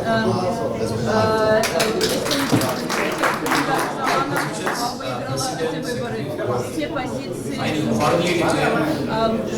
то есть сейчас мы идем по всему, пройдемся по всему листу по позициям президента, первый вице-президент и по позициям второй вице-президент, Эргаш из Узбекистана. Узбекистана for the position of Secretary General. по позициям генерального секретаря Мансура из Кувейта Ваймал по казначею выбран был, и Амал была выбрана председатель женского комитета по Ближнему Востоку исполком Аман и Мохаммед из Амана по позиции Центральноазиатской и в исполнительный комитет был Медан, Садыкова по позиции Южной Азии исполком, Шалика и Паван. Я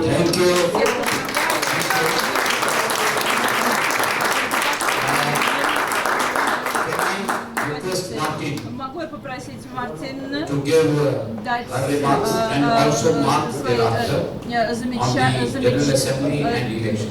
замечания и объявить, то есть комментарии по этим выборам.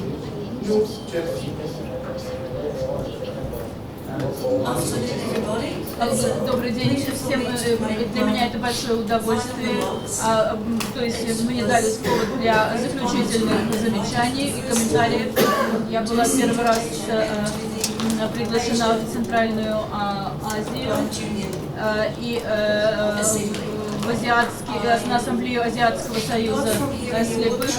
То есть, конечно, работа в ассамблее была очень важной сегодня 2 дня. И я хочу еще отметить, остановиться на некоторых моментах.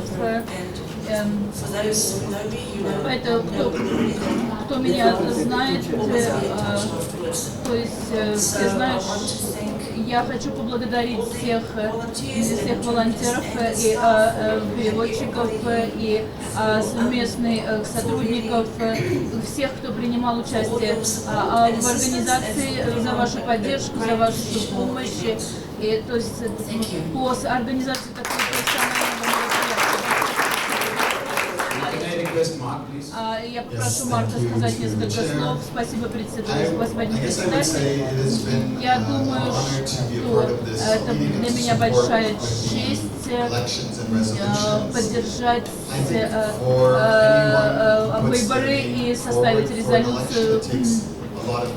То есть я поздравляю всех и благодарю их за их стойкость и мужество, за то, что они выстояли в такое время, напряженные такие сессии. И я думаю, что они продолжат и своей деятельностью докажут, что действительно выбор был правильный. Мы ждем от них результативной, эффективной работы. И, то есть, и вы подумайте, каким лучшим образом вы можете вложить свои таланты, свои идеи в работу ABU и в те должности, на которые вы были выбраны. И спасибо за ваше желание служить. Большое спасибо, Марк и Мартин. Я как вновь выбранный президент от имени моих руководительного совета и я хотел бы поблагодарить всех за ваше сотрудничество, за вашу помощь, за ваше терпение, за то, что это событие прошло, это мероприятие прошло. Попросить поблагодарить моего генерального секретаря за проведение ассамблеи в очень эффективной манере. Очень было эффективно. И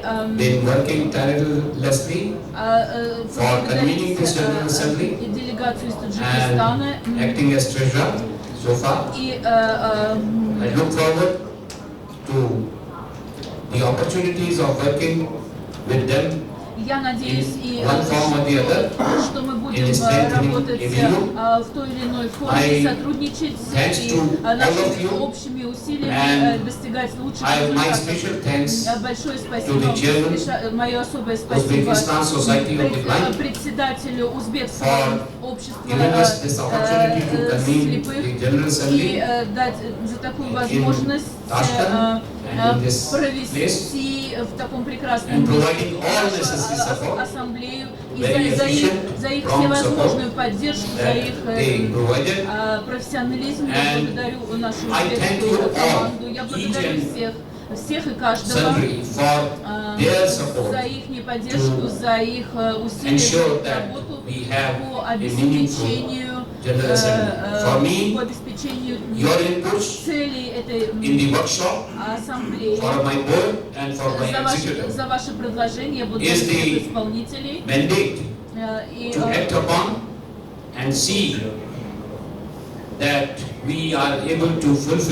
То есть я надеюсь, что мы выполним и реализуем все ваши желания и ожидания. Все, что вы ожидаете, я надеюсь, мы выполним. Работая из все, что планировала и хотела провести, я думаю, все мы воплотим в жизнь,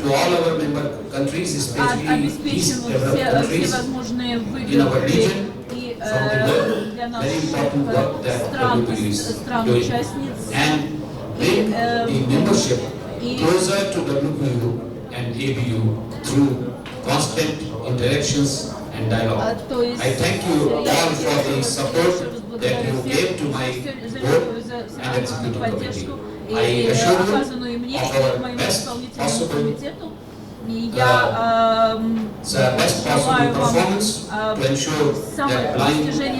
самых лучших высоких результатов в работе. to enjoy a life with dignity and are able to exercise their rights equally with others. Thank you very much.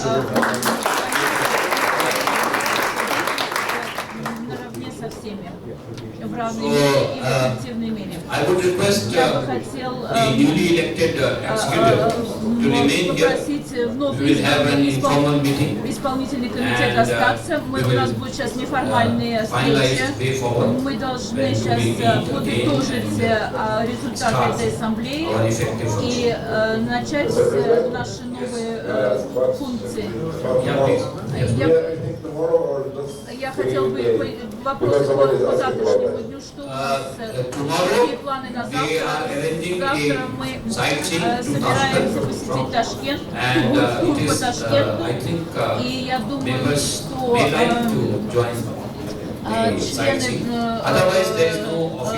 делегации будут присоединяться к нам. И я думаю, вообще сессия, формальная часть, официальная часть закрыта, но сейчас начинается неофициальная часть, то есть официальная часть закрыта. We will leave between 9 to 10. То есть завтра мы выезжаем отсюда, с 9 до 10 мы выезжаем из отеля после сразу после завтрака.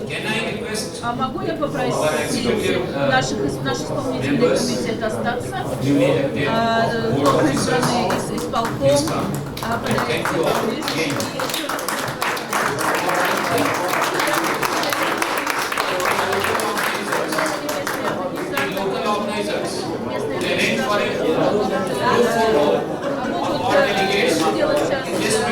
собрать нас на групповое фото в этой групповой фото. То есть перед чем волонтеры вы можете нам сделать организовать групповое фото в этом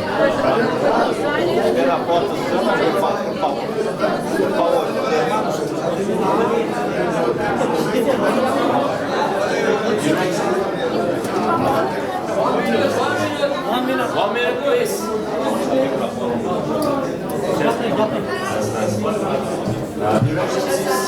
Attention, please. Attention, please. Direction, please. Please. May the seeker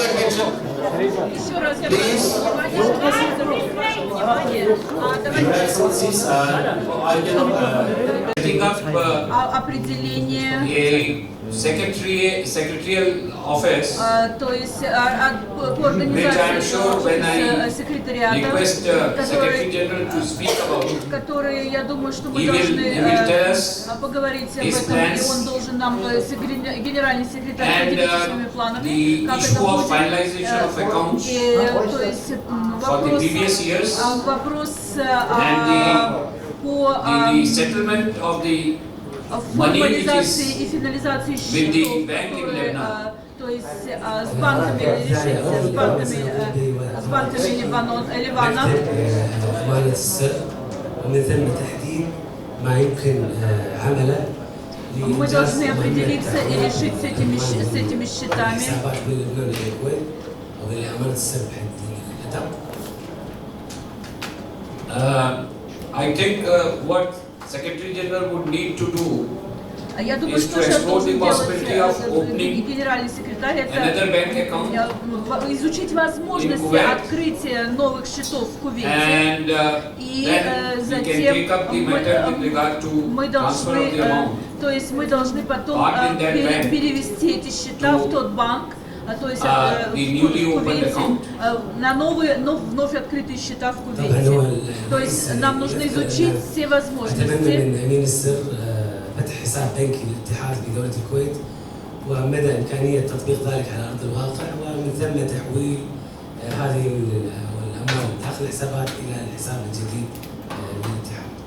And I also И плюс ко всему, recommend я также for your рекомендую, consideration то есть для вашего рассмотрения, that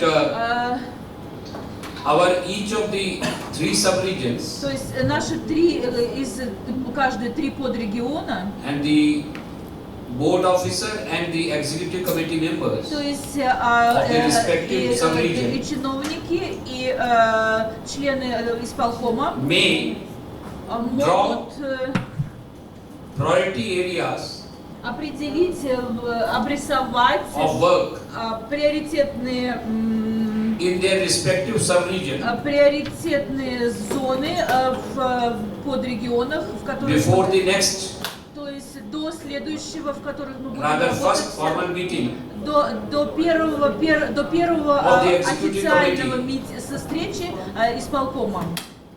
And И also также the first thing that probably we can do первое, то, что мы еще, первая вещь, которую мы должны to strengthen our сделать, communication, это как бы расширить наши связи, that we can create a наше WhatsApp group присутствие путем создания of all our member affiliates, всех наших, включительно всех and наших one group, аффилированных членов, и один WhatsApp group for группа WhatsApp, board and our executive committee.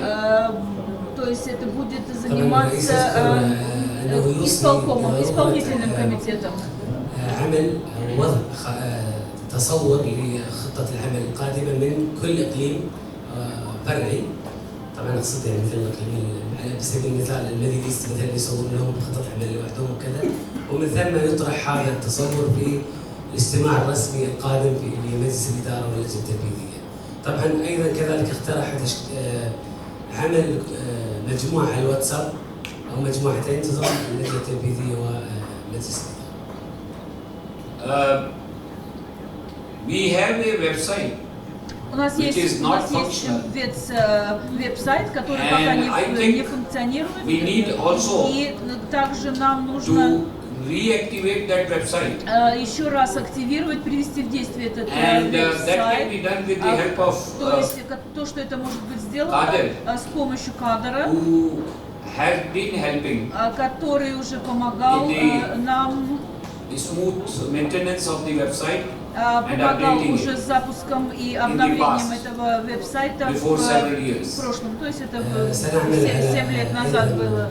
تفعيل الموقع الإلكتروني للاتحاد الآسيوي، وهو طبعا لفترة طويلة لم يكن فعالا، لكن إن شاء الله بالخطة القادمة سيوكل إلى السيد عبد القادر مهمة متابعة الموقع وكذلك الاستضافة والدعم الفني له. So these are few thoughts. Вот эти Now I will вот request несколько таких идей и мыслей. Kari Sahab, our first Я хотел бы Vice попросить President, Кариса, to share his первого thoughts вице-президента, for поделиться adopting a way forward. его планом действий на будущее и от чего мы должны отталкиваться и куда, как нам двигаться.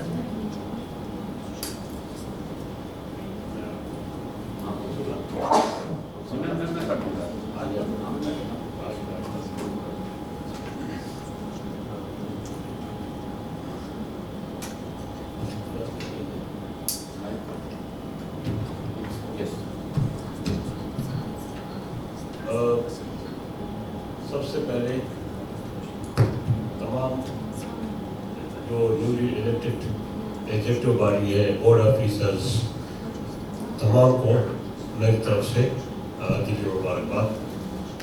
First of all, I would like to congratulate Прежде всего, я хотел everyone бы всех поздравить с новыми должностями, has been able были to выбраны, succeed которые to the успешно positions прошли in the board отбор or и executive committee. выбраны в действующий наш исполнительный комитет. मुझे بارك البداية يعني من حلب والحرب بالنجاح بانتخابات मुझे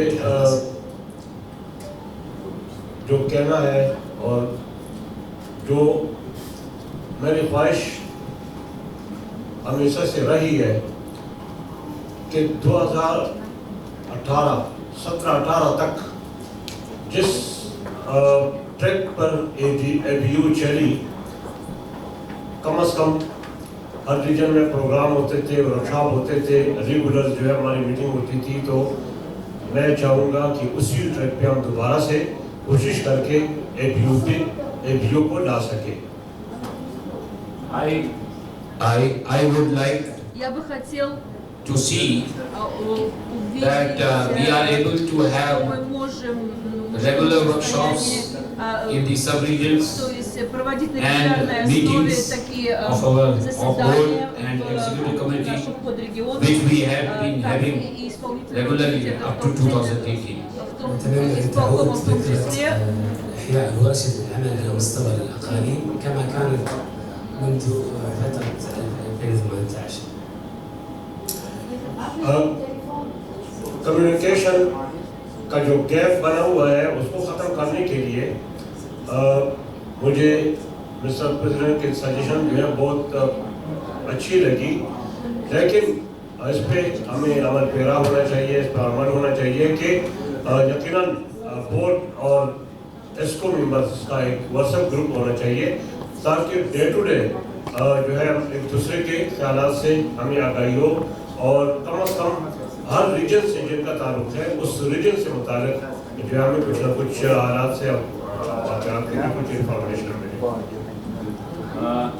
I would recommend Я бы порекомендовал suggestion of creating a WhatsApp group то есть то of the предложение по board созданию and группы executive WhatsApp committee which исполнительного has been made by the комитета president и совета should be исполнительного комитета implemented, должно and on daily быть basis реализовано, we то should be in есть touch to that на WhatsApp group. ежедневной основе мы могли бы соприкасаться и общаться в группе WhatsApp, то есть я имею в виду исполком. حتى تكون تواصل أولا بأول ومحقق ما يسمى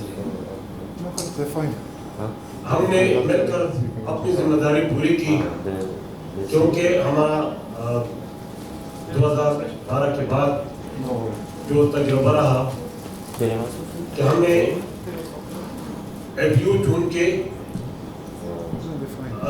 एक ऐसा reason है कि हमें अपनी मदद आप के उसूल पर काम करने की अशद जरूरत है और अपनी मदद आप के उसूल पर काम करने के लिए हमें ऐसे लोग चाहिए बोर्ड में कम से कम कि वो जो है सेल्फ मूवमेंट पर जो है ABU को चला सके। और तो हमने कोशिश की कि प्रेसिडेंट तो थे ही, सेक्रेटरी जनरल को भी हमने उसी तरह से उसी सोच से उसी अप्रोच से और उसी नियत के साथ उम्मीद है कि इंशाल्लाह ABU जो है आगे चलकर स्मूथ वे में चलने के काबिल हो जाएगी। You know, after 2012, We после 2013 started working мы начали as ABU работать on the principle of self-help. то есть в ABU на So far принципе as реализации financial resources are concerned, самопомощи, мы сами and себе in order to помогали. implement И this, мы для того, чтобы внедрить эти все эти принципы, we мы должны have now chosen, apart from the president, the secretary general, who will take it forward to ensure that ABU is self-sustainable in implementing its activities. основе и منذ реализовывать عام все 2012 بدأ الاتحاد بالتفكير باعتماد على меры и النفس деятельность. في جانب التمويل المالي، وعلى ذلك طبعا هو يعمل من رئيس الاتحاد وأمين العام للاتحاد بأن يكون خطوة إيجابية داعمة لهذا الاتحاد الأسبوعي. हम माजी की जो experience है उसको देखते हुए इस सिलसिले में ओमान की खिदमत को और उनकी जो कंट्रीब्यूशन रहा है उसको हम भूल नहीं सकते, और अब चूँकि वो बाकायदा इस टीम का हिस्सा है तो मैं उम्मीद करता हूँ कि ओमान भी जो है इस सिलसिले में अपना किरदार अदा करेगा, ताकि हम मिल के ABU को जो है वो शान बसाना दूसरे रीजन्स के साथ जो है वो जाके खड़ा कर सके।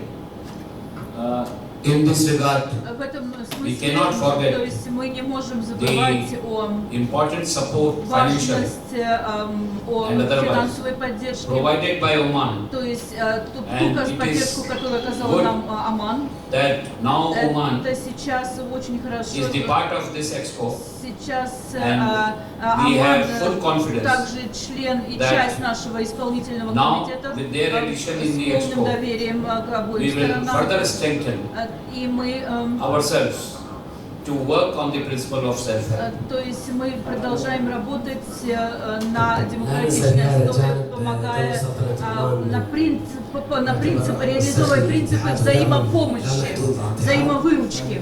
ونتأمل ونحن مثلا الآن طبعا في اللجنة التنفيذية بما أن سلطنة عمان أخذت دورا مهم في استمرار هذا الدعم للاتحاد مما يحقق التعاون المنشود.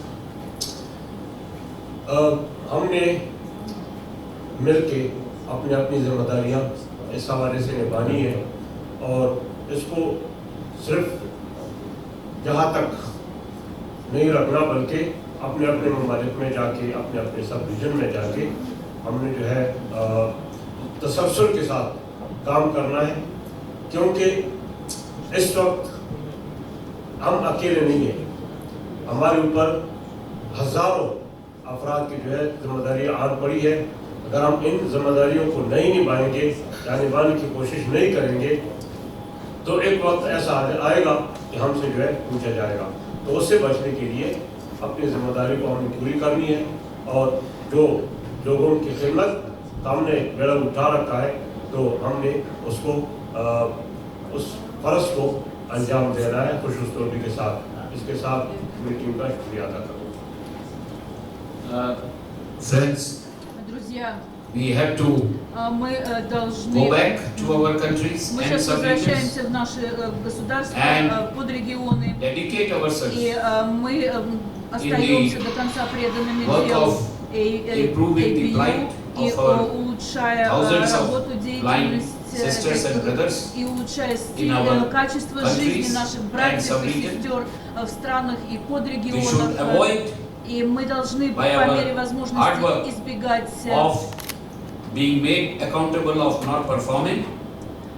мы не должны And I believe мы должны that all of работать us честно, мы должны have показывать taken this responsibility быть ответственными, нести with full sense ответственность за of нашу dedication работу, and commitment. то есть с полным чувством And I am ответственности sure и преданности that we will работе. together Я думаю, что discharge мы our будем duties and responsibilities вместе in a very committed way. распределяя равномерно наши обязанности, помогая друг другу, работая на принципах демократизма и взаимовыручки. بلداننا وقائلين من طبعا منبثق عن الاتحاد، وعلينا ان نكون اكثر فاعليه ونتجنب عدم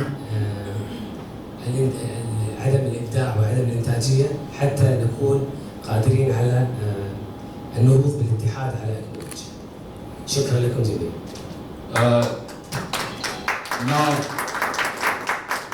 Now I would request our second Vice President to share his thoughts. Сейчас я бы хотел дать слово нашему второму вице-президенту, поделиться его мыслями, его впечатлениями и ощущениями.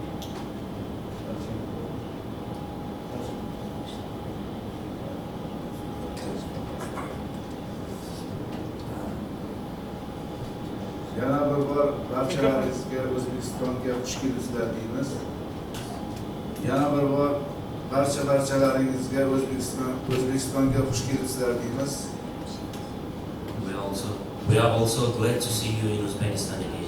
Мы еще раз рады очень видеть вас, принимать здесь в Узбекистане. نرحب بكم من جديد في أوزبكستان. Avvalambor menga ishonch bildirib mana shu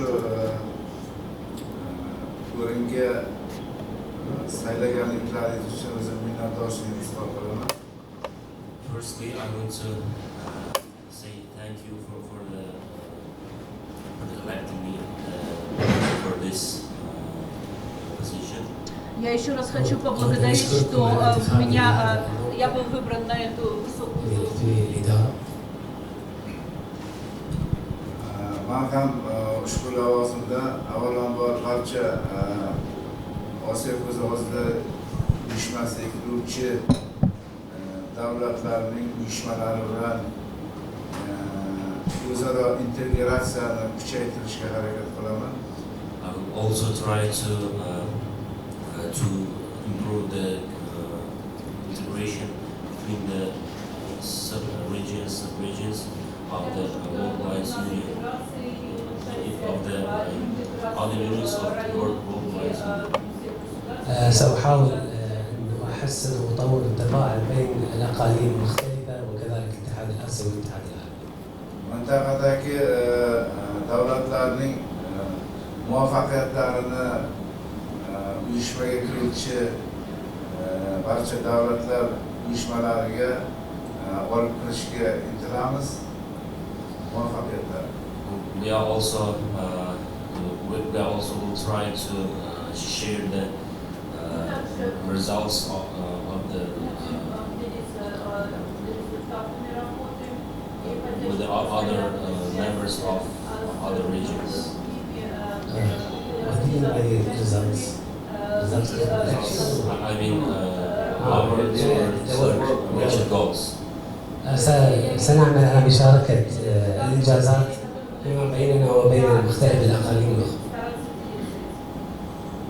Bundan tashqari Kozi Ojizlar turmushida uchrayotgan to'siqlar, muammolarni monitoringini muntazam uyushtirib borib, ularni bartaraf etish bo'yicha takliflar, xulosalar taqdim etib boramiz. We also will make monetary control of the social life of disabled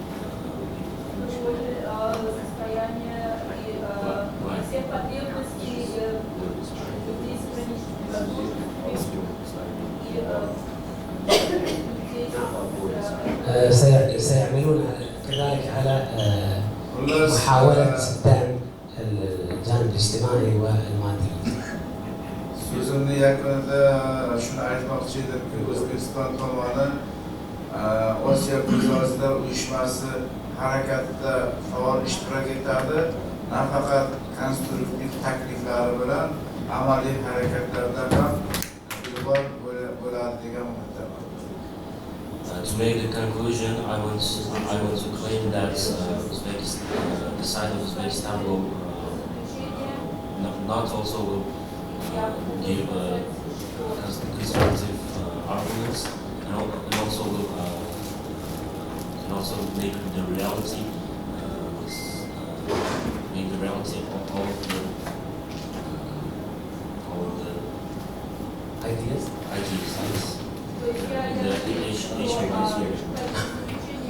طبعا سنكون أكثر فاعلية ونتجنب مجرد الكلام إلى الانتقال إلى الأفعال التي ستسجل واقعنا الجديد. شكرا. Now can I request Secretary General to share his thoughts? First of all, it's a pleasure to me to be here with you, and I would like to thank all my colleagues for supporting our team in this election, and hopefully we will do huge progress in the next 4 years if God blesses. So the most important thing that I try to do is opening an account for ABU in Kuwait to avoid any problems in financial sector of ABU. And also we try to create an atmosphere for workshop and activities as it was in the past. So from this point, I promise that Kuwait will support ABU as we can, and you will notice that clearly.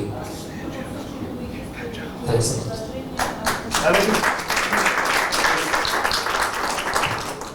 طبعا انا ذكرت لهم اني اشكركم على الثقه اللي منحتونا لنا بالاتحاد، وكذلك العمل الاول الذي سنقوم به هو فتح حساب بنكي لاتحاد اسيا في الكويت، وكذلك تتعهد دوله الكويت بالدعم الاتحاد باقصى امكانياته من خلال تفعيل دور ورش العمل والنشاطات الاخرى للاتحاد. شكرا.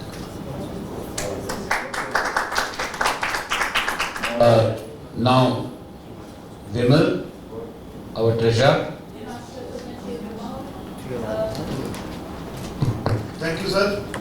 Thank you, President sir, and thanks to all the officers and executive members for giving support to work as the treasurer in the able leadership of Rumta sir as president and Kari sir as first vice president, having so vast experience. It is really good for me. То есть все вот президенты, первый вице-президент, второй вице-президент, все были назначены, имея до этого огромный опыт в этой сфере, поэтому я думаю,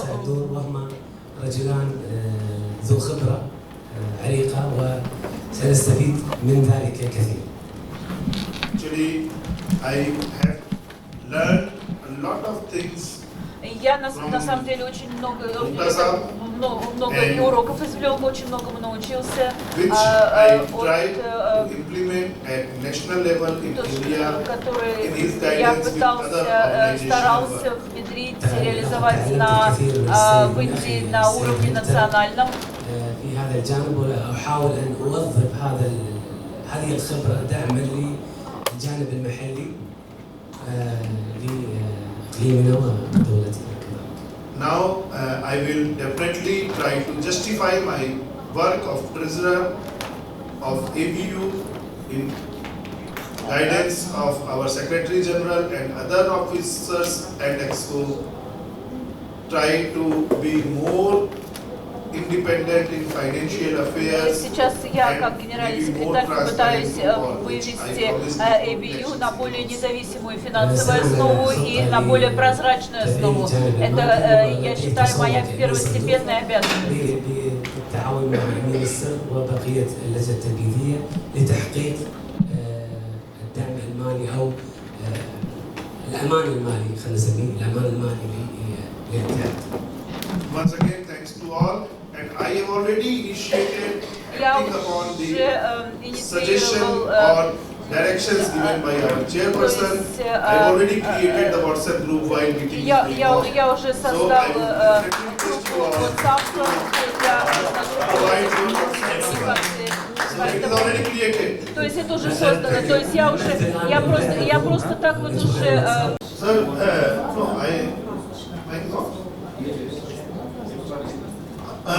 this is given from $333,000 or 3.5, so $3,500. I am not able to remember the figure. Secretary General presented it, and then some replies our Honorable President is giving, and some Secretary General is giving. Even it is on the report in front of all of us that both President and Secretary General are not on the same line. Very sad part of on the financial point of AB. And don't take it offensive, but Trezor is definitely kept in dark for everything. As per our constitutional provisions, Trezor is supposed to have all accounts, all details, all fundings, even membership fee also shown in the jurisdiction of the Treasurer. But he is not being informed or not being involved. And sometimes, sorry President sir, please excuse, even President is also not informed about various things. And I, being the EXCO member from South Asia and maybe a bit more proactive type of person, I very much remember, as per our constitutional provisions, I saw it just now. All financial accounts, all reports, activities and everything should come well in advance to the EXCO also, which has never been shared at all. Once in Oman maybe, but not after Oman at all. Even this report, financial as well as the progress report, has not been shared in the EXCO meeting, only EXCO meeting held in March online for having this General Assembly. So I would definitely like to again ask the same type of questions which has already been asked and no without answer. This is not a small matter of $20,000. If $20,000 questions was not raised, what would happen with this $20,000? Because it is not accounted for. It is presented in some hidden manner that $20,000 is not with us. Our financial report says it is 15,000 and our bank statement shows it is 35,000. It is very, very big. I should not use any offensive word, but it is very, very big mistake. And EXCO as well as General Assembly has all the rights to check and see the documentation. And if these documents are being presented here, why bank statements for all 7, 6, 5 years are not here? It is not a difficult task to have nowadays to have bank statements, when money was received, when was it spent, and whom agency it was transferred, who is checking all these details, who is seeing all these details, what happened with the bank account, why $35,000 are blocked. He is saying new transactions can take place. All these financial issues are very serious issues, and particularly when this ABU is facing a lot of financial crisis. Oman is giving money and we are not able to provide them the account. We don't have any documentation. So sir, I once again request to the President, please take all these things seriously, because legally, after today or even from today onwards, if after elections Secretary General changes, that money cannot be withdrawn by the President Secretary General. That also needs to be clarified very much. That money may not be useful for ABU in future. So these are very serious matters. It should not be simply gone. So I personally feel we should take all these points very seriously and try to reply. Okay. Let me clarify 2-3 things in answer to what you have said. At the outset, it is not correct to say that the President and Secretary General are not on the same page. the situation which exists today has been fully explained to you, to the General Assembly. And situation is that I can say that from 2016 to 2000, from Amir and elsewhere, wherever the activities took, I got the accounts audited between 2016 to 2019. And yes, and they were got audited through the auditors appointed by NABP, and all documents, at least up to that time, were sent, were audited, and are part of the account books. From 2019. Sir, let me question.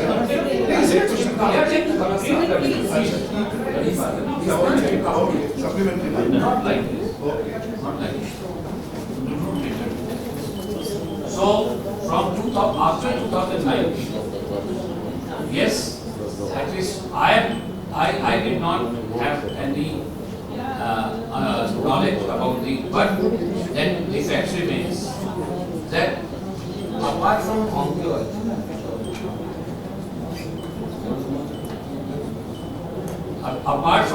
in 2020, there was no activity. But the problem, financial. But the problem with regard to audit accounting, audited statement between 2016 to 19 is that was limited to the NABP project. That was limited to NABP project. So because it was their auditor, and they sought all the information, documentation relating to NABP project. Now, if the monies are outstanding against that project, I will have to check from the audited statement whether it shows outstanding amount or it shows any unpaid amounts. Because then, if that audited said, because these monies, as Amir has just informed, belong to the activities of NABP, right? Of NABP project, unpaid money. So we will have to see whether those payments were made, and if were made, because what Amir is saying that yes, payments were made, but payments were made by certain national organizations. Certain national organizations who could not be paid from NABP funds. Who could not be paid from NABP funds because of the fact that the money arrived late. Yes, and that is blocked in the account. So for that we need to check our audited statements of 19, the NABP project, match the expenditure and outstanding which Amir or some other organizations, Amir's organization or some other organization has paid but not received. Now coming to the issue of bank account open. This bank account itself was opened in 2019. So therefore this bank account was not subject matter of audit probably up to 2018, right? Yes. No. But it was opened in 19 only, you say. Therefore, up to 2018, we did not have this bank account. So it will not reflect in the statement. That's what I am trying to say in the audited statement. So the only thing which would reflect and should reflect is 2019 position, right? In the audited statement of NABP project. Rest is, I am not aware whether they were audited or not audited. That portion Nave will have to inform. Sir, I want to make answer complete on this. Let it complete. Mr. Gupta made some point very clear. This account functioned for less than 1 year. It is opened in 2019. It is blocked by the banks at the end of 2019. So, any income to this account, any dollar go outside from this account, the bank statement will show it very clearly. The second point, the $20,000 are not for ABU. They are to be reimbursed to other organizations. They are included in the project of NABP, but we couldn't pay those who we should reimburse what they pay for ABU. So for that reason, the exact balance of ABU is 15,000. This is the money for ABU. The 20 additional thousand in our account is not for ABU. We should pay it for these people and organizations who paid for ABU before. My last point, if you need any details, we can provide, but not in the quadrennial report to mention from which organization we receive membership fee and how much. This should not be included in a quadrennial financial report. If at any time the executive committee of ABU or the board want to check all the details, they can nominate anybody from ABU or from outside ABU to check all the details. All the details are available, but if it is not possible to put it in the financial report for 6-7 years. Also the last point, as mentioned by our president, all the financial matters related to the around $250,000 from NABP are audited by the auditor of NABP in India and then audited by the account of NABP in Norway. So the whole matter is about this small amount which we have in our account and which is not for ABU. I hope that now it's clear for who these $20,000. If you want the details for each person, how much to pay, and for each member organization, we can provide easily. But we don't have it in this financial report. Okay, thank you. Sir, my supplementary question first. My supplementary question is plus. Sir, my supplementary question should come first. No, my question is going on, and if I don't ask my supplementary question, sir, how can you take another question? Question is the same, which is not clear at all. I agree. I think that at least up to 2019 accounts are audited. Okay, agreed. Very good.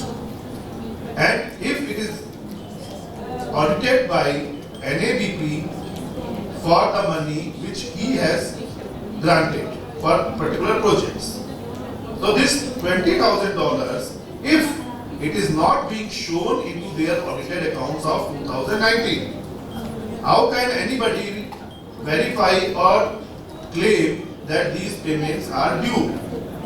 If NABP has audited that this much money is spent, this much money was spent. So now, if whether payments are due or not. Can I clarify this? Yes.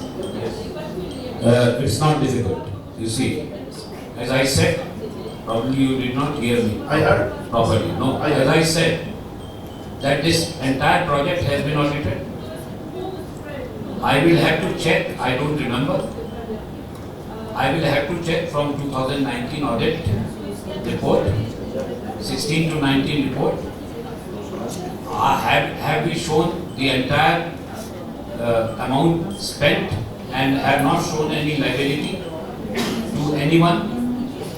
If that is the case, then we will need to seek further clarification with reference to the bank accounts, which was opened in 2019. Then we will see what money went to the NABP, to the bank account of ABU from NABP in 2019, and how did we account it in the 2019 project. Right? Both things will have to match. One thing is very clear, because if it is not matching, then whatever is the situation is the situation. But it has to match. Both the things have to match. The bank statement, the audited statement. Okay, right? That's true.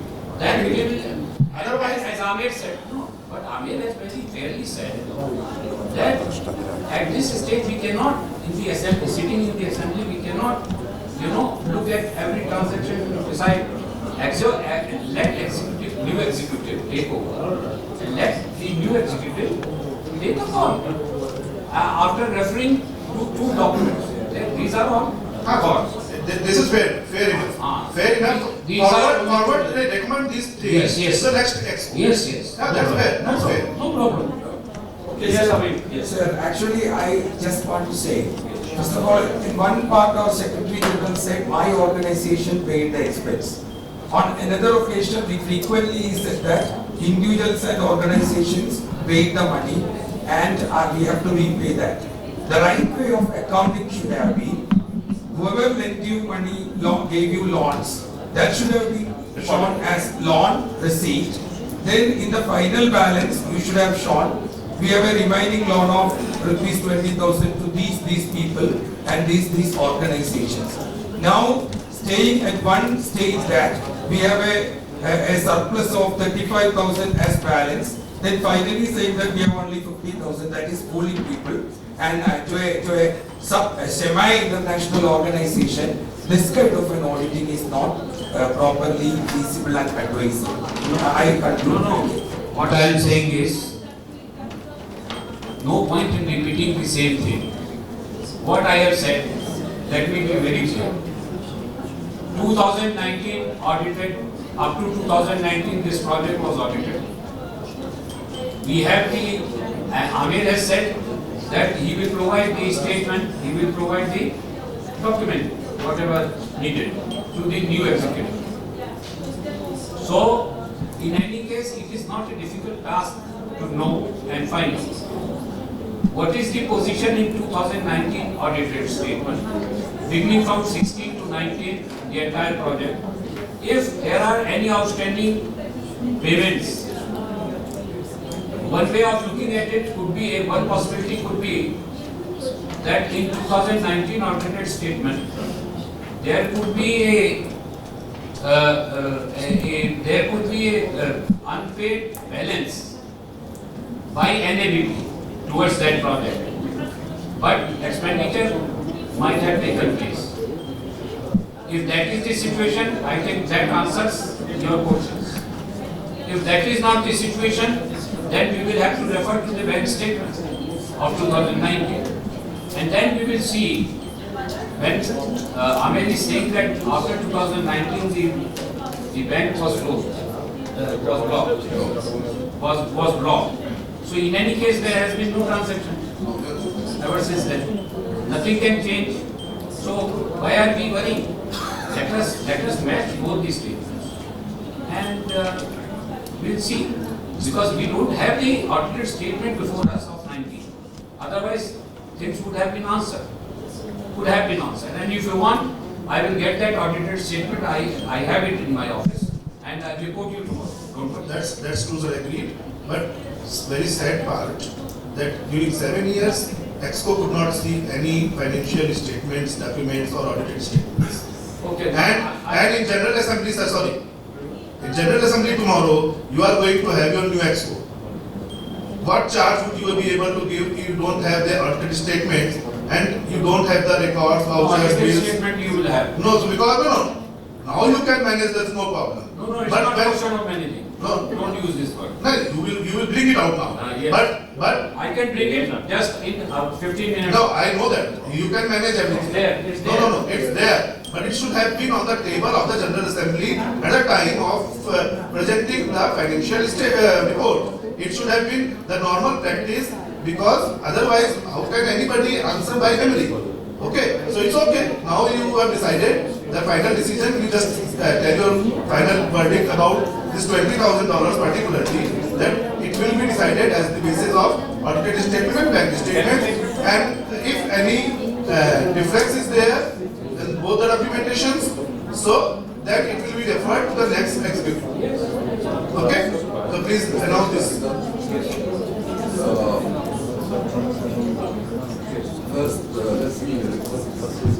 let me repeat that the details in no General Assembly in World Bank Union, in any organization, national organization, you came to the General Assembly with the details of each bill, how it comes and how it goes. If there is any doubt about it, it's the responsibility of the executive and board to nominate any person to check and review and audit. This is the only way to make it. My last point to tell everybody that since ABU registered in Lebanon, it's a must for us as ABU to submit a yearly auditing for the Ministry of Finance. Otherwise, our account will be blocked by the government, not by the banks, and we will not have any permission to use Asian Blind Union as a name for organization. So I'm not bringing to here what we submit to the Ministry of Finance in Lebanon, but it is a must, and we included in the expenses of the Secretary General Office that it includes auditing. This auditing is specifically for the Ministry of Finance in Lebanon. So we submit each year an auditing report for the Ministry of Finance. Thank you. Okay, I don't see much problem in it. He has audited statements submitted to the ministry. We have audited statements up to 19. We have bank statement. So things can be reconciled. There is no problem on it. So with this, can we adopt the financial report with these remarks that in order to ensure that there is there are no gaps in the actual balance with ABU and the balance which is parked in the bank, the next new executive will reconcile the entire audited statements that ABU has. Right? Okay. With that, do we approve the financial report?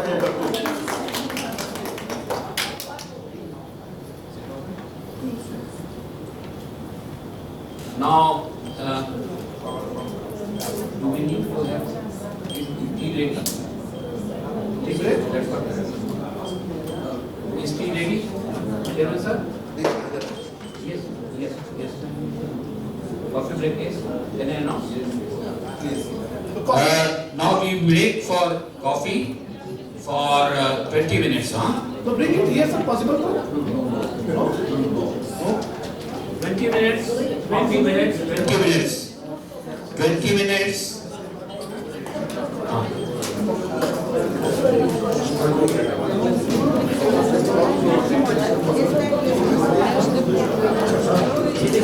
Attention please, attention please.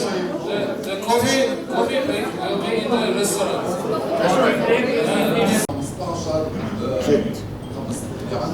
Aziz tomoshabinlar, xabaringiz bor. Demak, biz aynan ijtimoiy tarmoqlar orqali va ommaviy axborot vositalari orqali xabar berganimizdek, bugun O'zbekiston Kozi Ojizlar jamiyati tashabbusi bilan Osiyo Kozi Ojizlar Uyushmasining assambleyasi aynan O'zbekistonda o'tkazilayotganligidan xabaringiz bor. Shunday ekan, bugungi kunda aynan biz Bo'stonliq tumanida joylashgan Olmos sihatgohida aynan mana shu assambleya bo'lib o'tmoqda. Bu yerga aynan 20 dan ziyod mamlakatlardan delegatlar tashrif buyurdi. Shu bilan bir qatorda aynan 60 dan ortiq ishtirokchilar bugun aynan mana shu yerda ishtirok etyaptilar. Shu bilan bir qatorda biz aynan mana shu tadbirda ishtirok etayotgan va birgalikda kuzatib borayotgan Kozi Ojizlar jamiyatining vakillaridan biri Dilmurod Sobirovich bilan ozgina yuzlanamiz va ularni bugungi kundagi o'tayotgan tadbir haqidagi fikr mulohazalarini o'rtoqlashamiz. Assalomu alaykum Dilmurod Sobirovich, mana bugun o'sha mamlakatimizda bir quvonchli kun desak mubolag'a bo'lmaydi, chunki bu aynan bunaqa hodisalar bugungi Kozi Ojizlar jamiyati va nogironligi bo'lgan shaxslar tarixida ilk marotaba qo'yilgan qadam desak xato bo'lmaydi albatta. Keling, mana shu bugungi tadbir haqidagi fikr mulohazalaringiz bilan o'rtoqlashsangiz.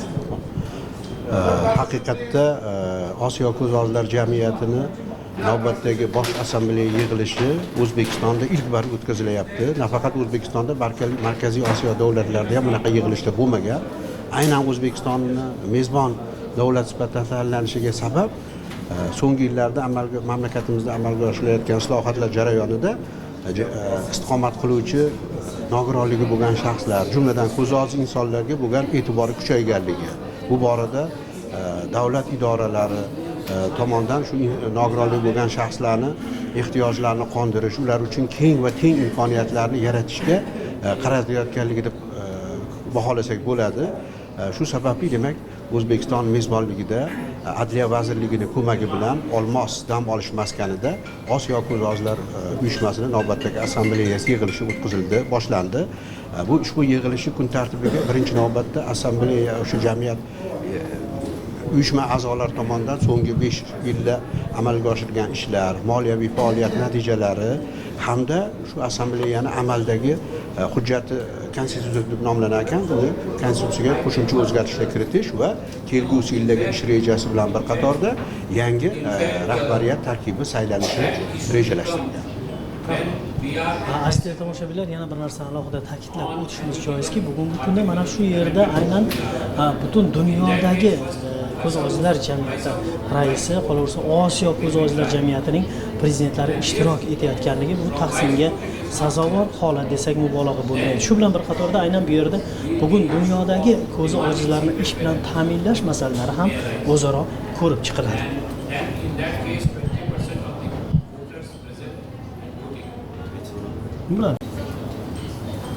Chair of the Credential Committee. Now I will come to the proposal for amendment. And before reading the actual clause, let me tell the amendment which is being proposed is with regard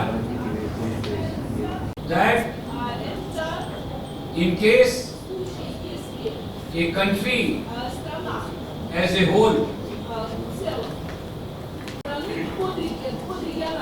here the point that was made in the morning, that is being addressed. Now I will read the amendment. Unless there are sufficient reasons, such as illness, death of a delegate, proxy, in writing to his/her fellow national delegate, and such proxy must be to which he/she/they belong. Sir. Provided that in case for the reasons beyond the control of a national delegation, no national delegate from a given country is able to participate in the General Assembly, such national delegates may give their proxies in writing duly signed by him, them, and countersigned either by the President or Secretary General of the National Organization with office seal to which he, she, they belong.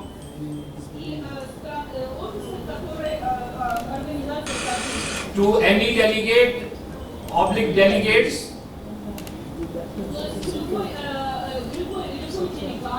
of any other country, countries of the same sub-region,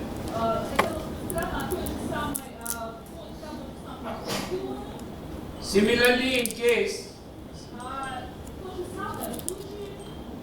no national delegation from a given sub-region is able to attend the General Assembly for the reasons beyond their control, national delegates from the countries of such sub-region may give their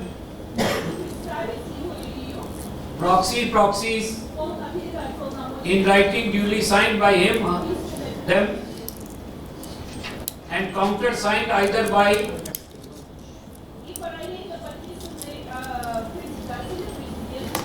the President or Secretary General of the National Organization, organizations with office seal to which they belong, to any national delegates from any other country or countries of another sub-region. Proxies should be submitted to the Secretary General. Proxies should be submitted to the Secretary General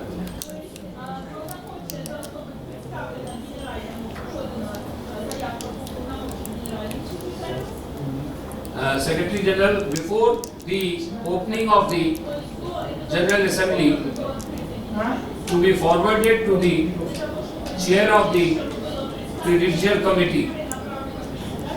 Decision of the Credential Committee in this regard shall be final.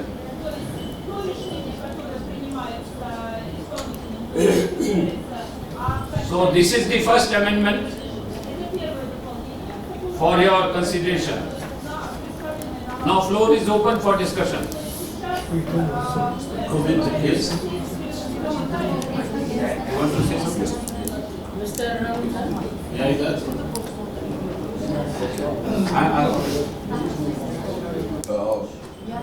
رح احكي بالعربي. هيدا الاقتراح بتعديل هالمادة بالدستور بالواقع تم تطبيقه، يعني ما عم بيكون في بهيدا الاقتراح اي شيء ذات اهميه غير اللي عم بيتم ممارسته. بال 2016 تم ممارسه هيدا الاقتراح، وهيدا المره هلا بالاجتماع الهيئه العامه عم بيتم ممارسته هيدا الاقتراح. ليه عم نعمل هيدا الاقتراح نحطه بالدستور؟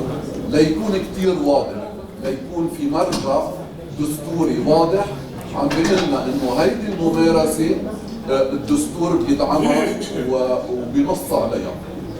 فلهيك انا بشوف انه هيدا الاقتراح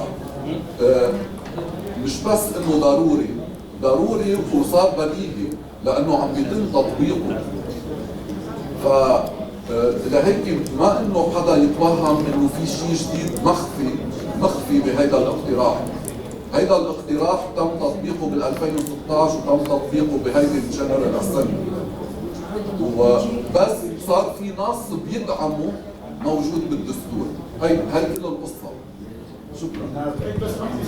اسمح لي مداخله سيد احمد. لا بريزيدنت مطلوب من الرئيس. سيد رودا. Yes, sir, please.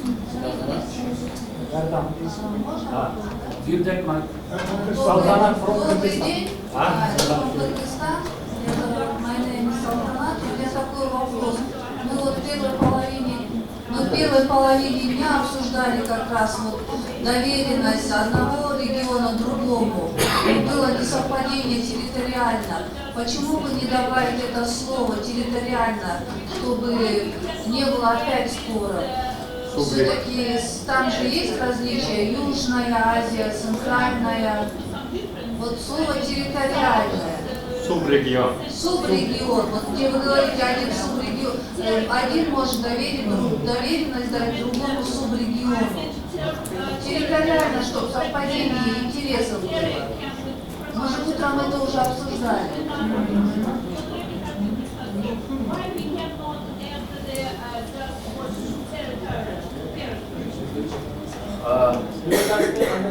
Yes, sir. But you know, we have in the Constitution recognized the word. We have in the Constitution recognized sub-regions. So that is why we have used sub-region in order to ensure consistency and better understanding of the Constitution. Is it clear, Sadar? No. She said no. Нет, или мы, наверное, друг друга неправильно поняли, но субрегион под собой смысл-то имеет. Вот утром же такой же спор был, что вот Афганистан, Пакистан дал доверенность. Они с разных территориальных регионов получают. Вот чтобы Центральная Азия, Центральная, Южная, Южная, вот такие субрегионы. Внутри субрегиона. No, but in this proposal, just a minute, in this proposal, please explain properly. This is what we have addressed. One cannot give the proxy to a country of another sub-region.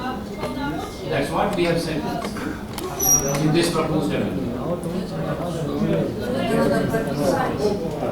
For instance, Afghanistan will not be able to give to Pakistan.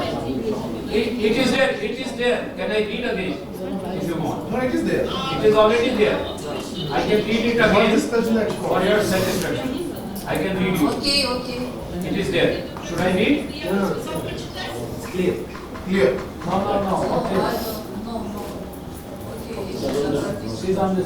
No. Okay. Any other point? Any other point? ايوه مستر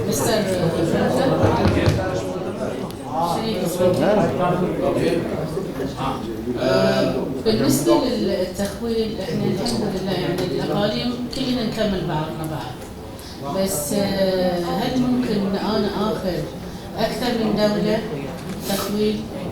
يعني على اساس نحدد هل ناخذ تخويل 3 4 شو الآلية اللي احنا نمشي عليها. النقطة الثانية مثل ما قالت الأخت على الإقليم، نحدد الإقليم ولكن نوسع يعني أي إقليم ناخذ إقليمين أو ناخذ إقليم نختار، بس مو مثلا أي إقليم يعني ننتمي إلى الاتحاد.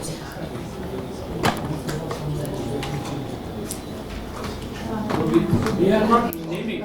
We have not named any sub-region. We have said they can give it to any other sub-region. But in case nobody is coming from that sub-region, only then. Mr. Ruta, 1 minute. Translation. Yes, translation please. In Russian. What I am saying is that we have not said in the amendment that you are required to give a particular proxy to a particular country. We have said that in case the entire sub-region is not able to come because of visa issues, you know these days visa is a big problem, and it may happen that some entire sub-region is not able to come. May happen. The scenario that is emerging at the national level. In that situation, we have to, provide for giving a proxy and providing a safeguard that the proxy is given to another sub-region, and it is the sub-region of their choice who is giving the proxy. Right? One may have the proxy for all countries. One may have one proxy for one country. The other may have the proxy for another country. These situations can arise, but we are not restricting it. The only restriction is that when you are giving proxy of a country, and if other countries of that sub-region are coming, then you will have to give proxy to that sub-region only, country of that sub-region only, any country of that sub-region which is coming. Is it clear? Yes. Yes. Mr. Holder, please. Yes. Okay. إذا كان يعني عضوين من دولة واحدة في وأرادوا أن يعملوا توكيل، ينبغي أن يكون التوكيل لمندوب الدولة نفسها، يعني ممكن يكون بعضهم ممكن يوكل دولتين أو خارج الدولة نفسها. واضحة هذه يا أستاذ السيد عامر لعلك تشرح هذا.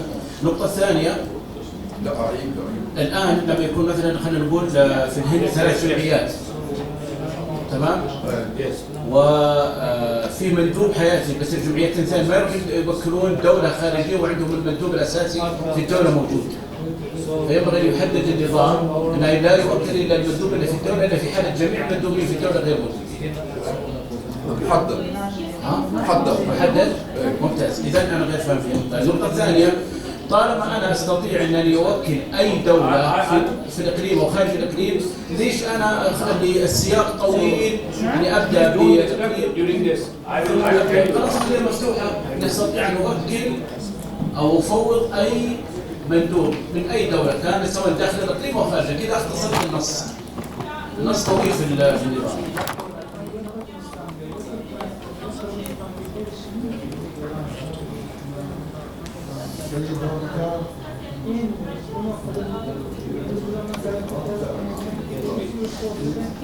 مستر سلمان. نعم.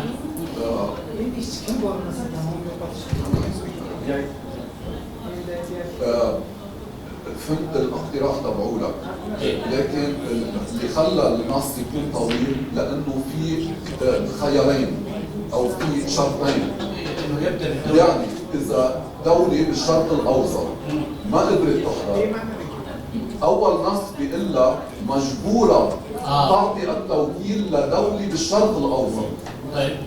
هلا إذا ما حضر جميع الدول يروح للإقليم الخارجي. بيروح لحيلا حدا أنت بتختاره برات الإقليم. يعني فيك تختار أي دولة بأي إقليم ثاني في حال ما حدا من الشرق الأوسط عم يحضر. بس في حال لو دولة وحدة عم تحضر أنت مجبور تعطي هاي الدولة التوكيل.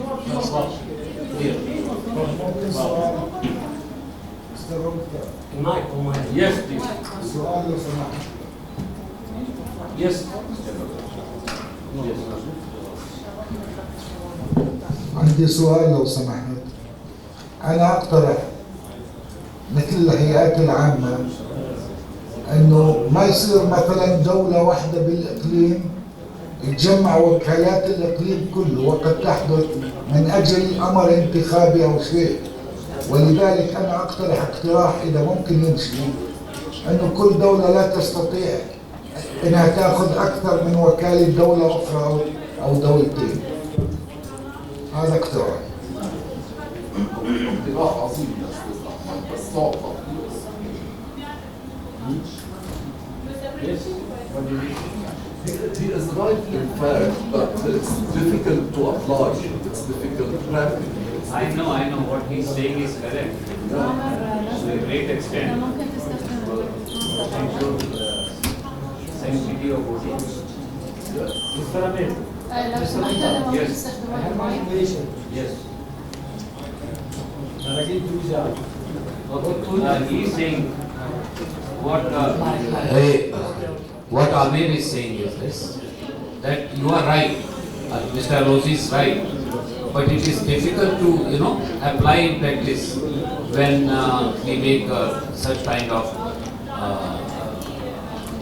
constitutional amendments, because it is a question of constitution, right? And therefore, in practice, while applying a legal provision, it may become at times difficult to practice and decide by the credit, or a decision to be made by the credential committee.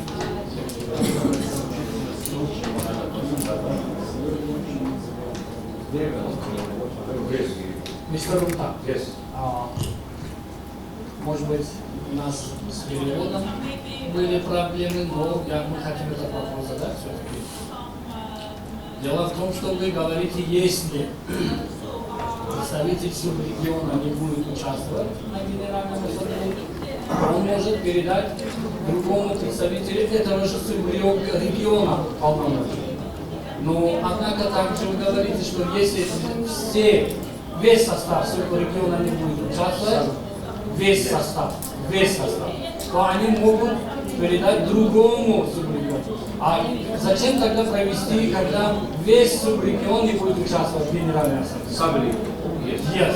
Зачем это тогда провести в Генеральную Ассамблею?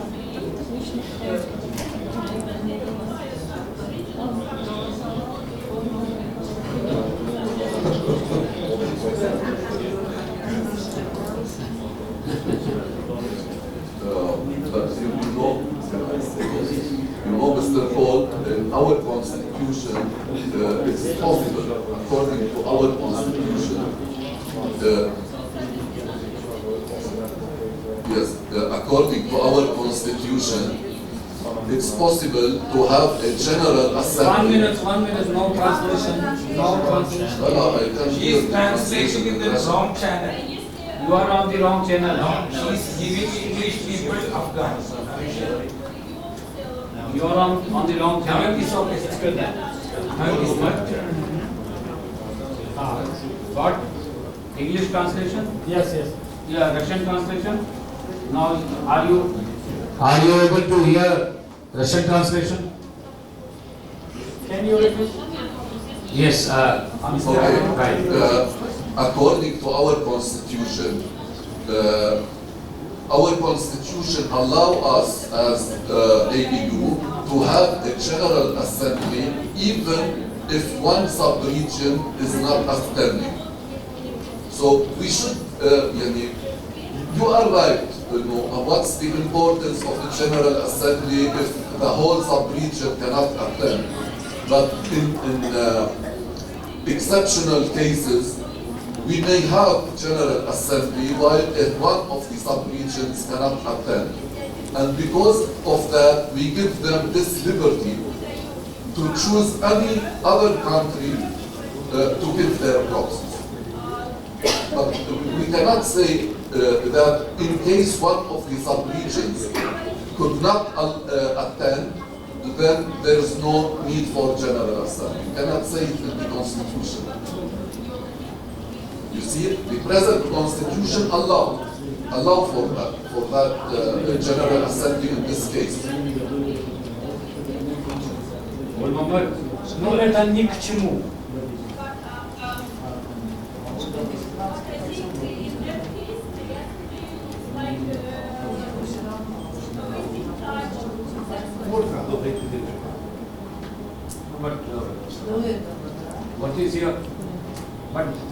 What is your suggestion? Я предлагаю, когда не будет никого из этих представителей субрегиона, думаю, что лучше всего не провести, отложить временно проведение Генеральной Ассамблеи. Потому что у всех разные мнения, у всего этого субрегиона, во-первых. Во-вторых, если весь субрегион не участвует, кто же будет, допустим, защищать их права, также на выбор должностных лиц. Поэтому все-таки я так думаю, что этот вопрос лучше отложить временно.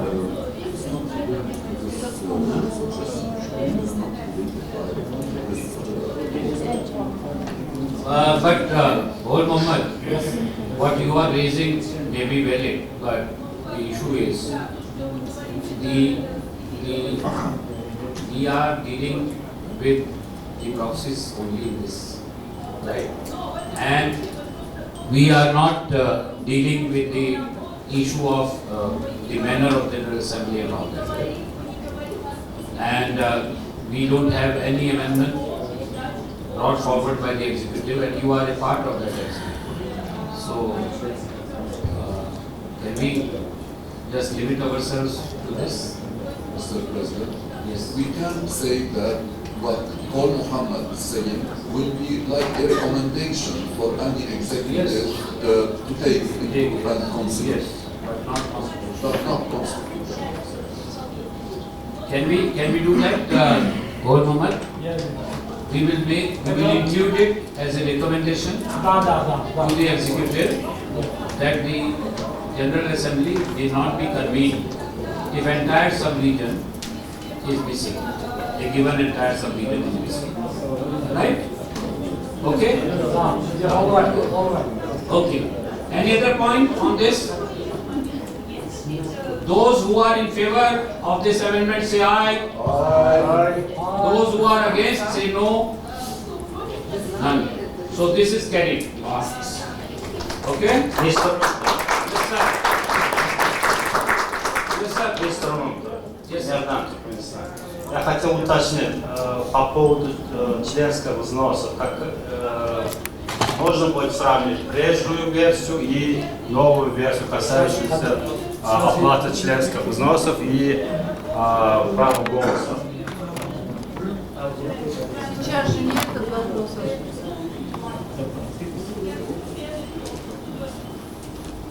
Membership fees and voting right? In relation to what?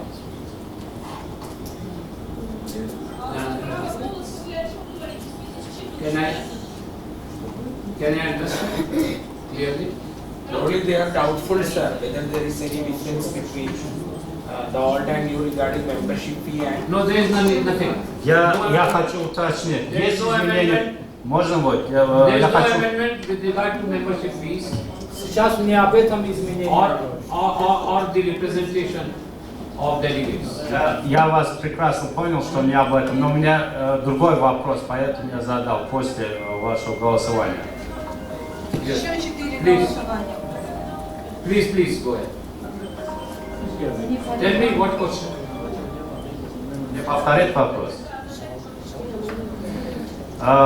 По оплате членских взносов будут какие-то изменения? Если да, можно будет уточнить. И что касается голосования, имеет право голоса при том, если будет оплачиваться членский взнос.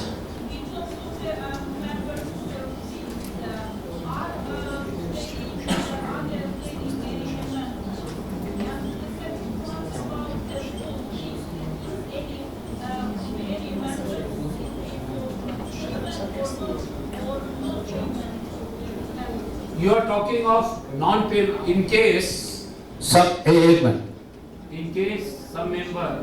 Just a minute. Yes. In case some member has not paid the membership fee, do you want to know is there any amendment proposed in that eventuality? Yes. Do you want to ask that question? Yes. Yes. And can I answer this? There is no amendment proposed. It exists in the manner it exists. There is no amendment. Right? Sir, whenever someone speaks, let them mention their name so that Okay. we know who is speaking. Okay. So can we go to the next amendment, please? Yes, yes. Second amendment is with regard to Article 16. And I will first read existing Article 16. Term of office.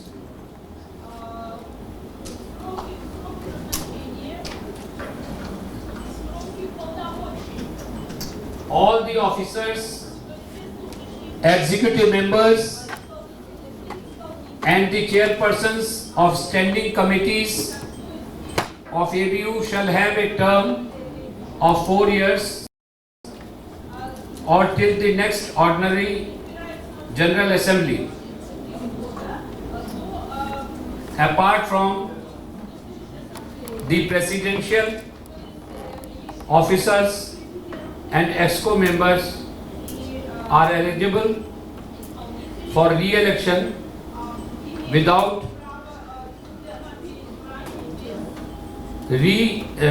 restriction. President may hold office for 2 consecutive terms, provided he/she is elected by the General Assembly to the position. Now, what is the proposed amendment? I will read the proposed amendment. All the officers, executive members and the chairpersons of standing committees of ABU shall have a term of 4 years till the next ordinary General Assembly. All officers and EXCO members are eligible for re-election without restrictions. Now, this amendment seeks to remove the restriction on the office of President, which at present restricts the opportunity for the President to seek re-election beyond 2 terms, 2 consecutive terms. Is it clear to everybody? Can we open discussion? Yes. Everybody got the translation proper? Yes. Yes. Now, discussion.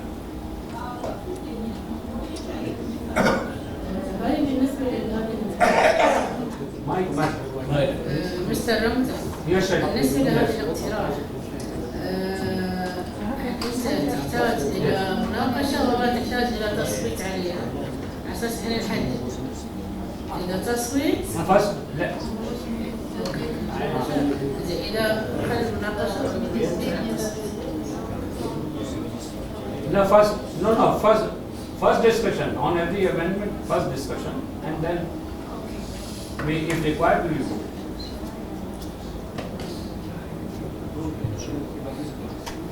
Yes, anyone who would like to speak? سيد الرئيس، نريد أن يكون هذا التصويت بالنسبة لنا هذا هو سكيورتي ده. التصويت سري على هذا القرار.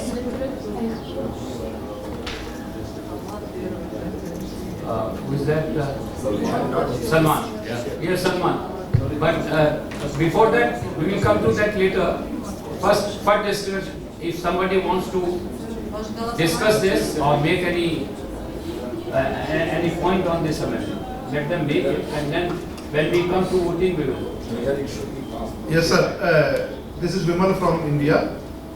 Actually, this is a very good amendment which we should go for and remove the restrictions for a very important post. So, I am favoring this amendment. I second it.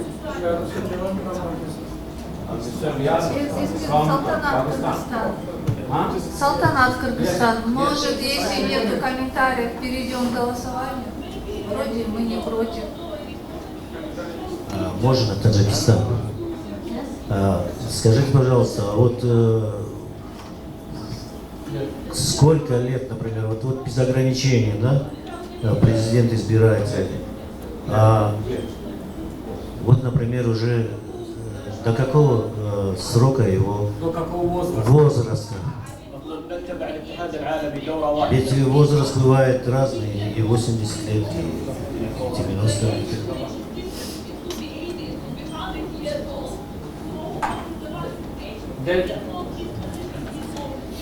No, there is no age for any of this. There is no age for any of this. At present, no maximum age. At present, there is no minimum, no maximum age. Minimum, of course, 18 years, but maximum there is no. No transfer. Translation.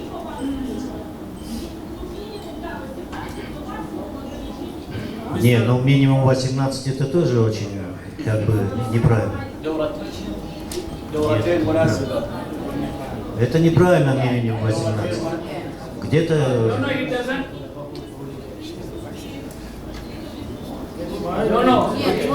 doesn't say the constitution.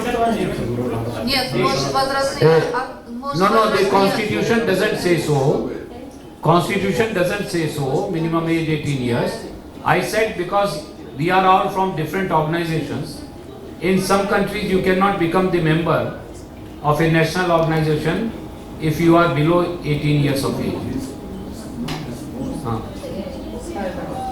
This point is not only about age. No, he is asking for age first. Yes, yes. I got that translation. What, you are asking for age or what? Yes, Mr. Chairman. Yes. Yes. Да, он имеет в виду, что минимум 18 ограничений это слишком мало, а 80 слишком старый. Может, какой-то промежуток возраста? Нет, говорит, по Конституции нет. Да. 18 лет он чему может нас научить? Mr. Runta, can I explain? Okay? 1 minute. Yes. Дело в том, что вопрос на Муратова заключается в том, что давайте поставим какое-то ограничение по возрасту для выбора президента. Ну, допустим, 80 лет или 90 лет, я не знаю, потому что и до 80 лет он же не может работать или до 90 лет. Избираться, да.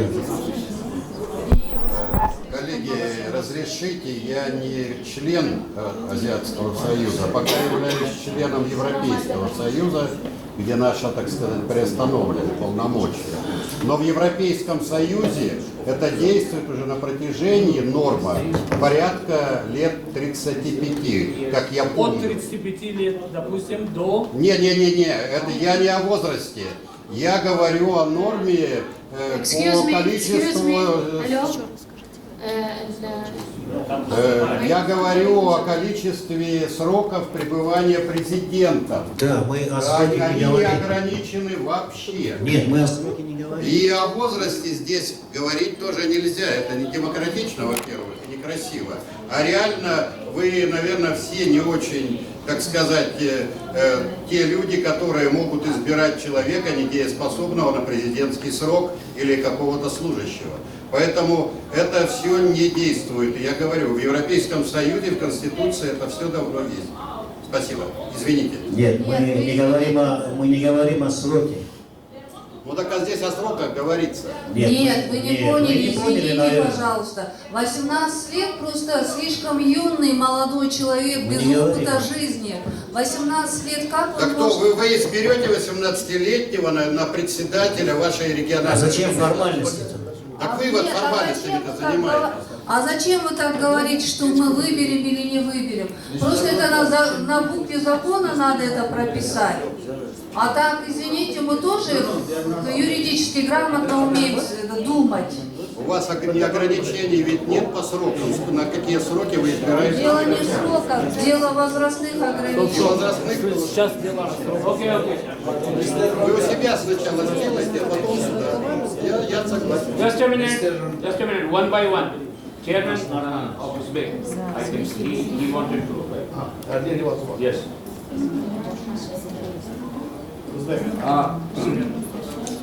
Hozir surok haqida gap ketyapti. Oldin shu surokni yechib olaylik.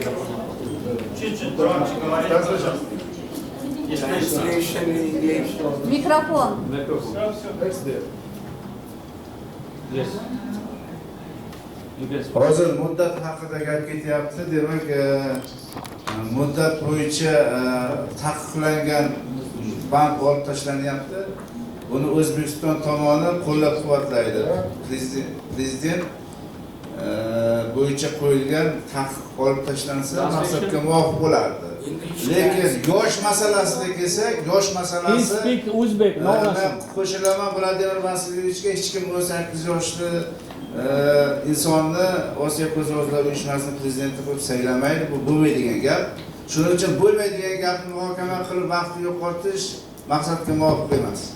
Men O'zbekiston tomonidan qo'llab-quvvatlaydi konstitutsiyadagi ushbu o'zgarishni. Is there translation?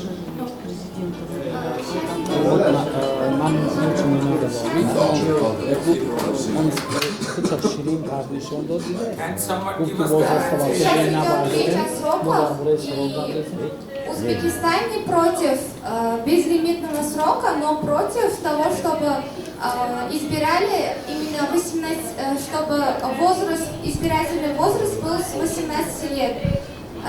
Мы считаем, что человек будет неопытным, но без лимита, чтобы мы за... Без ограничений. Без ограничений за.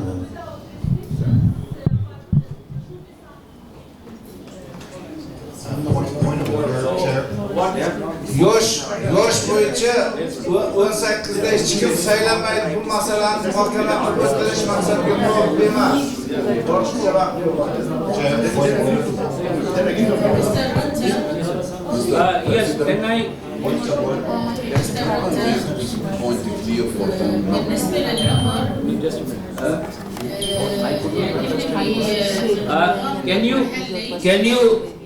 Can you just give me translation again what Chairman of Uzbekistan proposed? What is your proposal, sir? Point of order, Mr. Chair. Yes. I think this discussion is out of order because the amendment on the table only deals with the number of terms that the president can elect.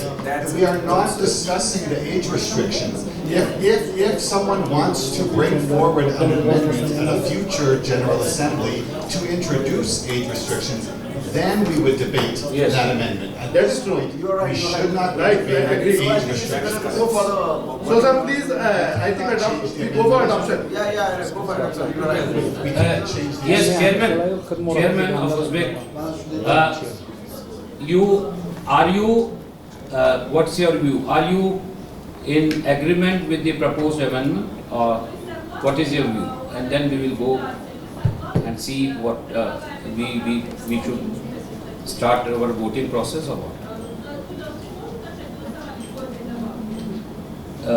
Chairman of Uzbek. Sorry. Can you start? O'zbekiston tomoni ushbu o'zgarishni qo'llab-quvvatlaydi va ovozga qo'yish maqsadga muvofiq deb bo'ladi. O'zbekiston tomoni ushbu o'zgarishni, konstitutsiyadagi ushbu o'zgarishni qo'llab-quvvatlaydi va buni vaqt yo'qotmasdan ovozga qo'yishni maqsadga muvofiq deb hisoblaydi. Chairman of Uzbekistan says that he is agree with this amendment of the new constitution and supports it. You were the first line to make something. I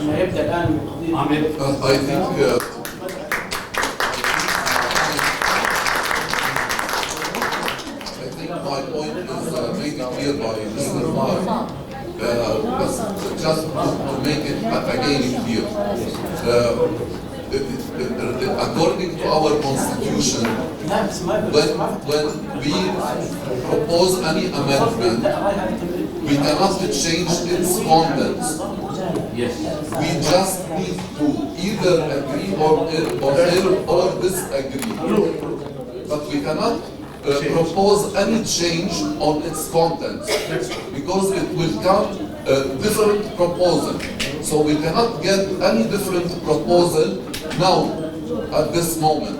It should be prepared by the executive committee, submitted by the executive committee, and so on. Right. So yes, anyone who wants to make any further comments on this suggestion, on this amendment? Yes. Yes. Yes. Мистер Ромта, мистер Амар, кто-то выступает? Нет. Может быть, приступим к голосованию, а тут что-то очень затянулся один вопрос. Я думаю, что многие поддерживают, вроде бы каких-то категорических противников этого предложения вроде бы нет. Okay. So friends, first, as I said,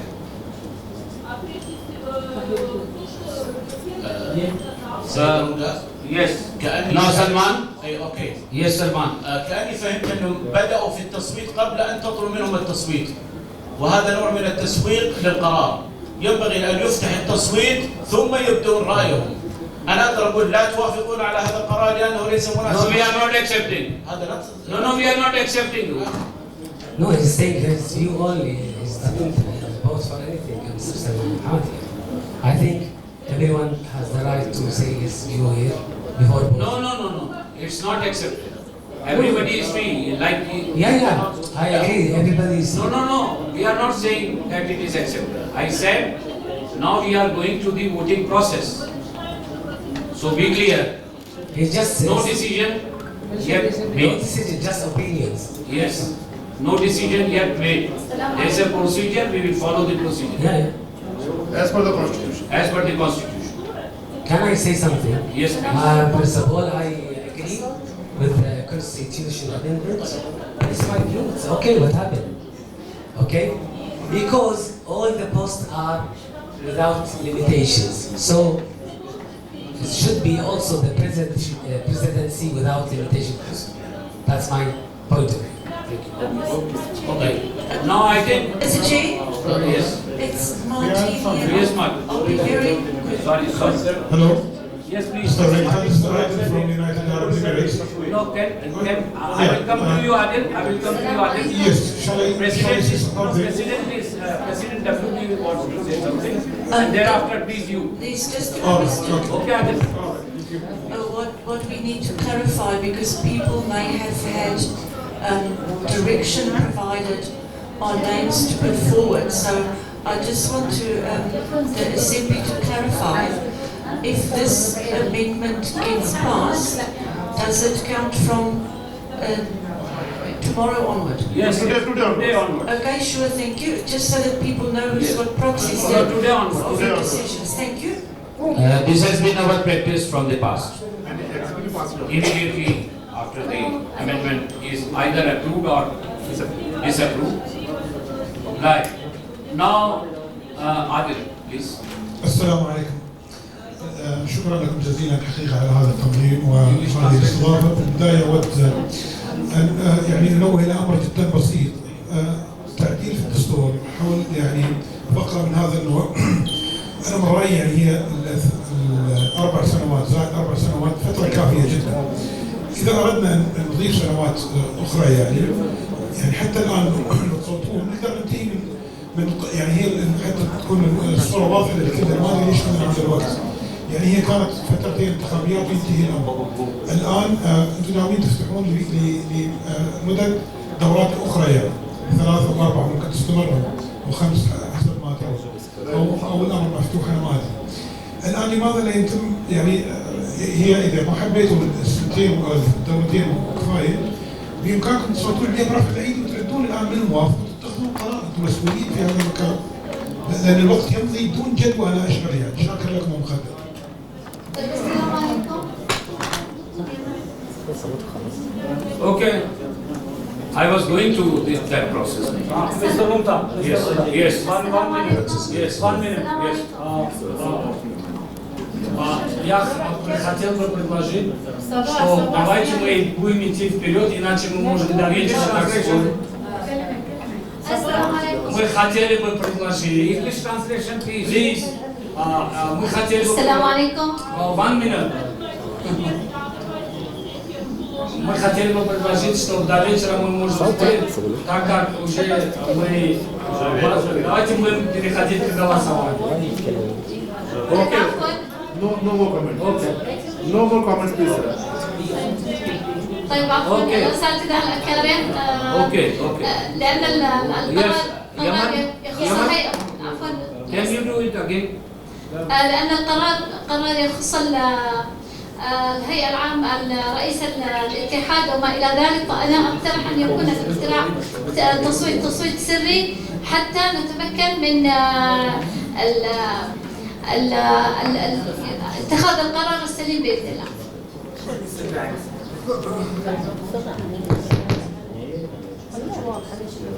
Okay. So now, friends.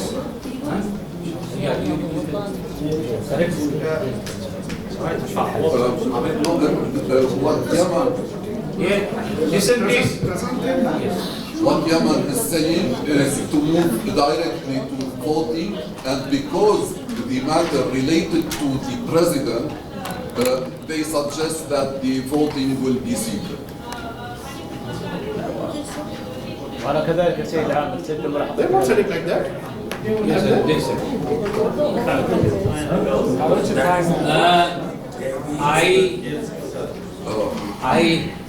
I am, as I said, if 20% people want secret, we will have secret. So, for determining whether 20% want it to be secret, instead of going to voice vote, I would first seek test the demand of secret ballot by raise of hands, and in that case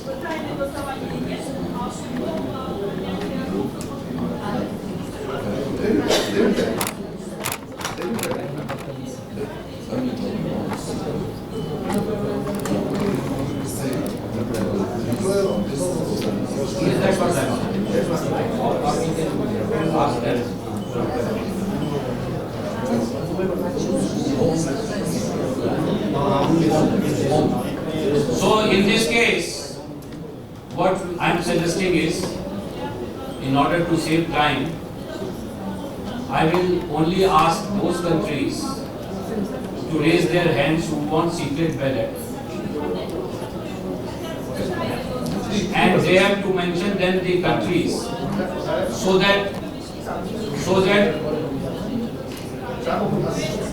there are 4 hands.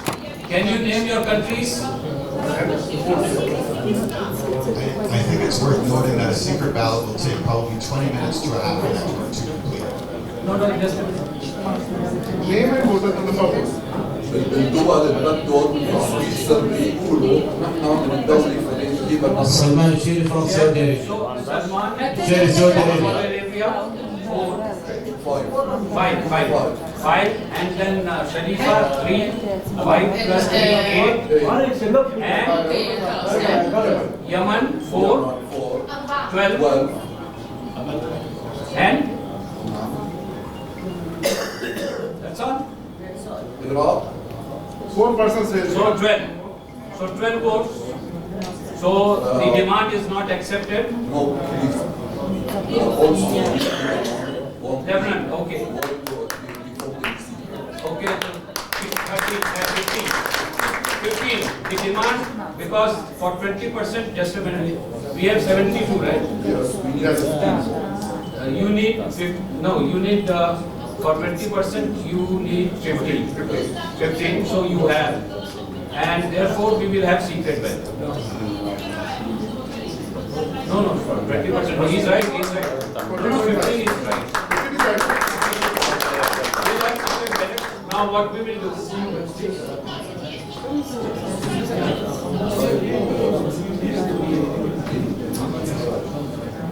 What kind of slips do you have?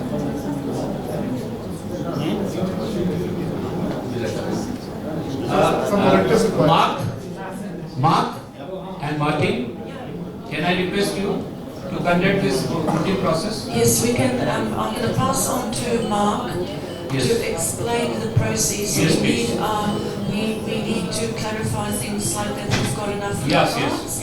And we have a proposed process, but it will take some time. So I'll just pass over to Mark now. And if our member could be on hand. Please listen properly. And if our member could be on hand, please. No. For this process of voting on this amendment, you are clarifying the process of voting for this amendment, right? Yeah. Okay. Yes.